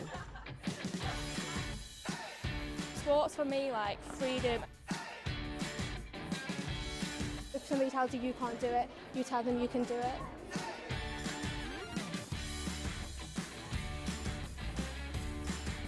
It's about getting involved and getting other people involved, so just being a leader.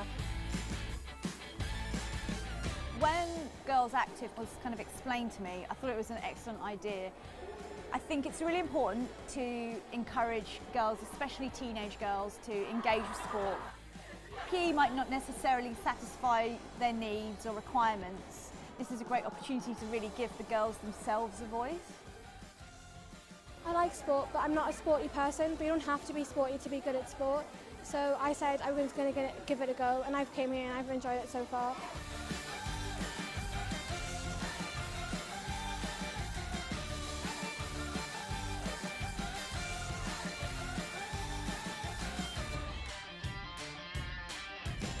We're going to go away and go back to our schools and influence people that aren't comfortable doing sport and try and get them more actively involved and just doing things that they're comfortable with doing, like around us and teachers. It needs to be more creative in a way. Like, I think most girls don't get active in sport because it's the same thing over and over again. Like here, it's shown me that we do need to change it and get more girls active. Cover side is really, really good. It didn't feel like a sport you were doing, it just felt like you were having fun, and it gave you ideas for new ways you could introduce sport to other people. It was dark, so we could do anything we wanted. If it would go wrong, no one really cares about that. Do you know what the most incredible thing about Girls Active is? We know it already works.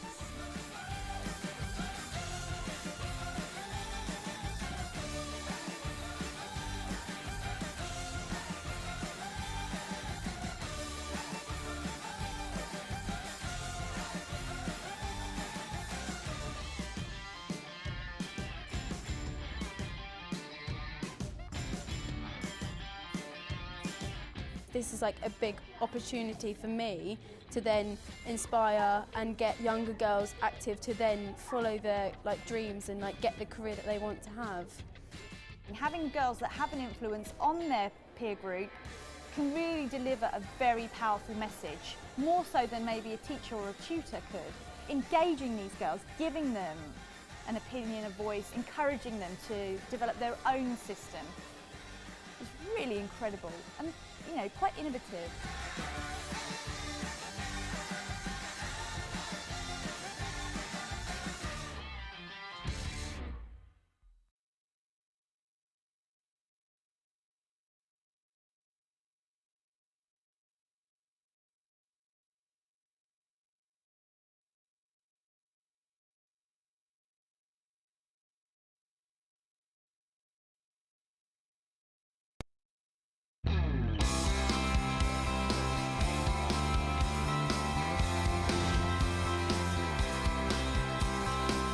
Schools form a really, really important part of the matrix of sports facilities that are available in every community. So around 40% of places that people can play sport will be found on school sites. Use Our School is a new web resource to support schools in opening their facilities for community use.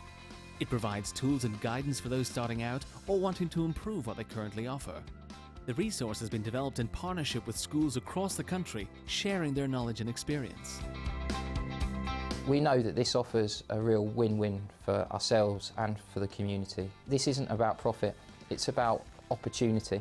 It's about establishing this school at the very heart of the community. Well, basically we were a club without a home. We'd been priced out of our previous home, and kindly you came to our rescue basically.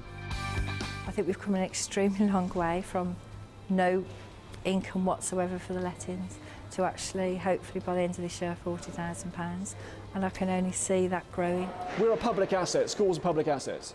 We need to make sure that our facilities are available for use for as often as and for as long as they can be. And what we want are the right people coming on site, doing the right things. One of the things that's been really important for us in Birmingham is to make sure that we've got a joined up approach, that we don't have a leisure centre opening right next door to a school that is going to offer a very similar offer, or two neighbouring schools putting together community use. In terms of the benefits that our sports provision has to my college, well, I'm really proud of the activities that go on a daily basis. It's so much more than just a school. And in fact, although we're not technically a sports college, it actually feels like a sports college at times. There is so much going on, and it really is all about lifelong learning and healthy bodies, healthy minds. My advice for community projects of this nature would be to take every opportunity that is presented to you. The relationships developed through this project have just opened up so many opportunities for our young people, our staff and the wider community. The key thing about this resource is that you will find practical tips and ideas. You'll find tools, you'll find templates that will make this something that really saves you time and effort. So if this is something you're interested in, the resource will really help you. We think that more schools should open clubs like this to the community so that more children at their school have the opportunity to volunteer and coach at the club and develop the same skills that we've developed.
Were you told that you weren't tall enough to be goalkeeper? I was told I wasn't good enough to be goalkeeper, but that didn't stop me. My first sport was hockey, and I played hockey for England for the junior team.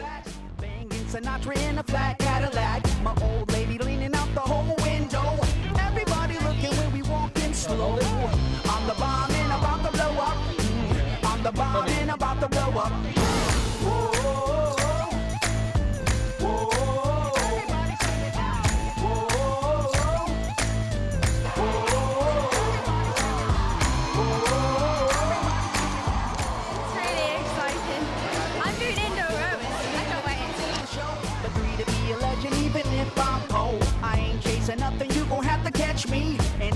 wanna taste, you gon' have to pay a fee.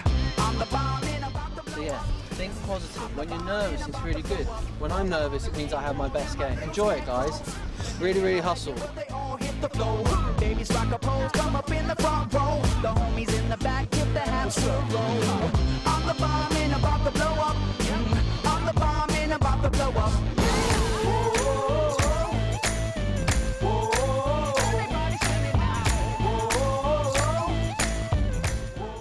No, because like she's really like the best goalkeeper in England.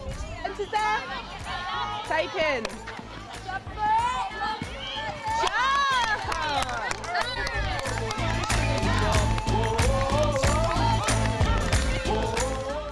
You might get one, might you? Yeah. Well, why not, eh? I'm gonna win. Yeah? Yeah. I think I could do better Yeah? and come first place next year. Again, even though we're not winning, don't We're having give up. fun. So you was in the Olympics? Yeah. So you say you're famous? Maybe. But I tell you, I did teach someone how to play volleyball who's a bit more famous than me, a guy called David Beckham. So I had to go...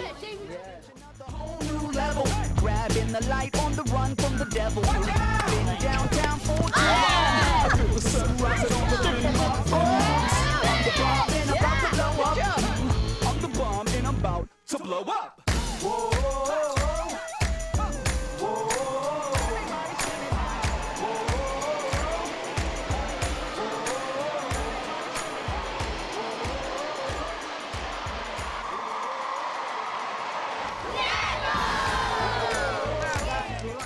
She's taught us about what she usually does to improve, so it's going to help us.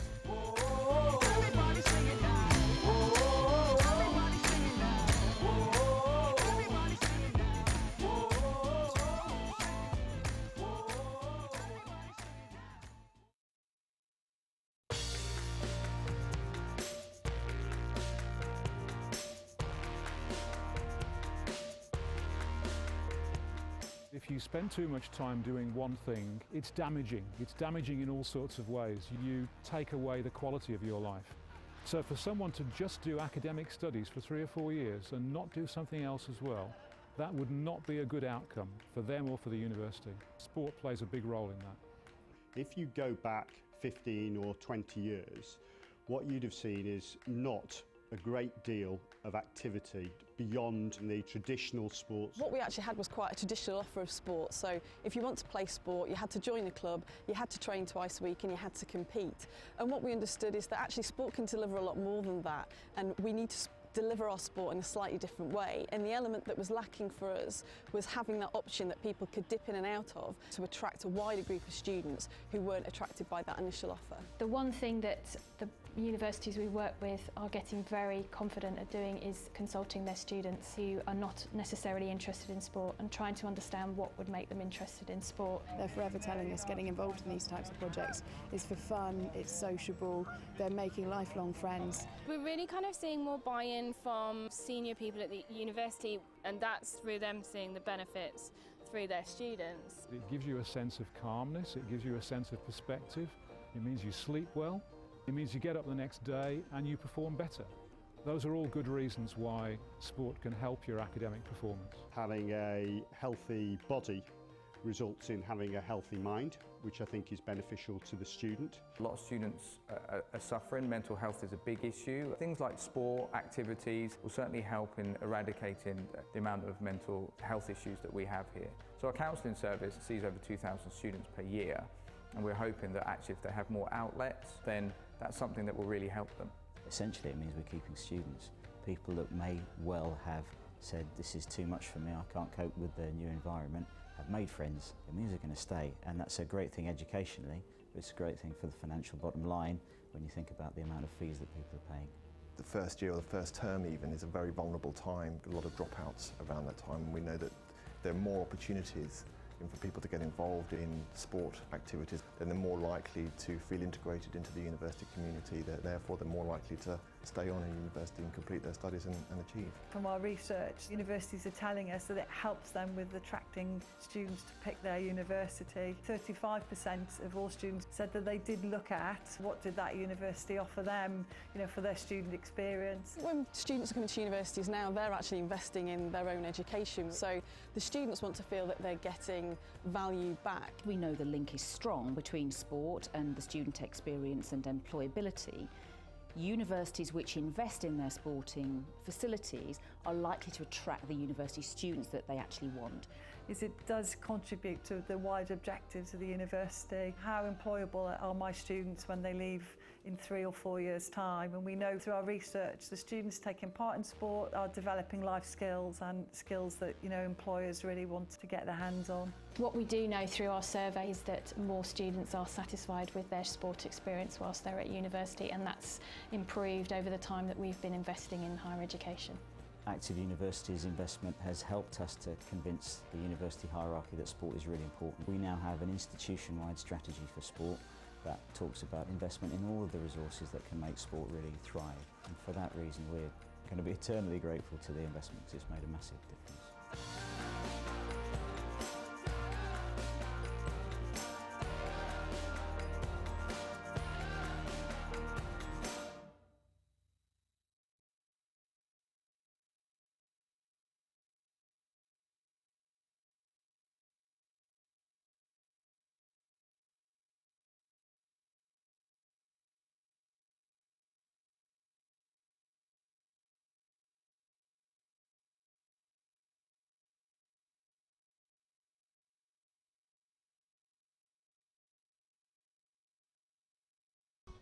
Ladies and gentlemen, welcome to the Sainsbury School Games 2015. We've just finished with our third place playoff. The third bronze medal is going to England South after an epic encounter of Wales. But of course, that was the warm-up for this one, the big one. The final, the date with destiny for one of these teams. England Central take on England North, the two standout sides throughout the competition. Dismantle teams on the way to this final. This is going to be a good one.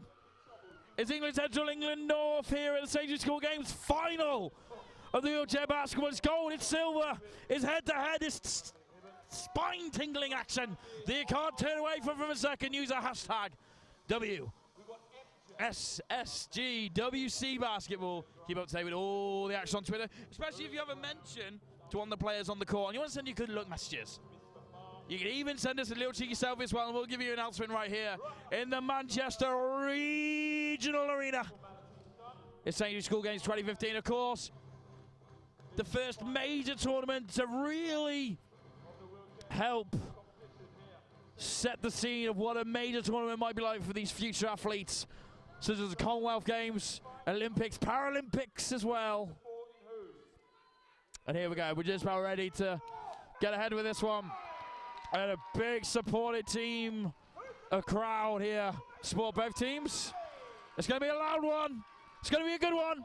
It's England North taking on England Central. This man, Aaron Hurst, the player of the tournament for me so far for England North. If England Central are going to win today, they've got to find a team tactic to take the power of Hurst on. Head to them fall, but he draws a foul for England North. Bonner.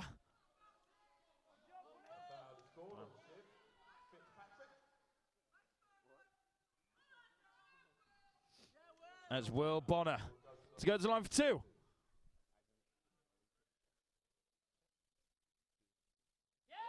First one's good.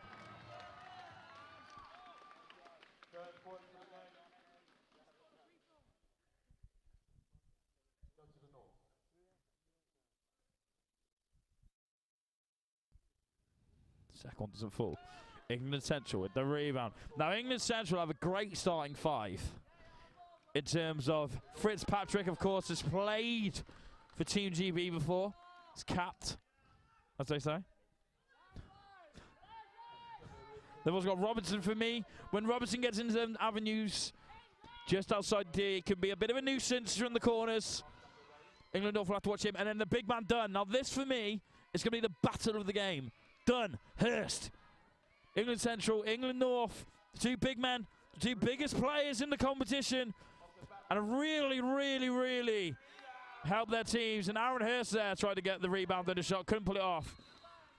But for me, that's going to be a key battle in this game. Keep your eyes on Aaron Hurst, number 6 for England North, and Dunn at number 9 for England Central. England Central in orange, England North in white. That's a sideline ball for England Central.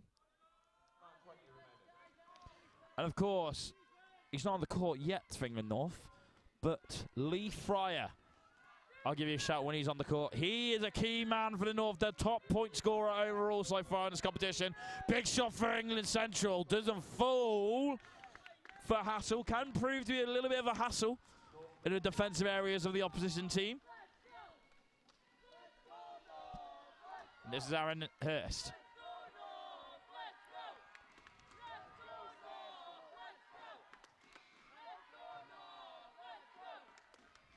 North shoots, doesn't fall.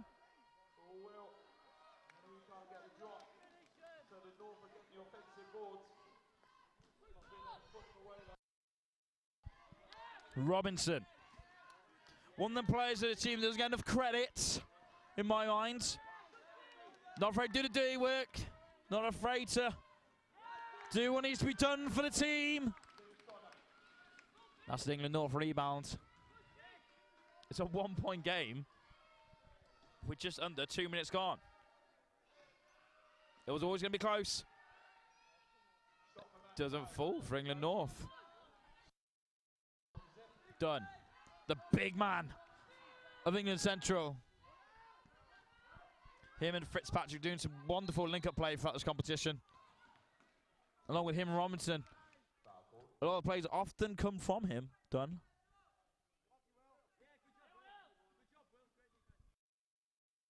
Good defense there from England North. Still an inline shot though for England Central. Could do something here.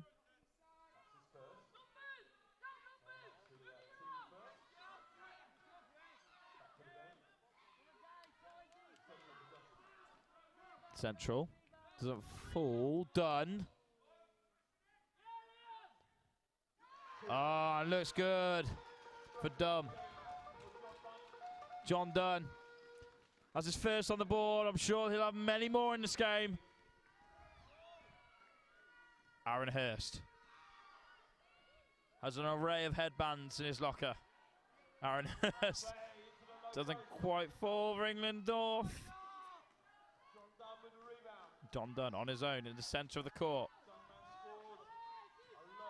Two big teams here, two big defensive teams as well. Doesn't fall.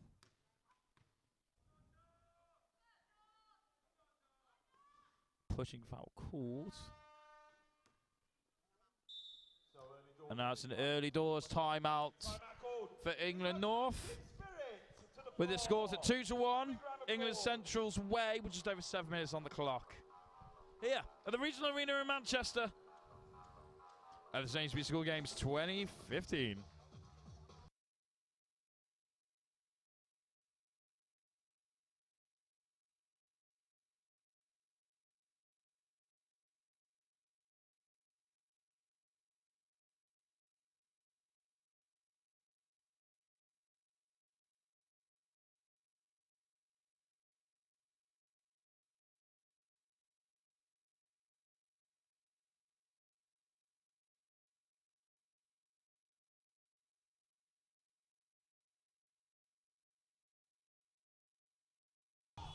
We're about done with the first time out of the game.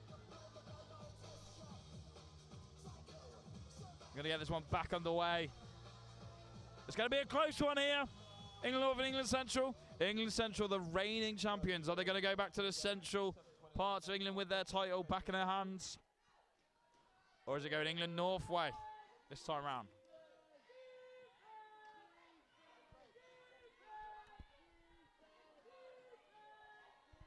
Fitzpatrick.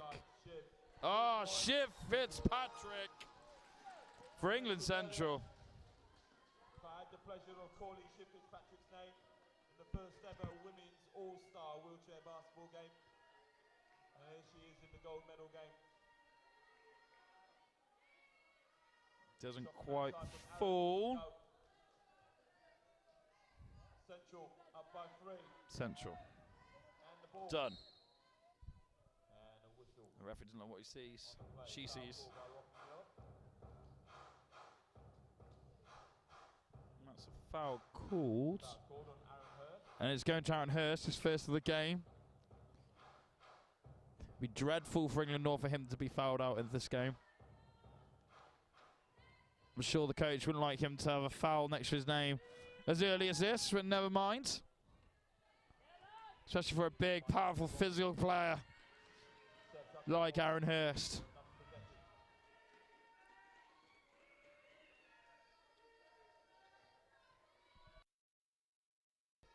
Tonner. Finds. Fawcett, another good player for England North. Turnover ball. Definitely one of the ones that works from Aaron Hurst a lot of the time. And the top scorer from England North is preparing to come on. Lee Fryer is in the ranks, ready to go. He's coming on, replacing Aaron Hurst. Good move by the coach. He's got a foul next to his name already. Probably a smart decision.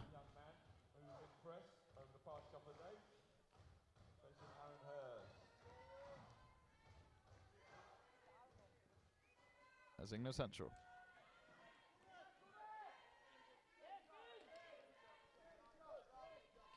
England Central in the form of Robinson. Pass it out, nice. Doesn't fall for Hassel of Central England. Fryer's first touch of the game here. Quick, fast, agile, can get baskets as well. Might be going all the way. Doesn't quite make it. And the referee are just discussing what to give. Making sure they're both going to get the same thing. Now for me, it's hard to call because that was either a blocking foul or a flop by Lee Fryer. What are the referee's going to give? And that's a blocking foul called against Fitzpatrick, her second of the game. Another big player for England Central, I'm sure. It's a little bit too early for us to be getting 2 fouls next to her name. Of course, each player can only have 5 fouls next to her name. Big basket for England North. They needed it. And Fawcett's first 2 of the game. Fawcett and Fryer definitely going to be the big point scorers for the team. Done. In the middle.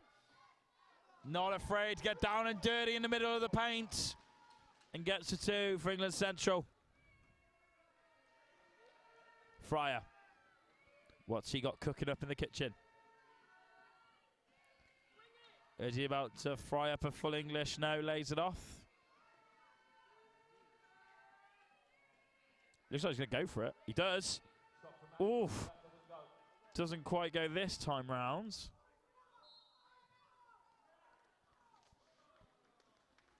That's out of bounds for an England North ball.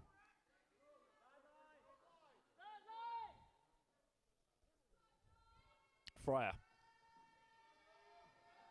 He's going to go for it again. No. Finds a pass in the middle to Fawcett. Rebound pulled down by England Central.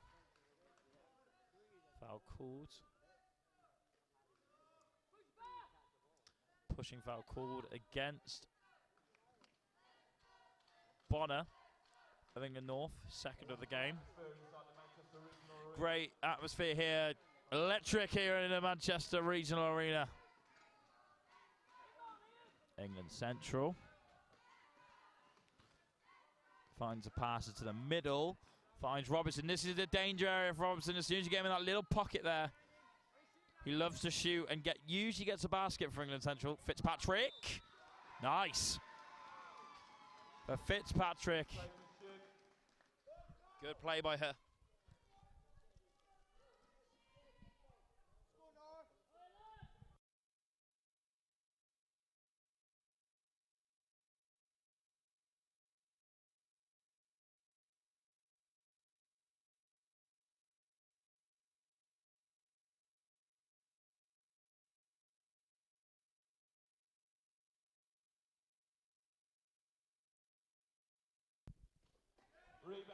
Done. Falls! And that's the first link up of many, I'm sure, between Fitzpatrick and Dunn. Really work well together, those two. Fryer to force it. Yes. Force it. Taking it to 7 for England North.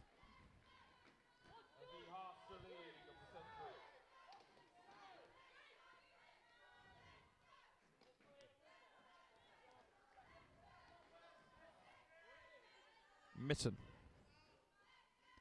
Fitzpatrick, no. Fitzpatrick couldn't make anything happen. Robinson, nicely cut. Robinson, that one player, the spare man I like to call for England Central. Always just the extra person, always like a 6th person on the court when he's there. Just always finds those avenues, always finds them space and no one does. And again, look, shooting from that corner of the court he loves to shoot from. Done. No good, done. Second time round. Falls England Central. And it's the party about to start in the Midlands for England Central. Still a long way to go. Another foul called against Robinson. And that's another big thing I've noticed here at the Sainsbury School Games. It's so great to see such sporting attitudes and personalities here at Sainsbury School Games. With Robinson there just putting his hand up saying that was my foul, ref. Great to see at such a young professional age. And also, players will help each other. There's such a great atmosphere. Going into the athletes village, they're all chatting and have a good time together. And then it's like, as soon as they get on the court, their attitude changes and they're ready for game time. Great to see, though. And hopefully they can take it into their professional careers. Couldn't quite land that one. And it looks like it's going to be an England Central ball from the sideline with the possession. Sideline. As their supporters start making more noise.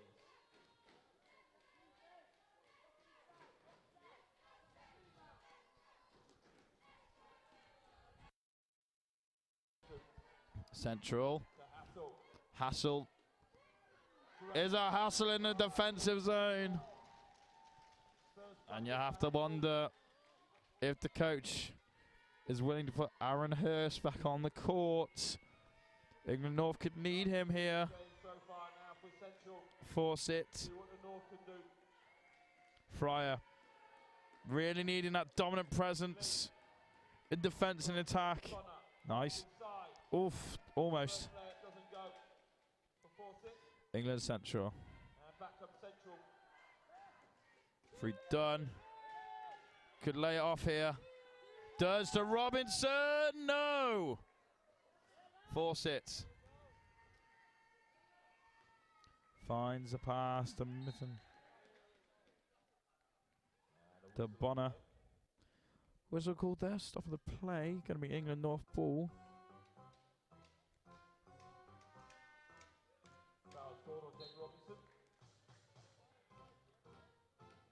Substitution for England North with Warburton coming on for Fawcett. Like for like change there. And I think the coach is looking for a big second quarter from England North. We're just over a minute on the clock here. Fryer. Great shot. Couldn't quite land it this time though. Dunn. Picks up the rebound, lays it off to Hassel. Having a good game so far for England Central. Back to Dunn. The big man. Couldn't get the two.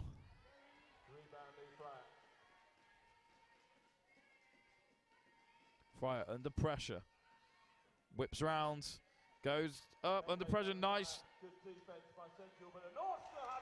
North still have it. Even the great defense work there from England Central. Goes up. No, doesn't fall. Lee Fry gets the rebound.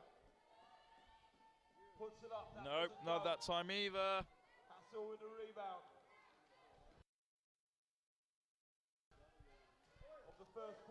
It's done. Nice passing. England Central. Seconds left on the clock. England North really struggling with the organisation of England Central. Just watch their defensive work. It's always so good. They know exactly what they got to do. They know exactly where they're going to be. And England North are struggling here in the first quarter. North really could do with another basket here as I head into the basket. There we go. They needed that. They needed a 2 to go into halftime with. Go to the first quarter break with. From the captain, Tonner. Leading by example, Robinson on the buzzer. Couldn't do it. And then the first quarter break. England North 7, England Central 16. And the coach needs to go to the drawing board for England North. You have to wonder, we haven't seen the best of England North yet. They're still in second gear. England Central, though, really doing a good job here. Professional job, professional work from a side that prides itself on its professionalism in the tournament. England North, though, they need to find something out. They need to find it quick. Tactics need to be reworked. We'll be back for the second quarter. England North, England Central, it's the final of the wheelchair basketball here at the Sainsbury School Games 2015.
Yes, welcome back to the action here at the Manchester Regional Arena in the final of the wheelchair basketball at the Sainsbury School Games 2015. If you're just joining us, it's 7 to England North, 16 to England Central, with Fitzpatrick on the ball now. England Central doing a really professional job here, just playing to their strengths at the moment. England North need to find an answer, need to find it quick. Really good defense there from the North. A good defense from the North. Can they do something here with the counter play?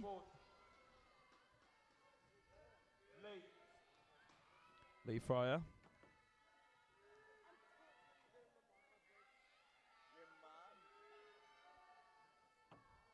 No good, doesn't run that time. Fitzpatrick.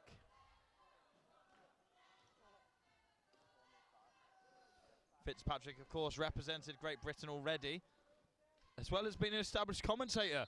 You might have heard some of her commentary during the European Championships.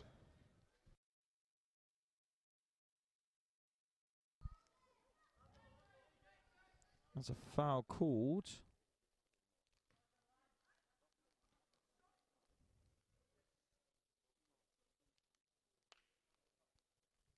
There's Robertson from the inline for England Central.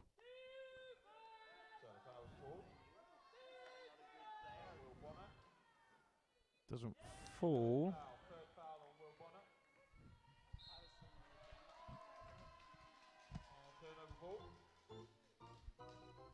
Of course, you keep up to date online with everything happening in this game. If you've got a shout out for any of your players on the court, using the hashtag SSG WC Basketball.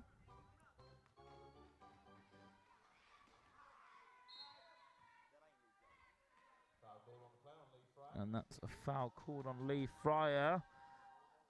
They don't want that, England North. They want to keep his foul count low. Top scorer for England North throughout this competition. Oh, nice from England North. Completely smacked out of play. Oh, again. England North, Fryer ready to punish. Oh, that's unlucky. Oh, England North come on top there, but I'm losing. Oh, they're still there. Doesn't fall, and England Central ball. Oh, good hustling there from Hustle and Central, but Central win that time round. He's got to find Robinson. Waits a little too long for the pass. Goes for the shot. Doesn't land. Fitzpatrick was there for the rebounds. Couldn't punish Dunn. Under pressure. Oh, dances around the rim of the basket. That was unlucky for Dunn.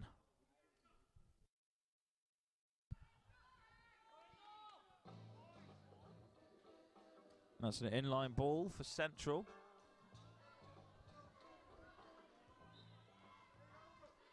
Fitzpatrick. Goes up. Doesn't fall. Just about does that time, though, for Hassel.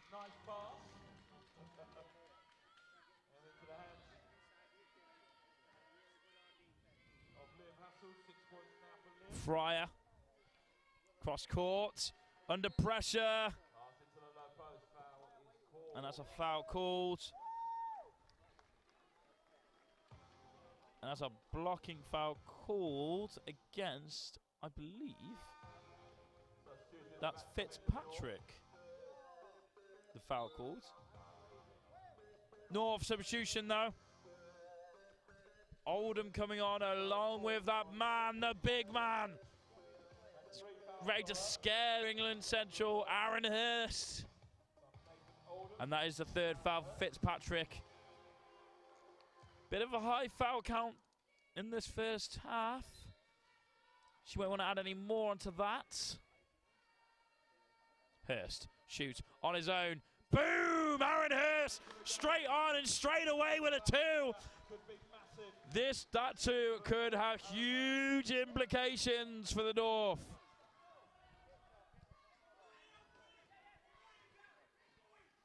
Robinson for Central. Aaron Hurst from Pontefract from the North. So just over 7 minutes remaining in the first half. Just over 7 minutes of this second quarter. Oh, England North, hello! And there's a link partnership once again of Hurst and Fryer. That link-up play is fantastic. Aaron Hurst always finds Fryer when the least small amount of space there is ever. He has the vision, and Fryer manages to always take advantage. But Dunn, right back at you, just tips it in for England Central. It's a 9-point game. 10 points now for Dunn. Fryer. Go! Ho, ho, ho, ho, ho. And here we go. England North right back in this. All action here in the second quarter. Both teams about to turn it up a gear. Central for two. Nicely gone inside there. Cut inside from Hassel, whipped round the back and whooped it over. Fryer for England North. Fryer tried to zip through the middle there. Couldn't quite make it. And that's turned over for an England Central ball. No call on the play. No call on the actual play there, though. We had a plastic bottle lid on the floor. Could we not fingerprinted it, find out who had it? And apparently, what looked like a foul was actually a plastic bottle lid on the court.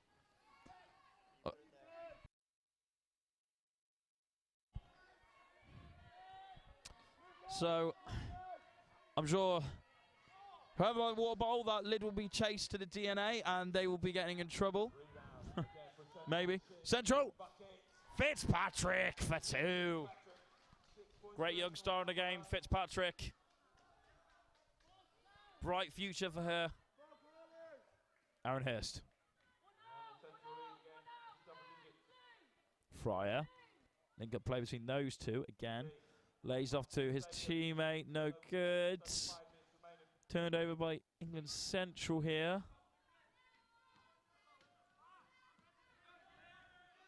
Done. Boom. He makes it look so easy. It makes it look so easy, Done. And that's a timeout called with 4:57 remaining on the clock of the second quarter. 13 England North, 26 England Central. England North needs to find that scoring ness they have about them. And England Central continuing the professional job they're doing here in the final of the Sainsbury School Games wheelchair basketball.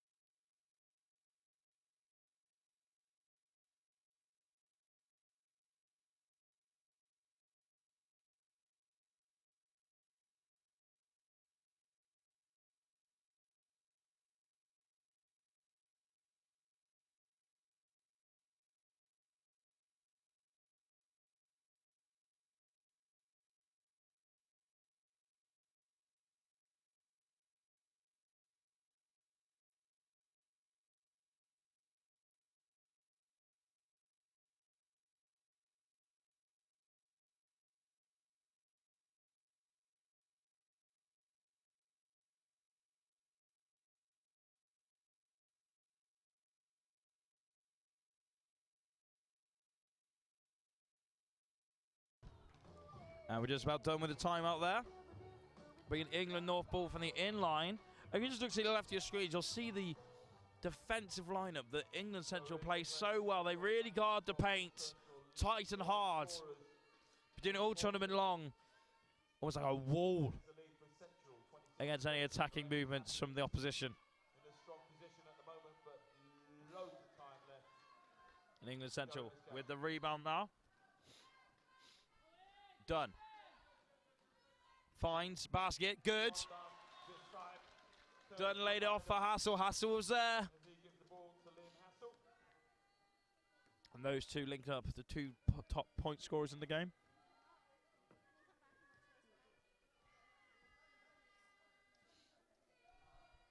Aaron Hurst, oof, couldn't make it land.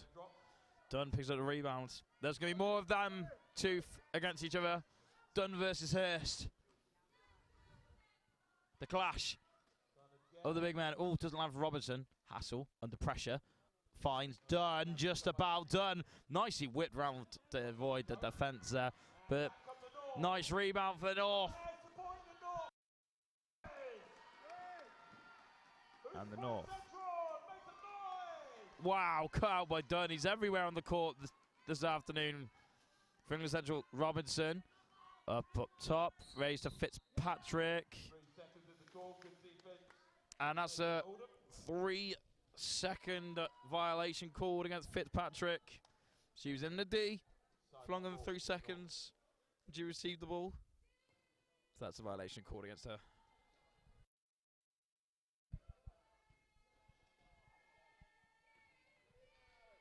Fryer. England North. Blocked off. You looked like you was going to shoot then. Cross court to Aaron Hurst. What a partnership of those two. Basket no good that time. But rebound fell down. And it's good. For Warburton. Of England North. Hassel. Makes it look easy. Coast to coast from Liam Hassel. Becomes joint leading scorer. Hassel now. Done. England Central. 15 points ahead they are. Fryer. They need to find that partnership that's worked so well for them in this tournament. They need to find that whip move that they have, where Aaron Hurst picks up the defenses and just throws it down the court to Fryer to pick up. It's worked so well throughout this tournament. They haven't done it once yet. They need to find that long ball partnership again. And England North draw the foul. And they'll go to the line for 2 here.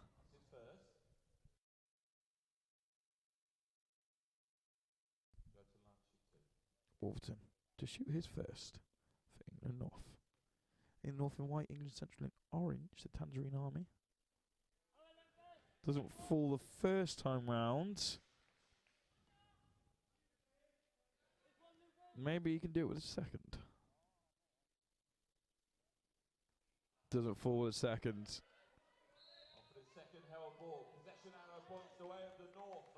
And from the held ball, the possession arrow points in the way of the North, meaning it's a North ball. Fryer for the inline. Now you imagine he's going to try and find straight away. Yep, Mr. Hurst lays it in for Fryer. Nice move. Didn't quite work out that time though. Fitzpatrick. Foul called there against Fryer of England North. It takes us up to 2 in this game. So 2 minutes left on the clock here in the first half. Just over 2 minutes remaining. England Central. Shoots. Oof. Almost for Hassel. Almost done though. Getting the job done for England Central. John Dunn is having a fantastic game for England Central. 2 more for him. 14 points personal now for Dunn. Wonderful first half for him. And for the England Central team. They lead 32-15. See what this North Fryer can do to come back. looks to shoot. Lee sets it. Nice. Oof. Couldn't find it. And England Central defence is just working so well, completely limiting the alley-oop move from Hurst. Oh, Aaron Hurst, hello. Swatted away from Dunn. Oh, and Dunn wins the battle back. And the referee stops the play. Calls for a foul before the basket. Basket no good.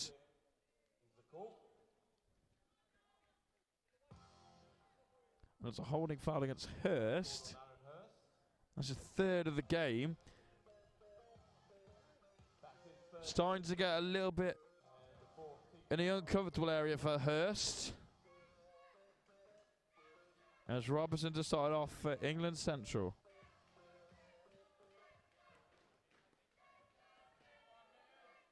Shoots. Doesn't quite fall. England North with the rebounds. England North finds Fryer up the court. This is more like it from England North.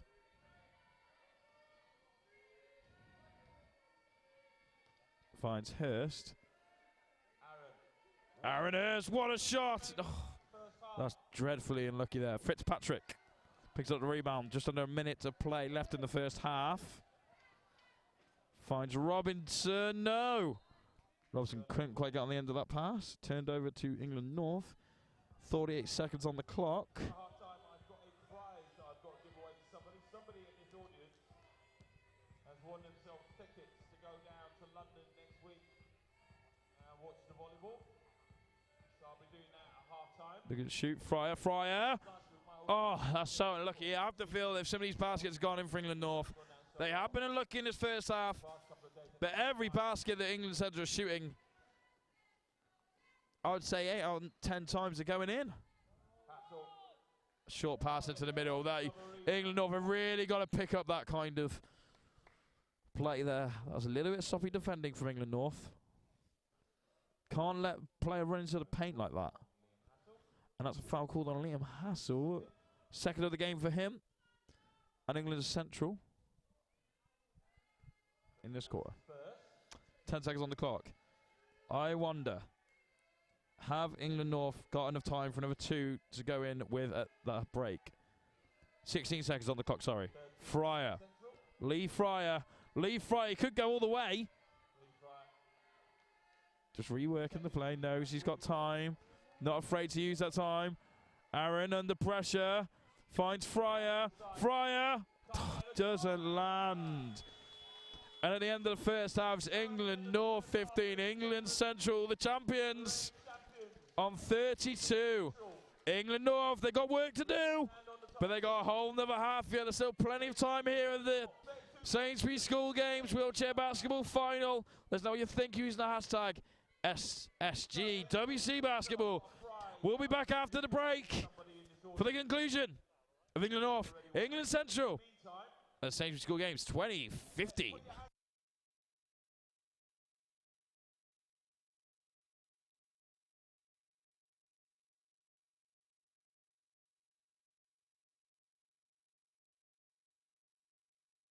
Whoa, whoa, whoa, whoa, whoa. Okay, wake up in the morning to the clear blue sky. Were you told that you weren't tall enough to be goalkeeper? I was told I wasn't good enough to be goalkeeper, but that didn't stop me. My first sport was hockey, and I played hockey for England for the junior team. Sinatra in a flat Cadillac, my old lady leaning out the whole window. Everybody looking when we walking slow. I'm the bomb and about to blow up. I'm the bomb and about to blow up. Whoa, whoa,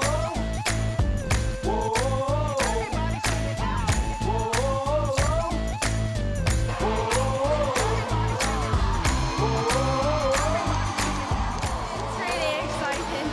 I'm doing indoor rowing. I can't wait. Agree to be a legend even if I'm cold. I ain't chasing nothing, you gon' have to catch me. And if you wanna taste, you gon' have to pay a fee. I'm the bomb and about to blow up. So yeah, think positive. When you're nervous, it's really good. When I'm nervous, it means I have my best game. Enjoy it, guys. Really, really hustle. They all hit the floor. Babies rock a pose, come up in the front row. The homies in the back give the half roll. I'm the bomb and about to blow up. I'm the bomb and about to blow up.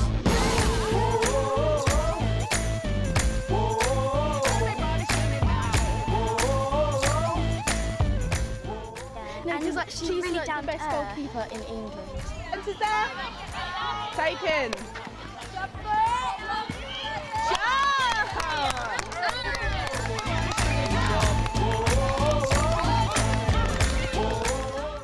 You might get one, might you? Yeah. Well, why not, eh? I'm gonna win. Yeah? Yeah. I think I could do better. And come first place next year. Again, even though we're not winning, We're having fun. So you was in the Olympics? Yeah. So you're famous? Maybe. But I tell you, I did teach someone how to play volleyball who's a bit more famous than me, a guy called David Beckham. So I had to go... New level, grabbing the light on the run from the devil. Been downtown for too long. I feel the sunrise over the bomb and about to blow up. I'm the bomb and I'm about to blow up.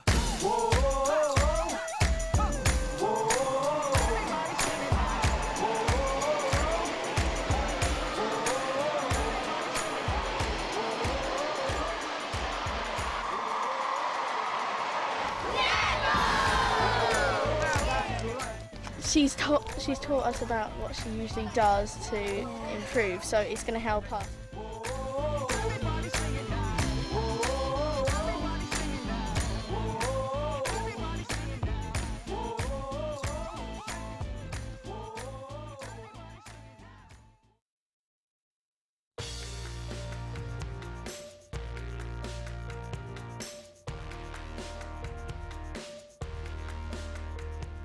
If you spend too much time doing one thing, it's damaging. It's damaging in all sorts of ways. You take away the quality of your life.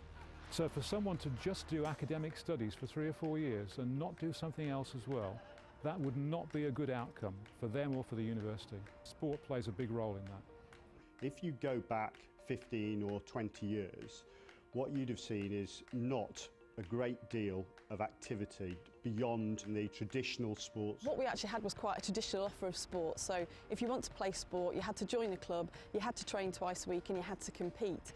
And what we understood is that actually sport can deliver a lot more than that, and we need to deliver our sport in a slightly different way. And the element that was lacking for us was having that option that people could dip in and out of to attract a wider group of students who weren't attracted by that initial offer. The one thing that the universities we work with are getting very confident at doing is consulting their students who are not necessarily interested in sport and trying to understand what would make them interested in sport. They're forever telling us getting involved in these types of projects is for fun, it's sociable, they're making lifelong friends. We're really kind of seeing more buy-in from senior people at the university, and that's through them seeing the benefits through their students. It gives you a sense of calmness, it gives you a sense of perspective, it means you sleep well, it means you get up the next day and you perform better.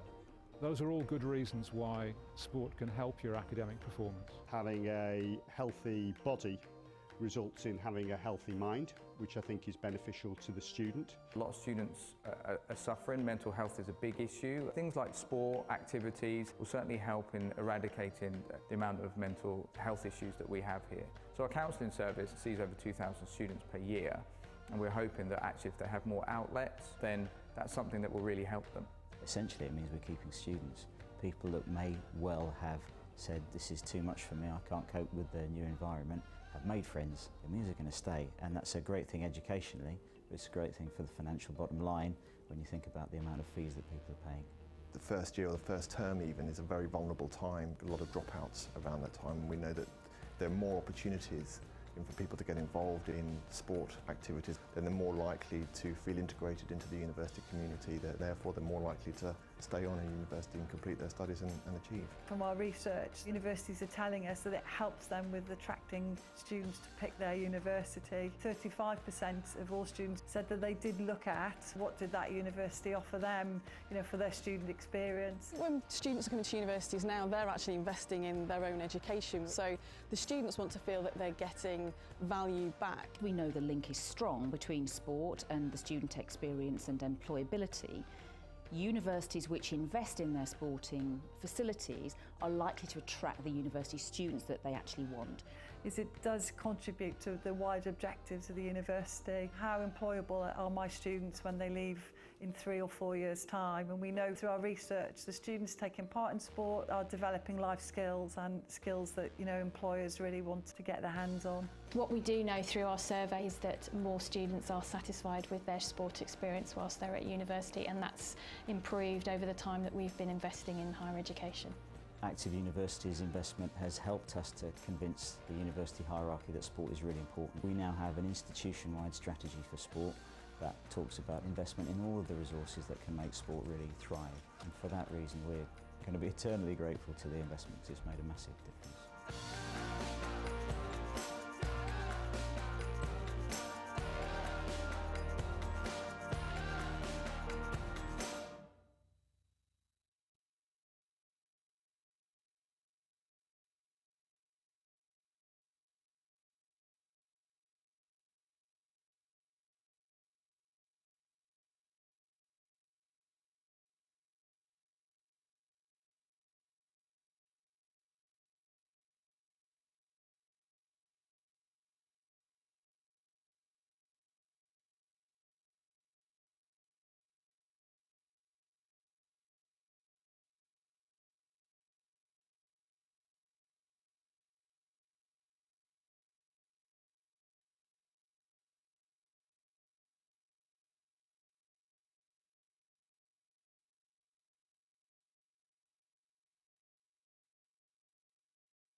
Ladies and gentlemen, welcome back to the final, the pinnacle of the wheelchair basketball here at the Sainsbury School Games 2015. It's England North, England Central. England North on 15, England Central on 32. So some big hitters in that first half. John Dunn with an incredible 14 points in total, with 13 rebounds, closely followed by Liam Hassel with 13 rebounds, 2 assists, and 12 points. England North need to find an answer, and they need to find one quickly if they want to get back in this one. In the final of the wheelchair basketball, personally for me, I want to see that partnership of Fryer and Hurst used a bit more. That has been so effective throughout the tournament. I'm surprised we haven't seen it totally yet.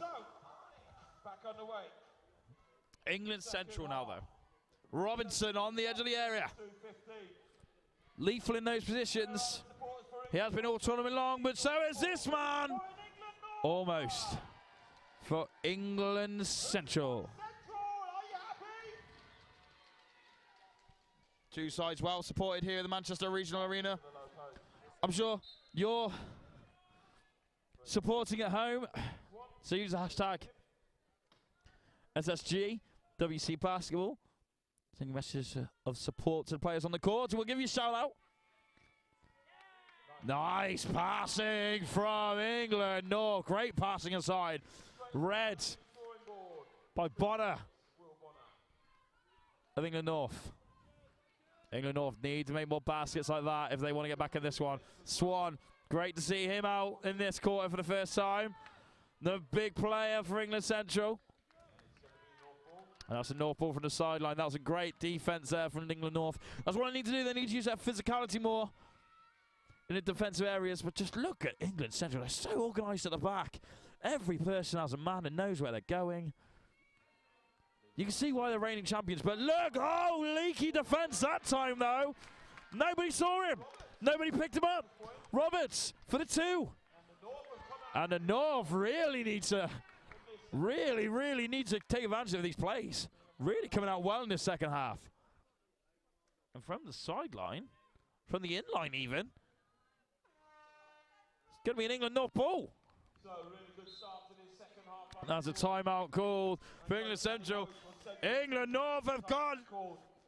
England Central rattled. It's 19 England North, 33 England Central. It's doable. It's not over yet. Here are the Sainsbury School Games wheelchair basketball final. Who's going to go home with the gold? We'll find out after this next time out.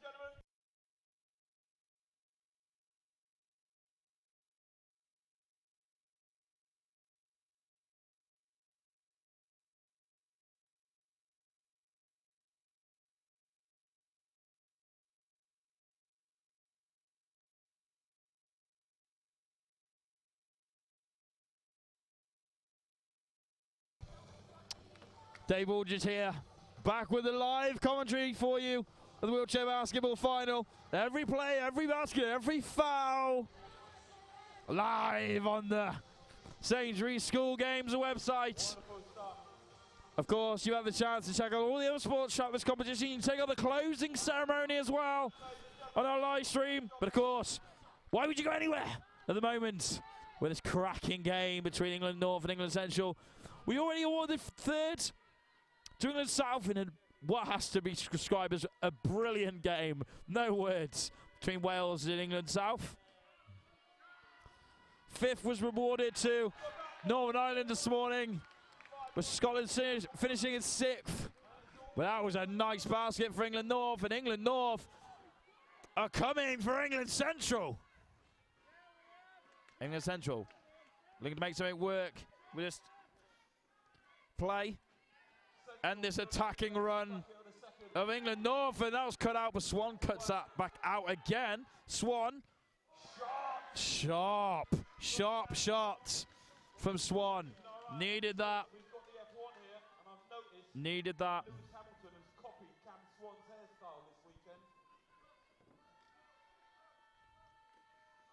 But England North right back at you. No. Rebounds. No. Oh, no. England Central ball. Swan.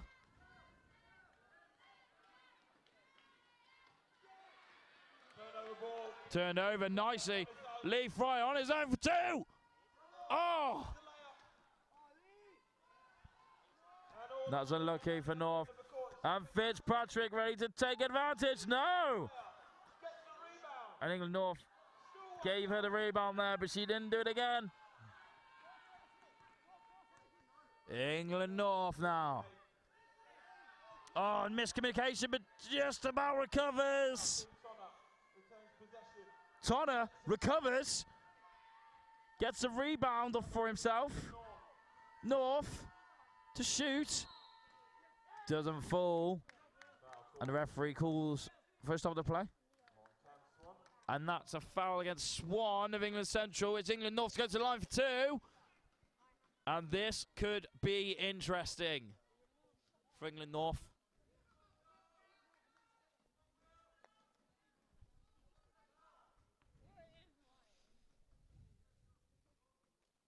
Shoots. Doesn't go in the first time.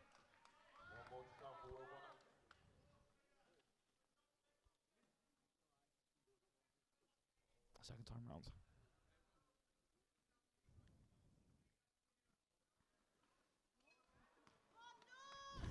And there's calls from the crowd that he isn't coming home because he missed the both shots. I'm sure they'll let him come home with him. England Central. Still playing. Oh, great defending from England North. Fantastic. And that's it, using that physical prowess more of England North to stop the onslaught of England Central. Great play from England North. And substitution for Central. Robinson and Fitzpatrick coming off. Bit of a rework. Cusack. Super sub of England Central coming on. Along with number 5, Sophie Patterson. And just look at this. I don't know if you can see on your screens, but to the right-hand side, England Central are fully set up and have the barrier ready for the Northerners to come at them with their blaze of glory that they've got in this third at the moment. Fryer lays it off. He's got to shoot here. Doesn't fall. Force it. Done now. England Central.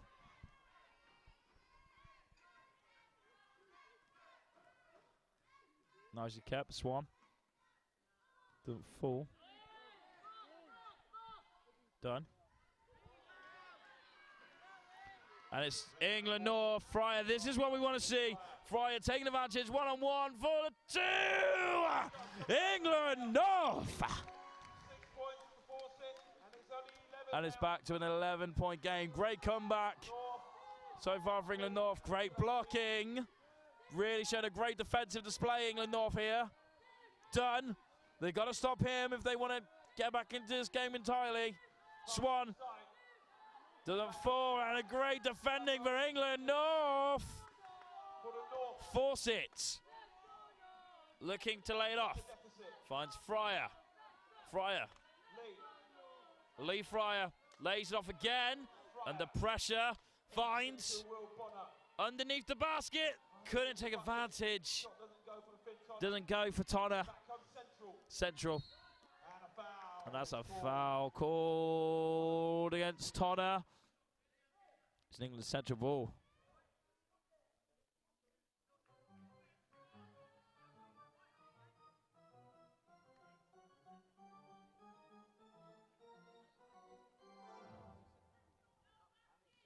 Central.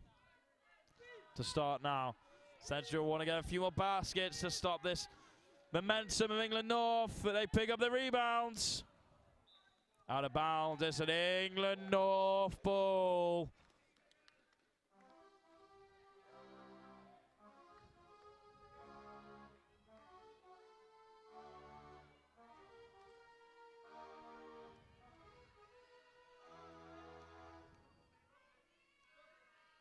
What could the North do here? Force it to shoot.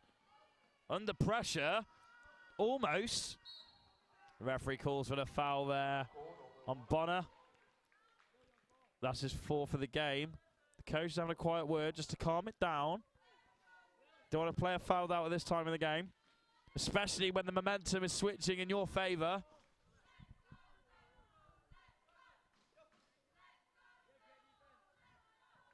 Oh, nice. Took advantage. Friars. Oh, doesn't fall. North really needs some more luck on their side.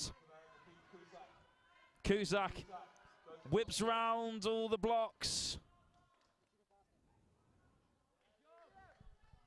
Off the ball instant called there. And that's a foul called against Swan of Central. It's a North ball for Lee Fryer.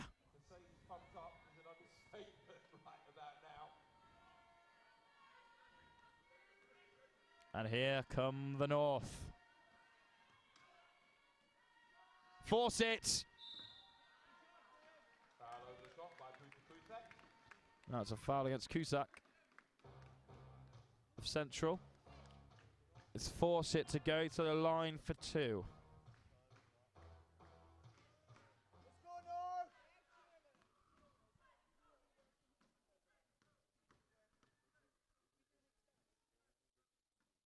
Gets a first, nice.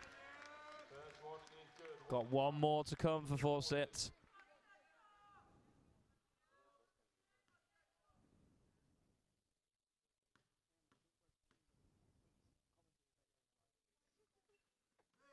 And for the second time round.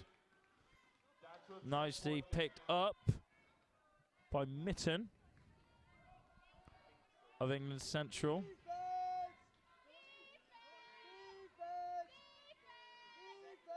Finds Dunn. Dunn has been a little bit quiet in the third.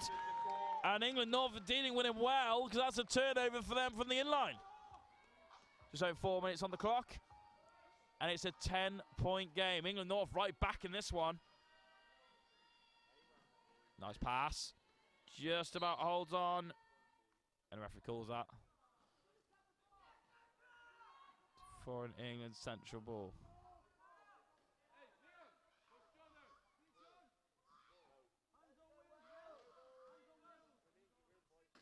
England Central ball for the inline. Not sure I agree with that one. I thought that was an England North ball, in all fairness. But I'm sure our lovely officials have got that one right and made the right call. Done. Nice passing in. England Central moved that ball so well here. Swan. Swan. Doesn't land. Done for the rebound. No. Third time lucky. Fourth time. Like volleyball under the basket. And England North have got to expect baskets. If you let a team have 4 rebounds, they're going to score eventually. Huh? Fryer. No, Swan. Swan. England Central starting to look a bit more dangerous now in the third. Picked up, put in. And the basket is good for Cusack. Lovely play from Peter Cusack. He's the super sub of England Central and the Tangerine Army. And that's a timeout called for England North.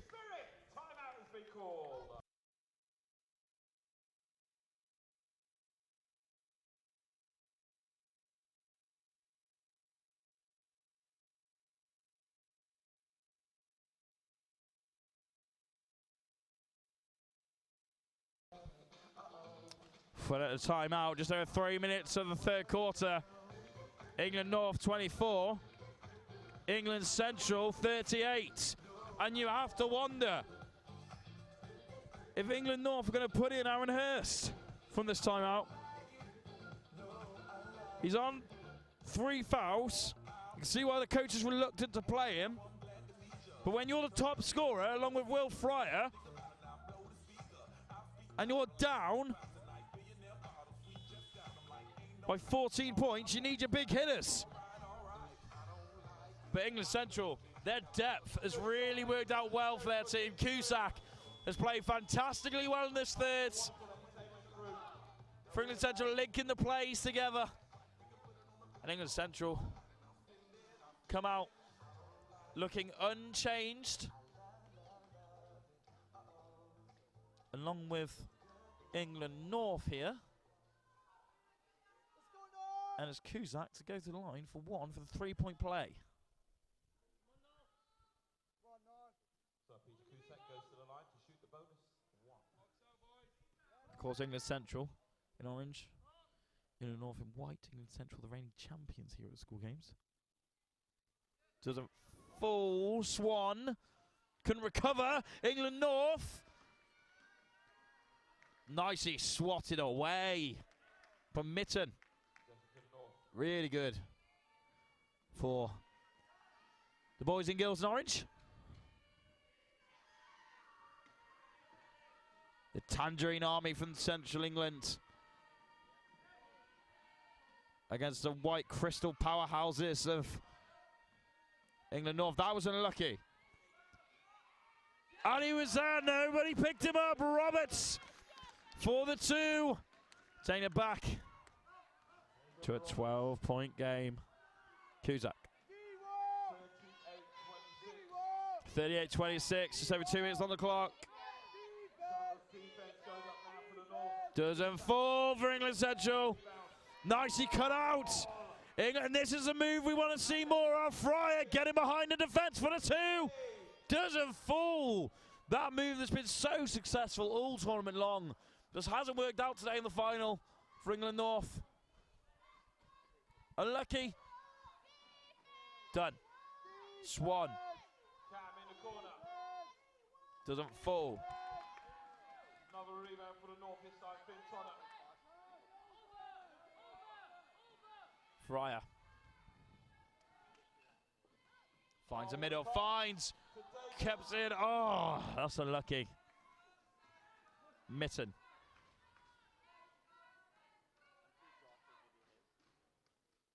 Doesn't fall.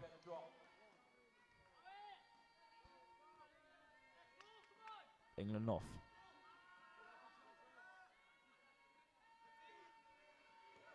Tonner. Finds in the middle. Finds. Roberts! Pulling back England North on 10 of England Central. This is doable. Swan. Had a good tournament for England Central. Doing a good job here in the final. And Dunn is being kept out of the game by England North very well. By Tonner. Doesn't fall for England Central. A little bit of luck on the side of England North. Just what they need. And this is getting good now. Fryer. Fryer. Doesn't get it. And that's an offensive foul called against Fryer. And that's his 3rd of the game. You have to wonder what implications that's going to have in the final quarter. Central ball, just under 1 minute to go in the 3rd quarter. Here the wheelchair basketball Sainsbury School Games 2015 final.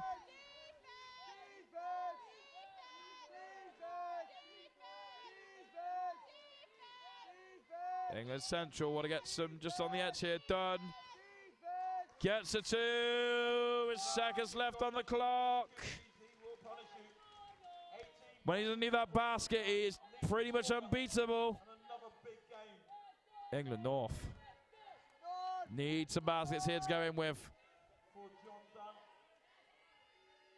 Fryer finds. They got time. Force it. Force it. No, under the basket. Roberts! Roberts for 2! Brings it into a 10-point game heading into the final quarter. And what a final we have on our hands. England North and England Central. Oh my goodness me. You can't turn your eyes away from this, can you? Use hashtag SG. WC Basketball will be back for the final epic conclusion of this whole 3 days of the whole tournament. One more quarter to go. One more date with destiny. Who's it going to be? England North, England Central. We'll find out next.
We're back for this final quarter in the wheelchair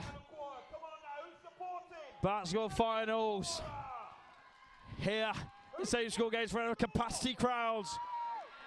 The Courage Bucks surrounded by the other teams in this competition. What a way to finish off in the climax here. England North, England Central. Shoots for two. Oh my goodness. Big basket for Tonna. It's 8. England Central need to find a reply. Done. Foul call. That's a foul called. Holding foul called. Against Barnes of England North. Top point scorers in this game. Roberts on 8. Dunn on 18. Hassel on 12. No, didn't fall Aaron Hurst, and that's what they missed England North throughout this game. That dominant presence under the basket, just to pick up the rebounds and lay it off to the fast movers like Fryer. And that's a foul called again against Dunn, his first of the game. Really done well as a big man performance. Filled his job well for England Central. Hasn't drawn many fouls, but got lots of baskets and has earned a lot of rebounds without drawing the fouls to himself. Really good play from John Dunn. Shoots, England North, no good. Fitzpatrick, here comes Dunn, under pressure. Cross court, nice. Good recovery defense from the North, but John Falls to John Dunn, taking his total points to 20 in this game. It's really impressive final for John Dunn. Really turned up for England Central when they needed him. He's in the first game. Second game had a quiet one. Semi-finals he performed well, but this one he's really come out and performed for England Central. Will Fryer. Hurst. See, now that is the exact move as well that Hurst and Fryer link up with as well. Hurst a blocker, Fryer the shooter. That is what they've missed in the first 3 quarters from Hurst. He filled the job well there, and Fryer finished the basket. And you just wonder, can England North really pull the deficit back here? They're causing problems for England Central. for the team from the North.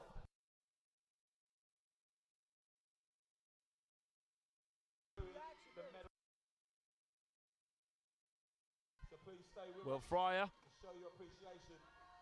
goes up, goes down for England North, and Barnes. And here we go. 6 points. Hassel. Hassel ruining the Northern party.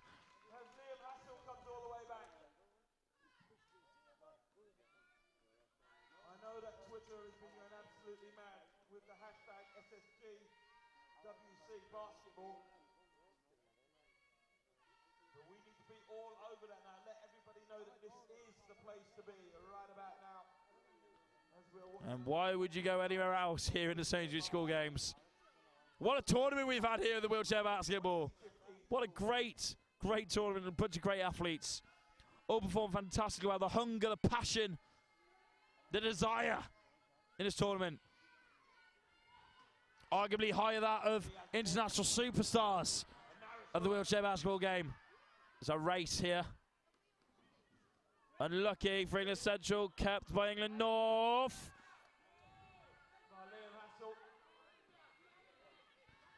Fryer, got to take advantage of this. Central one man down. Couldn't do it. Fitzpatrick finds Hassel. Hassel lays it off to Dunn. No good. The foul's called early on. Pushing foul against Tom Barnes. Having a good court so far for England North. That's going to be a sideline ball to England Central. England North with 2 fouls to their name in this final quarter. Shoots. Doesn't land. Fitzpatrick for the rebounds. And that's good. Someone should have really picked her up there. They know she can be dangerous. She's lethal under the basket. They really should have done something about that, England North. Fryer under pressure from Dunn. Lays it out. Look to rework the play here. Really good blocking from Fitzpatrick and Dunn. Forcing Fryer to shoot from there. Cross court. Hurst! Couldn't get the basket, but the referee blows the whistle on the play for a blocking foul against Hassel, meaning it will be what looks like second personal foul for Hassel. a free throw to Hurst. Hurst to shoot for 2 for England North. 10-point game. Just over 6 minutes on the clock. The final quarter of the Sainsbury School Games. The final. It's all on the line. Aaron Hurst. Couldn't get the first. That was unlucky. That was unlucky. He almost hit it too well for this first one.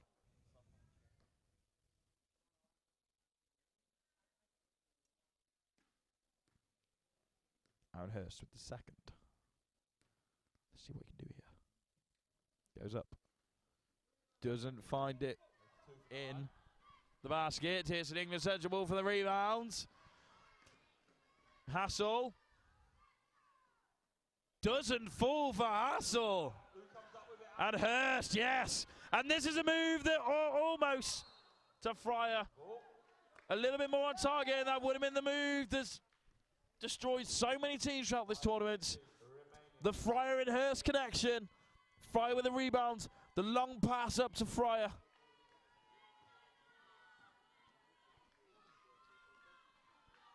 Hurst acting as the anchor of the team. Blocking off Dunn and Fitzpatrick. To give Fryer room to make the pass. To Tonner. Back to Hurst. Hurst. Whoa, that's unlucky. They're just not falling for England North today. Not what you want in the final. Just have 5 minutes on the clock. We could have a very, very climactic final here. Hassel.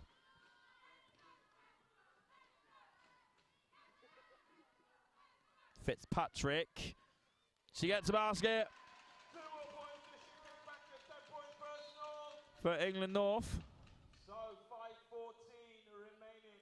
And that's 5:14 remaining. A timeout called for England North.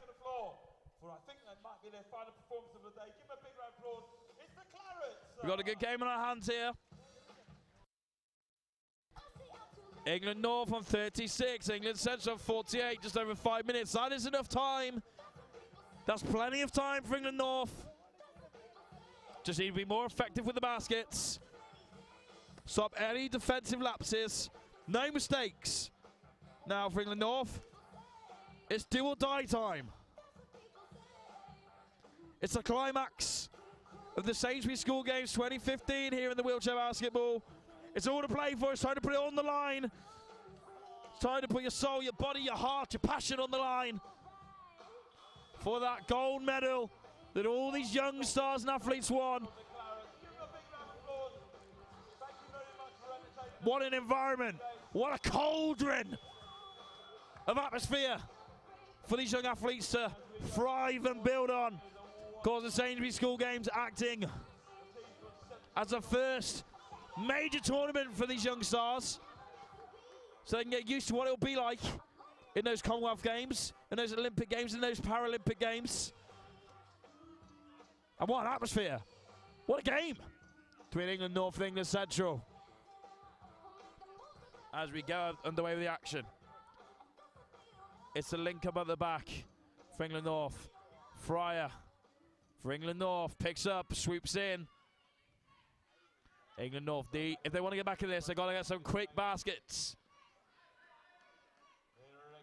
Hurst, they need that man to get the baskets. He didn't get the one then. Done. Lays it on to Robinson, the unsung hero of England Central. He's been doing that, the spare man role, all tournament long.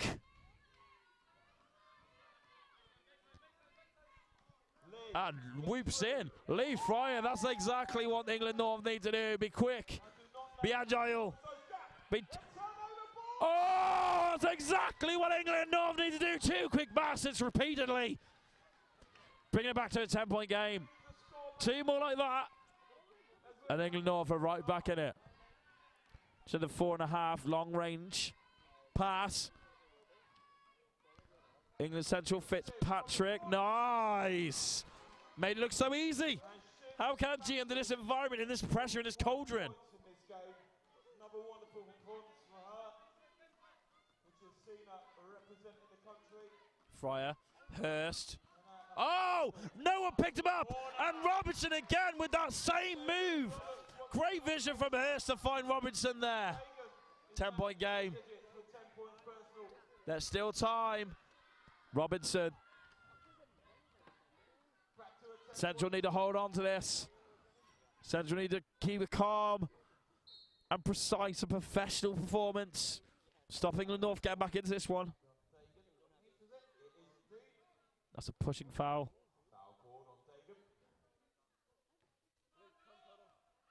Against England North there. Against Roberts. And it's a Hassler. Liam Hassel to go to the line for 2. Doesn't land the first one.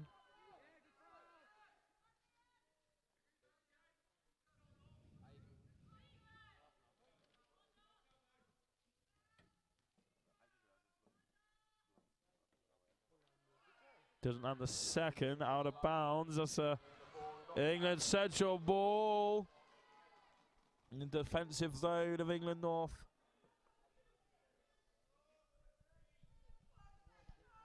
Need to be careful here, England Central.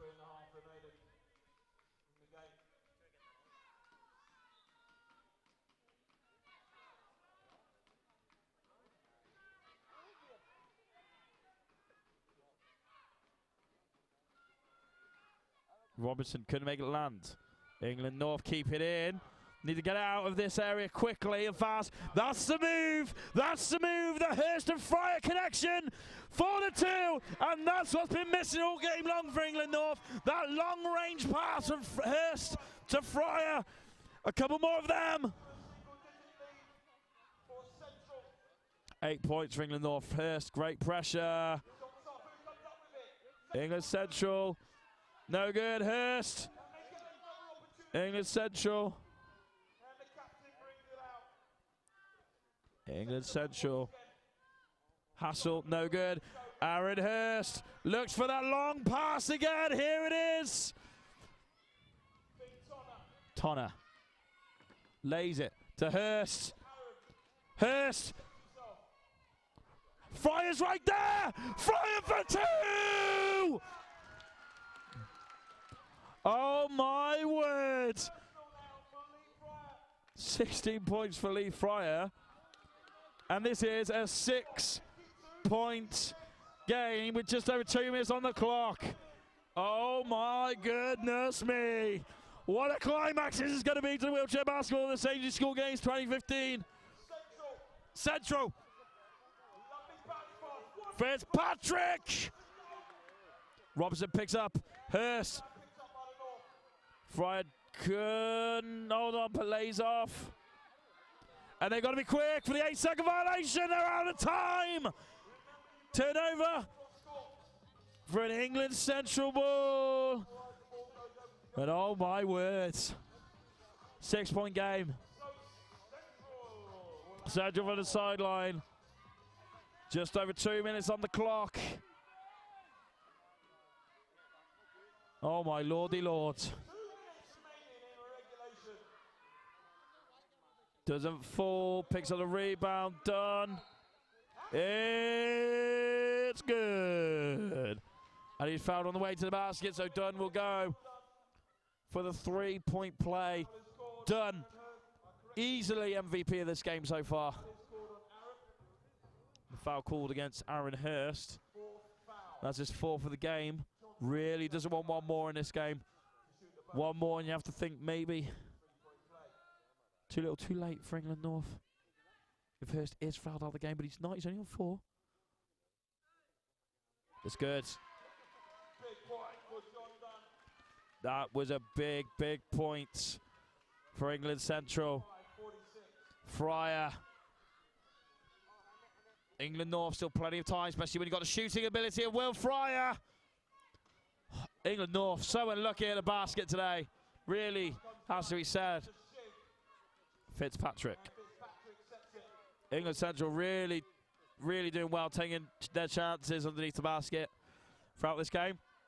Fitzpatrick shoots. Doesn't land. Fitzpatrick again. Falls in. And it's an 11-point game here. Just over a minute on the clock in the final. And that's a timeout called for England North. So 1:15 left on the clock. 14 fouls for England North, 3 team fouls for England Central. England North on 46, England Central on 57. Top point scorer of the game with 23 points. The big man from Central, Dunn. Really great game for him, really turned up at this final when Central needed it most. Hassel drawing on 14 points with Fitzpatrick from Central as well. But from the North, Fryer, top scorer of 16. Top scorer throughout this competition, along with Hurst. Roberts, really a rising star amongst the ranks of England North. Really turned up for the final as well. That same move, just being that little pocket behind the defence when no one's picking him up under the basket and keeps looping it over for 2. A few more of those. A few more long-range passes for England North and Aaron Hurst. And we can have a game in our hands here. What a minute, what a final minute to finish it all off here at the Wheelchair Basketball Sainsbury School Games 2015. In the final. It's for all the gold. These young athletes, of course, stars of the future of the game. And showing amazing, not just potential, but ability already here in the Sainsbury School Games. And even at a tense moment like this, even the referees can have a bit of a boogie. England North. That was unlucky. Still an England North ball, though. From the inline.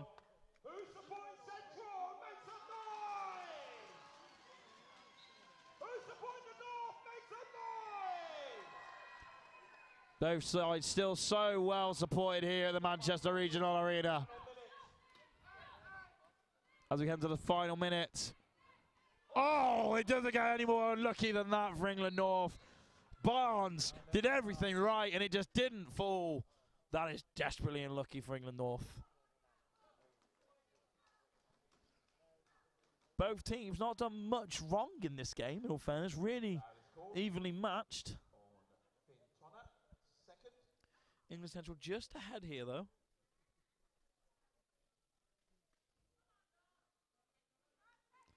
And our officials just confirming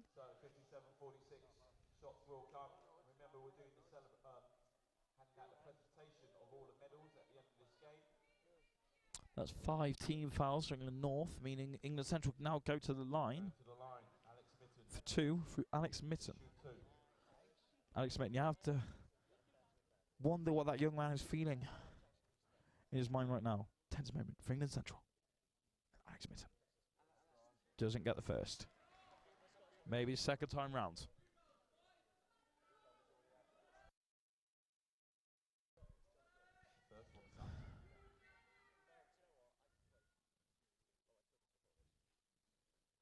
It falls for Alex Mitten. 47 seconds on the clock. The reigning champions within touching distance of retaining their trophy. Aaron Hurst for 2. England North still not giving in. 10-point game. Robinson whips through that spare man roll he's been doing all tournament long. Robinson with a 2 for England Central. 12-point advantage here in the final. England North, as the crowd are cheering for their teams. Dunn picks it up. England North is a held ball, and which way the possession arrow is pointing in the way of England Central with just over 7 seconds to go in the final. So count the seconds down, ladies and gentlemen. And here we go. This is the end. England Central are the champions again of the Sainsbury's wheelchair basketball. 2015, they got their hands back on that trophy. At the end of this one, England North 48, England Central 60. The 2 best sides in this competition, they dismantled everyone else. No contest. Well-deserved final, these 2. Great game as well. England North kept going to the end through their big men players of Aaron Hurst, Lee Fryer, Barnes, Tonner, Bonner, Fawcett. And then from England Central, Fitzpatrick, Robinson, Dunn with a fantastic game. And Hassel, names that I'm sure you'll hear in the international future of the game. MVP for me, though, personally, of the game has to be Dunn of England Central with an incredible 23 points and only drawing 2 fouls in his game. For a big man, that's impressive, and a great handshake there between Aaron Hurst and Dunn, the 2 big men of the competition. No team can match him in size. And a great performance from England North and England Central. What a final to finish it all off in the Sainsbury's Games 2015. Well, award ceremony's next with all our teams on the court. Stick around on our live feed. We'll be presenting the awards next. We've got to settle up first. But congratulations to the champions again. England Central. They've done it. The Tangerine Army are going home with the goals. And the North, great effort, has to be said. Great physical play. They dominated in the semi-finals. They played complete to their strengths there. Great effort from all the teams in this competition. Everyone's really impressive. No team, I would say, has been blown out of the water. Even when the scores have looked a bit one-sided, every team has had a dominant passage of play. I'm sure if you joined us for the full coverage here of the school games, wheelchair basketball, you've got your favourites, I've got mine. And I'm sure a lot of these young athletes we'll be hearing a lot more of in the future. Congratulations to all of the participants, and congratulations to England Central. Stick around on our live stream. because our award ceremony for all our teams is next at the Sainsbury School Games 2015.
Were you told that you weren't tall enough to be goalkeeper?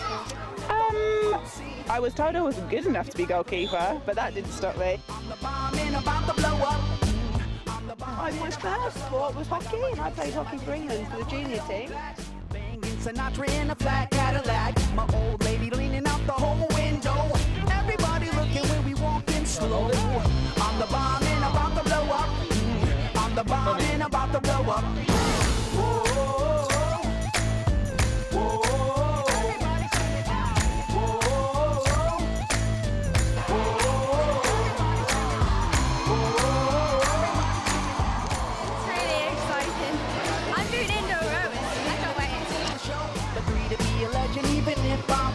I ain't chasing nothing, you gon' have to catch me. And if you wanna taste, you gon' have to pay a fee.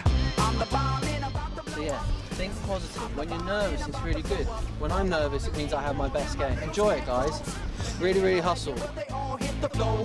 Babies rock a pose, come up in the front row. The homies in the back get the half stroke roll. I'm the bomb and about to blow up. I'm the bomb and about to blow up.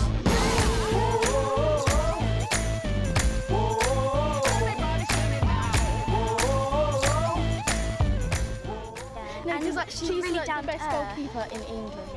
Is there? Taken.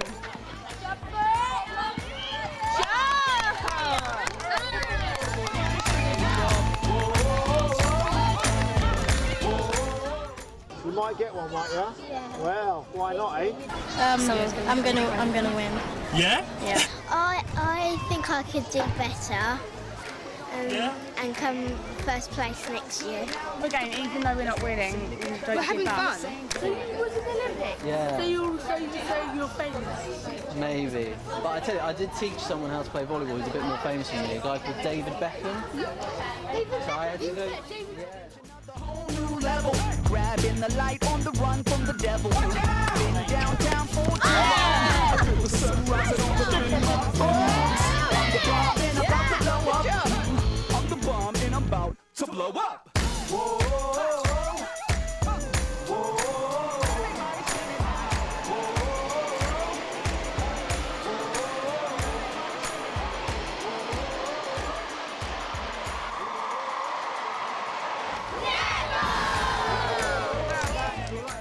She's taught us about what she usually does to improve, so it's going to help us.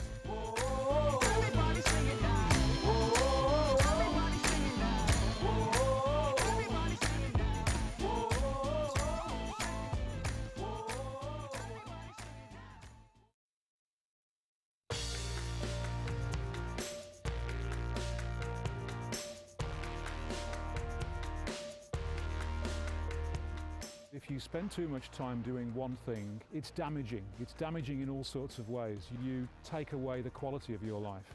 So for someone to just do academic studies for 3 or 4 years and not do something else as well, that would not be a good outcome for them or for the university. Sport plays a big role in that. If you go back 15 or 20 years, what you'd have seen is not a great deal of activity beyond the traditional sports. What we actually had was quite a traditional offer of sport. So if you want to play sport, you had to join a club, you had to train twice a week and you had to compete. And what we understood is that actually sport can deliver a lot more than that, and we need to deliver our sport in a slightly different way. And the element that was lacking for us was having that option that people could dip in and out of to attract a wider group of students who weren't attracted by that initial offer. The one thing that the universities we work with are getting very confident at doing is consulting their students who are not necessarily interested in sport and trying to understand what would make them interested in sport. They're forever telling us getting involved in these types of projects is for fun, it's sociable, they're making lifelong friends. We're really kind of seeing more buy-in from senior people at the university, and that's through them seeing the benefits through their students. It gives you a sense of calmness, it gives you a sense of perspective, it means you sleep well, it means you get up the next day and you perform better. Those are all good reasons why sport can help your academic performance. Having a healthy body results in having a healthy mind, which I think is beneficial to the student. A lot of students are suffering. Mental health is a big issue. Things like sport, activities will certainly help in eradicating the amount of mental health issues that we have here. So our counselling service sees over 2,000 students per year, and we're hoping that actually if they have more outlets, then that's something that will really help them. Essentially it means we're keeping students, people that may well have said this is too much for me, I can't cope with the new environment, have made friends. It means they're going to stay, and that's a great thing educationally, but it's a great thing for the financial bottom line when you think about the amount of fees that people are paying. The first year or the first term even is a very vulnerable time, a lot of dropouts around that time, and we know that there are more opportunities for people to get involved in sport activities, then they're more likely to feel integrated into the university community. Therefore, they're more likely to stay on in university and complete their studies and achieve. From our research, universities are telling us that it helps them with attracting students to pick their university. 35% of all students said that they did look at what did that university offer them, for their student experience. When students are coming to universities now, they're actually investing in their own education. So the students want to feel that they're getting value back. We know the link is strong between sport and the student experience and employability. Universities which invest in their sporting facilities are likely to attract the university students that they actually want. It does contribute to the wider objectives of the university. How employable are my students when they leave in 3 or 4 years' time? And we know through our research the students taking part in sport are developing life skills and skills that employers really want to get their hands on. What we do know through our survey is that more students are satisfied with their sport experience whilst they're at university, and that's improved over the time that we've been investing in higher education. Active University's investment has helped us to convince the university hierarchy that sport is really important. We now have an institution-wide strategy for sport that talks about investment in all of the resources that can make sport really thrive. And for that reason, we're going to be eternally grateful to the investment because it's made a massive difference.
Ladies and gentlemen, welcome to the awards ceremony of the Sainsbury School Games 2015. The winners, the gold medalists, England Central beating England North in the final, 60-48. We're almost set up, ready to go here at the Manchester Regional Arena, and to welcome on our medalists.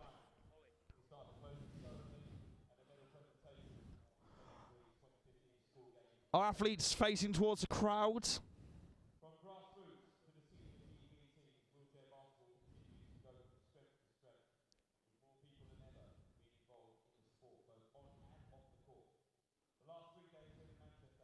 Been a great 3 days here in Manchester at the Sainsbury School Games. Fantastic action here at the wheelchair basketball.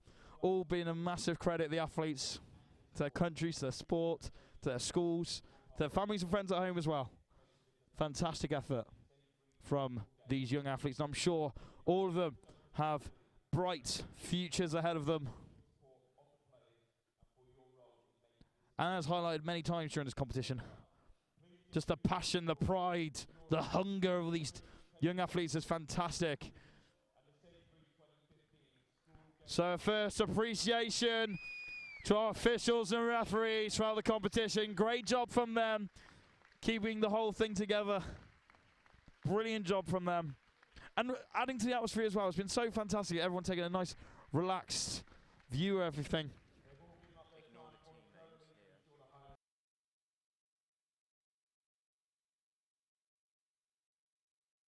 So your officials, referees, table officials and tacticians at the Sainsbury's 2015 School Games, the medical staff.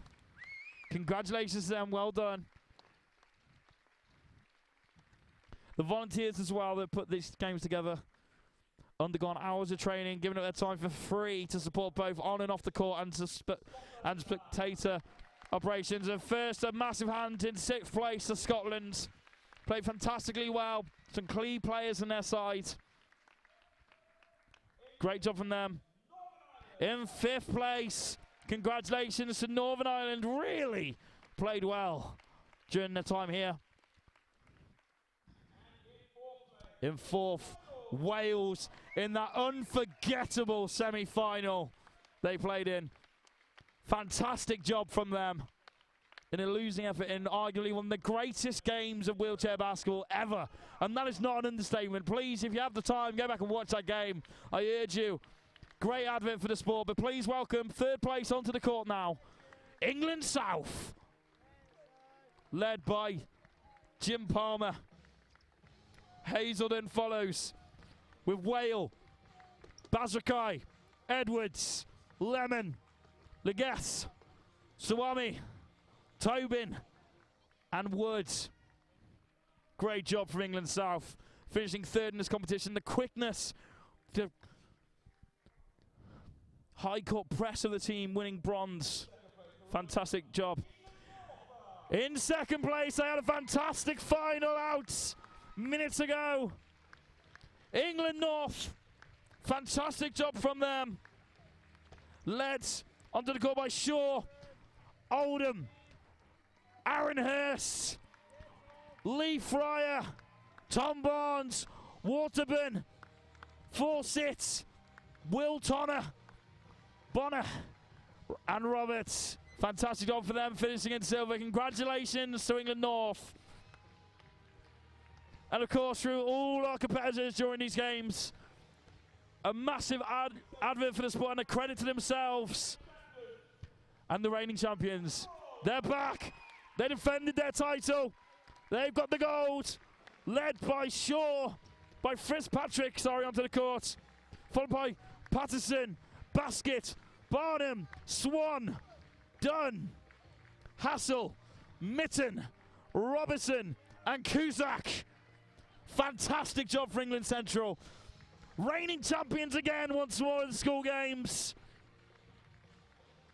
Professionalism from the team that really didn't look unbeatable at times during this competition. Didn't make many mistakes, and that's why they're champions here in Manchester, the regional arena. Fantastic stuff from them.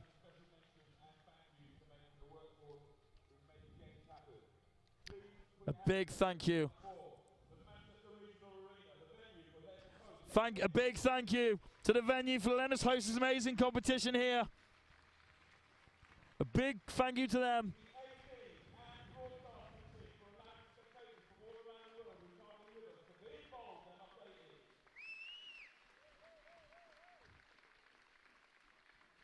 A big thank you to the welfare coordinator, Crady Lee Patterson, and welfare officer Lewis Bird. Fantastic job from them. Our court manager as well, Ruth Ethel. Fantastic job from her, keeping it all together for us and making sure everyone's running on time. Our communications manager, Dan Bufton. Our event manager, Ollie Mitchell. Thank you to him. Our venue manager, Susie Roach, as well. Our volunteer manager, Paul Moyer. Well done to him. Our mechanic, arguably the most important job in case anything goes wrong, Bob Palmer. Massive ovation for him. Well liked throughout the spectators and the athletes here. And a massive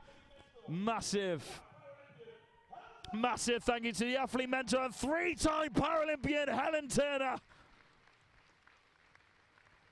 An absolute inspiration to these young athletes. And a big thank you to the sports presentation here. Funky Town live streaming and cheerleaders. Well done to Funky Town. Providing fantastic entertainment here. Along with a big thank you to my broadcasting team and AV, allowing spectators all around the world who can't be with us to be involved and updated. Big thank you to my broadcast team. A big thank you to Wales, Tom Feasby, their team managers, John Harrison from England Central, Karen Ney from England South, Olivia Shackleton from Northern Ireland.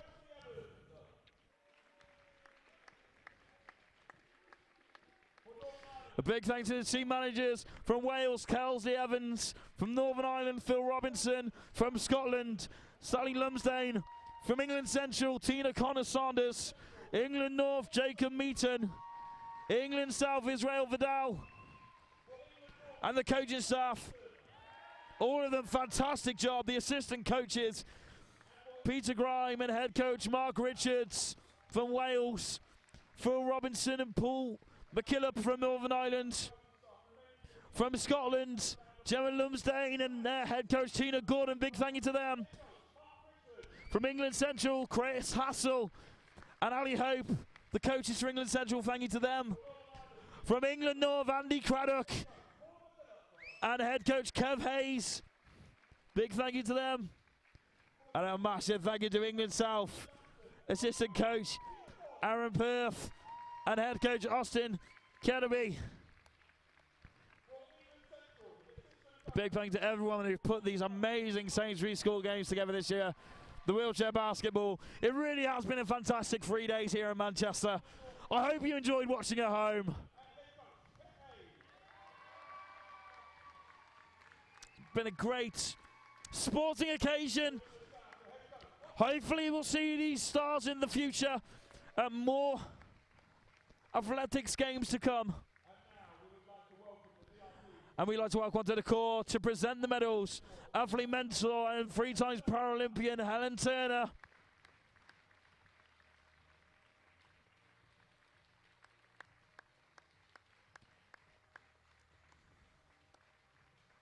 Along with wheelchair basketball chief mission and British wheelchair basketball talent development officer, Simon Fisher.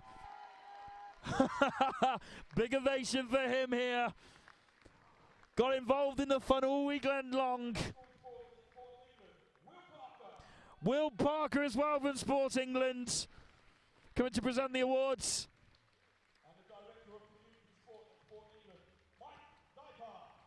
And Sports Development Officer for England, Mike Dyker, to present medals too to our winning teams, bronze, silver and gold.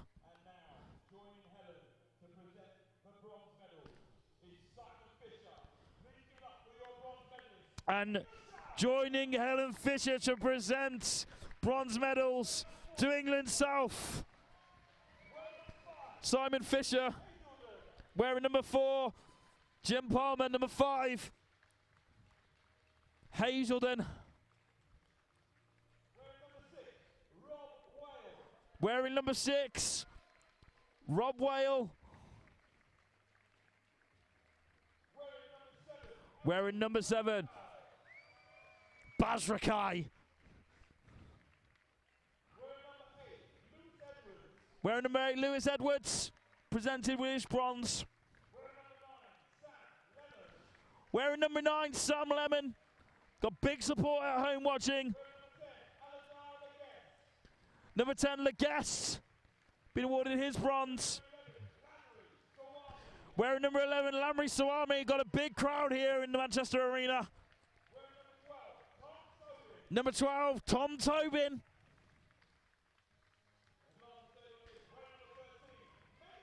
And number 13, Miss Megan Woods, presented with her bronze. Congratulations to all of our bronze medalists from England South.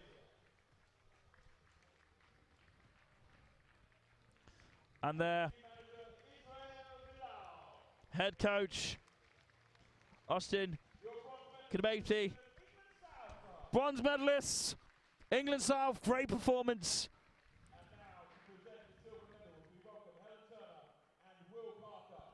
And to present the silver medals to England North, Will Parker and Helen.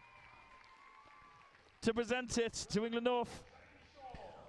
To the number 4, Jamie Shaw in silver. Wearing number 5, Nathan Oldham.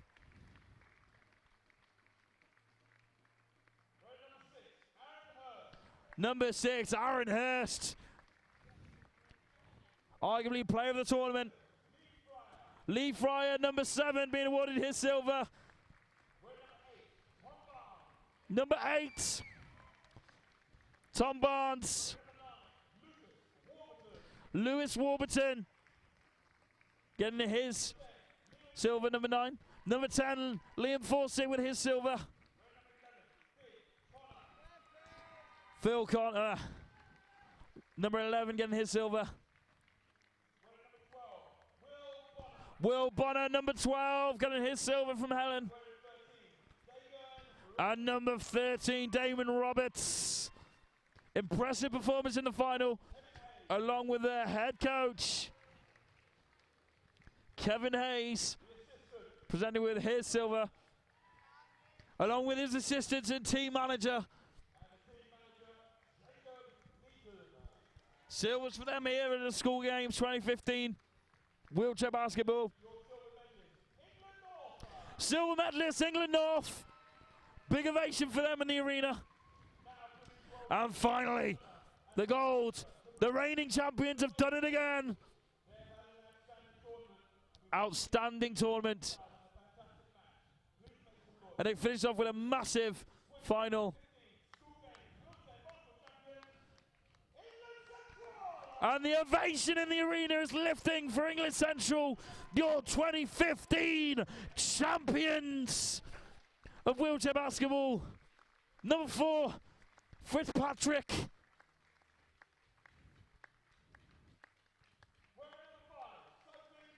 Number 5, Sophie Patterson. Number 6, Liam Baskett.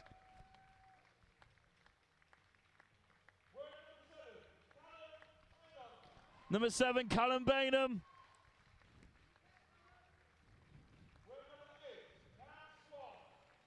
Number 8, Swan, also award for best hair in this competition. Big man done. Number 9,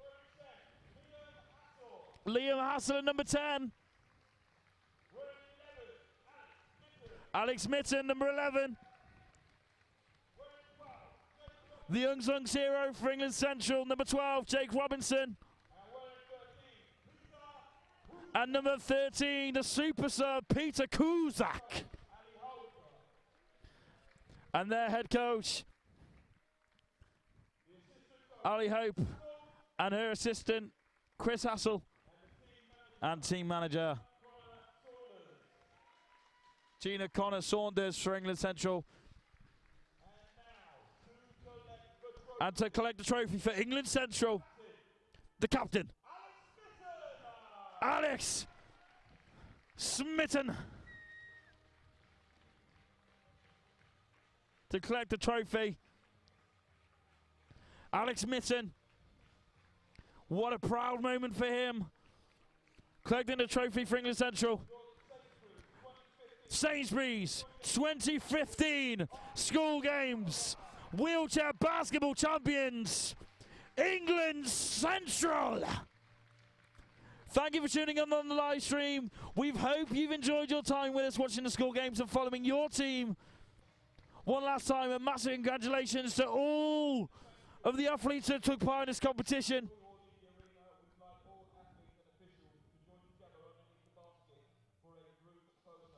And that is it for the 2015 Sainsbury's Wheelchair Basketball School Games here in Manchester. We really hope you enjoyed the live stream here. Thank you for joining me, David Woolridge, on commentary. We hope you enjoyed the coverage. And thank you for joining us. We'll see you again in 2016 for the next School Games. One last time, let's hear for all our athletes and your champions for 2015. England Central.